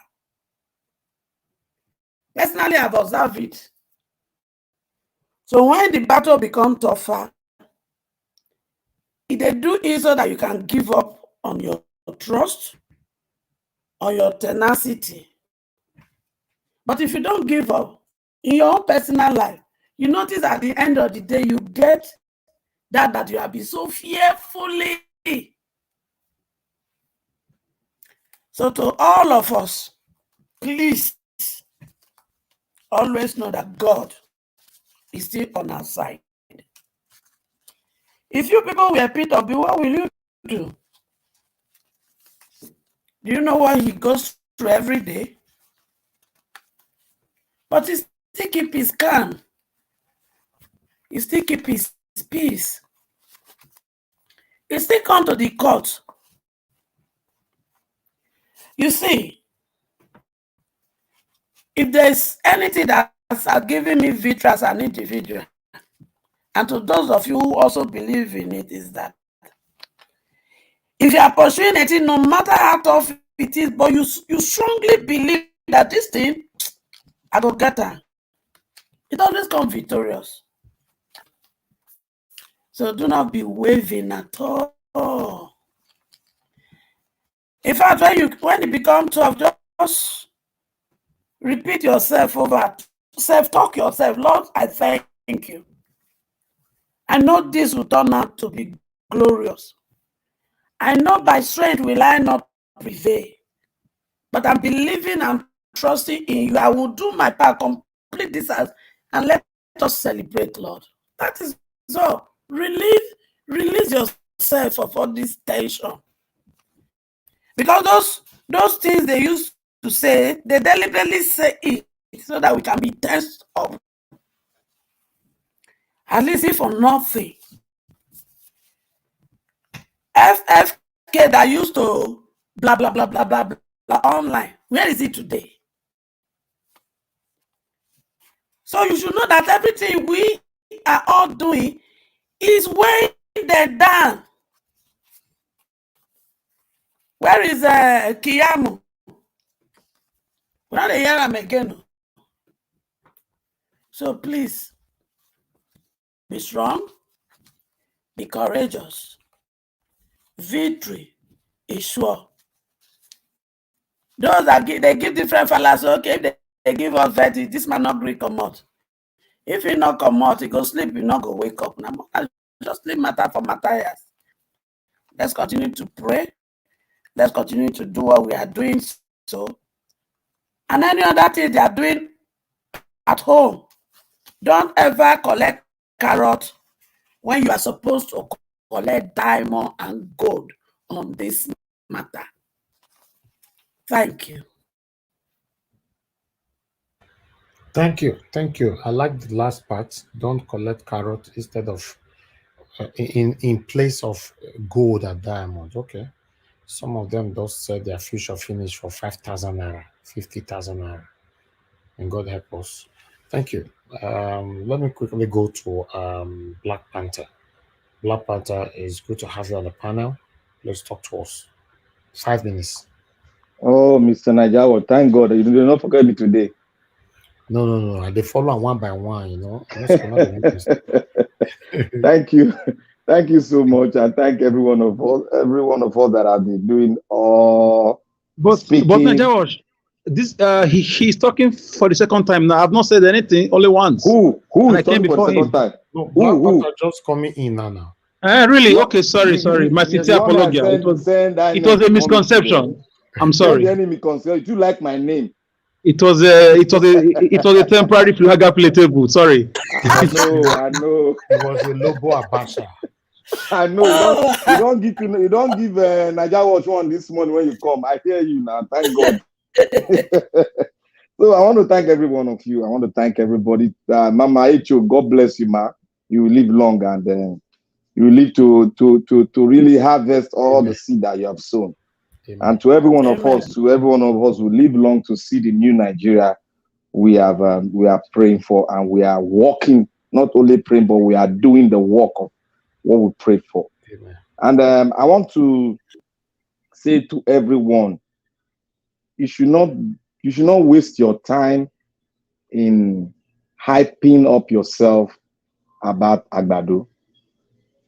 You should not waste your time. It's not going to. You cannot see anybody that stand on the platform of corruption and you expect something from him. Anything that comes out of him is just the embodiment of the charade and corruption they have to give. You cannot give what you don't have. That is why we say somebody that doesn't have the intellectual capacity cannot stand the test of time to rule a nation from the hierarchy. From that hierarchy, it's not possible. We tested the Buhari, did not go to school, he failed. This one, another did not go to school, he's going to fail. But it's not going to finish it because we are taking it. We are taking it through the court, and if they don't agree to that, then we'll go the way Alex said. Somebody, it's only one person that will rise up, that will bring about that change. When we're talking here, when I was making some speech the other time, one of Nigeria, I said one thing concerning Somalia, but all of us just blew it away. We thought it was not. Everybody's praying. No. Everybody's going to eat. You see, when I say everybody's going to drink the tea in one way or the other, because the foundation we are seeing now is because we are on a very shaky foundation. Somebody said yesterday, submission yesterday said, you cannot build 3-story building on a 2-story house. You cannot put 3-story building on a 2-story foundation. It will fall. It just requires just time. Just time. It will fall. And the time has come. We've all seen that Nigeria is a failed state. Even our principal said it. He said, but it can be redeemed if all of us garner our resources, our strength, our energy together. It can be. We can wake it up and start building a new foundation. He said it. I'm paraphrasing. So I'm going to speak this to Nigeria. See, the ideology you have concerning building a good nation starts from the foundation. If you are building a house, if you don't have a good foundation, you will see at the long run, house will collapse. There's no amount of attachment that will hold it. It will definitely collapse. Look at the houses that are collapsed in Lagos, High-Broad City, Lagos. Collapse, 4-story building, 6-story building collapse. Why? Because the foundation was wrong. You can't cheat the foundation of anything. You can't cheat it. Even God said something about the foundation. That is down that premises. You cannot build good military. You cannot build good citizen. You cannot build good ministers. You cannot even have good ministers of God itself. Because God recognized the laws of the land too. That is why God told them that we have to pay tax. That means he recognized the rules of the people. When the people make a rules, he recognized it. So why are we shying away from it? We have not seen anything here too. Most of you are provoking because you have not keyed into what we have been talking. And you have not keyed into what our elder, the father spoke when Nigeria was played. We've not keyed into that man. That man is an embodiment of Nigeria history. We should preserve and pray for him to live long. Pade's son, I've forgotten his name. Sorry, I've forgotten his name. We need to key in and know where he's coming from. I've forgotten the name. I'll call it. Don't worry, I'll call it. We need to key in. Every one of us here. To Nigeria, I'm speaking to you now. There's no charade. There's no beautiful language you will speak to console those that have keyed themselves into the civil rights movement. Nigeria. There's no amount of beautiful thing you will say. Because even the activists, it has consumed the foundation, the rock foundation has consumed them. The imam, it has consumed them. The bishop, it has consumed them. We that have the focus, we that are, some of us that are trying to key in, some of us that have keyed in to the foundation ideology now, we know where our problem is coming from and we know the solution. When this Milocon is talking about student loan, you are putting student loan. You don't even have record of people in your country. You don't even have their home address. You cannot boastfully say, oh, this one you are giving loan. Can he secure a job so that he can be able to pay? The reason for your loan is that you want to build a system whereby somebody pays a loan. When he gets the job, he cannot start paying it. If he doesn't pay, you know how to track the salary and you know how to take it out of the salary. Or you know how to take his annual income, tax collection, income yearly. You know how to take it down so that you bring. It's not a matter of paying fine of 500,000. That is not a loan. Now it's under, you are doing something under duress and compulsion because Nigeria is under duress now. Everybody. So everybody should know that that will work because we don't have records. We don't have records. So why will it work? So that is rubbish that he's doing. Anything that will come out of Emilokon is nonsense. And I would like to say this to every of our citizens, Nigerians that are keying into. I'm not saying you should not talk about tribe, that are now making the tribal issue the foundation in which for them to speak. You are just preparing the doom days for yourself. Because when that day comes, the forces that is driving the country now is for us to get good governance. And I say, the days you are preparing, when it comes, when you make a noise, the people that believe and focus on revitalizing Nigeria will consume you. If you cannot forge ahead, now it will consume you. Because one force which everybody will be focused on is our oppressors. We'll be looking after we'll be looking for our oppressors.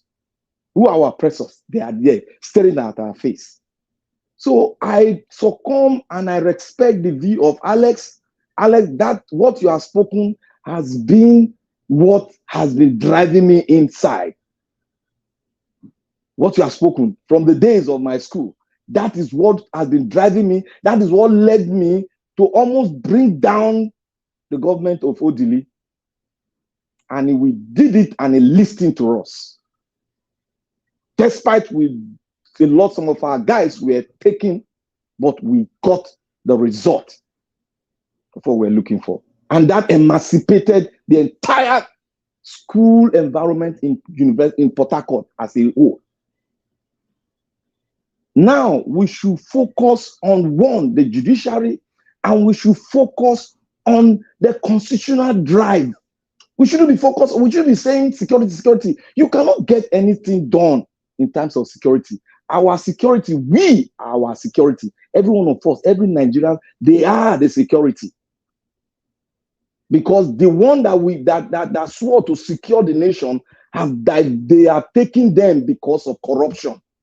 But we have to take the ones that have not been stained too much. You have to take it away from them. That is it. That is my view. Thank you. Okay. Mr. Elvis, can I quickly address something that Black Panther just said? Yeah, go ahead. So, really quickly, Black Panther, there's no way we're not going to talk about tribe because they've made it an issue. We have to. We have to call out the poison. We have to address it in the open because our silence and complacency is what has gotten us here. So on that, we're going to continue to talk about, as long as they continue to make tribe, religion an issue, we will address it. Thank you. Can I respond to that, please? 1 minute, please. 1 minute. Okay. The reason, like I told them, Sister Rita, when Madam Rita made mention of tribe. I said tribe will be necessary at the time. That's what I said. So for now, we should just focus on what is happening and what we're about to do. Simple. Okay. And that's also part of the tribe issue. So there's no way we can focus without calling that out. We have to be calling out the poison as well as focusing on what we're focusing on. We can chew gum and walk at the same time. Thank you. All right. Thank you very much, everybody. I can see everybody on the panel don't talk once. Yes, everybody on the panel don't talk once. So I'm going to do another round with you guys now. But before that, let me quickly go to the comment section. I can see Jajan, thanks for joining us. I appreciate you. Prince Al-Dollar Bill, thanks for joining us. Appreciate you. Sorry, guys. Eternity. Thanks for joining us. Tony Africa, I can see you. Thank you very much for joining us. Origin, thank you very much. I can see you right there. BTV Niger, Simeon Onagbonji, I can see you as well. Thank you very much, my good people. Madam Patricia Tabojimi, I can see you right there. Gaku, I can see you right there. Is it Gaku or Goku? Goku Gohan. Okay, I pronounce it properly right now. Okay, I can see Peggy Modi. Thank you, Mother for Olubami Diaspora. Thank you very much. I appreciate every one of you right there. I just wanted to quickly scan through the people right there on the comment section. Abo Azi, I can see you as well. Thank you very much. Say Abo Azi, someone gonna take the lights, go 800 or make gonna press them. Make gonna the press them. If you know you never press them, you know. So we're here with you now. Since we have new people joining us right now. Okay, Lady G, thank you very much. I appreciate you all. Thank you. All right. What will happen right now? I'm going to give extra 1 hour, which this particular broadcast cannot take it. Just like I gave about 2 hours yesterday. So I'm going to give extra 1 hour to round up this particular topic, but I must end this particular broadcast. So it's not going to affect anything here, but it's only going to affect you guys that is watching from Niger Watch only. Every other platform will continue. So if you know that you're watching us right now, if we end this broadcast, what you just need to do is to refresh and join the new broadcasts. All right.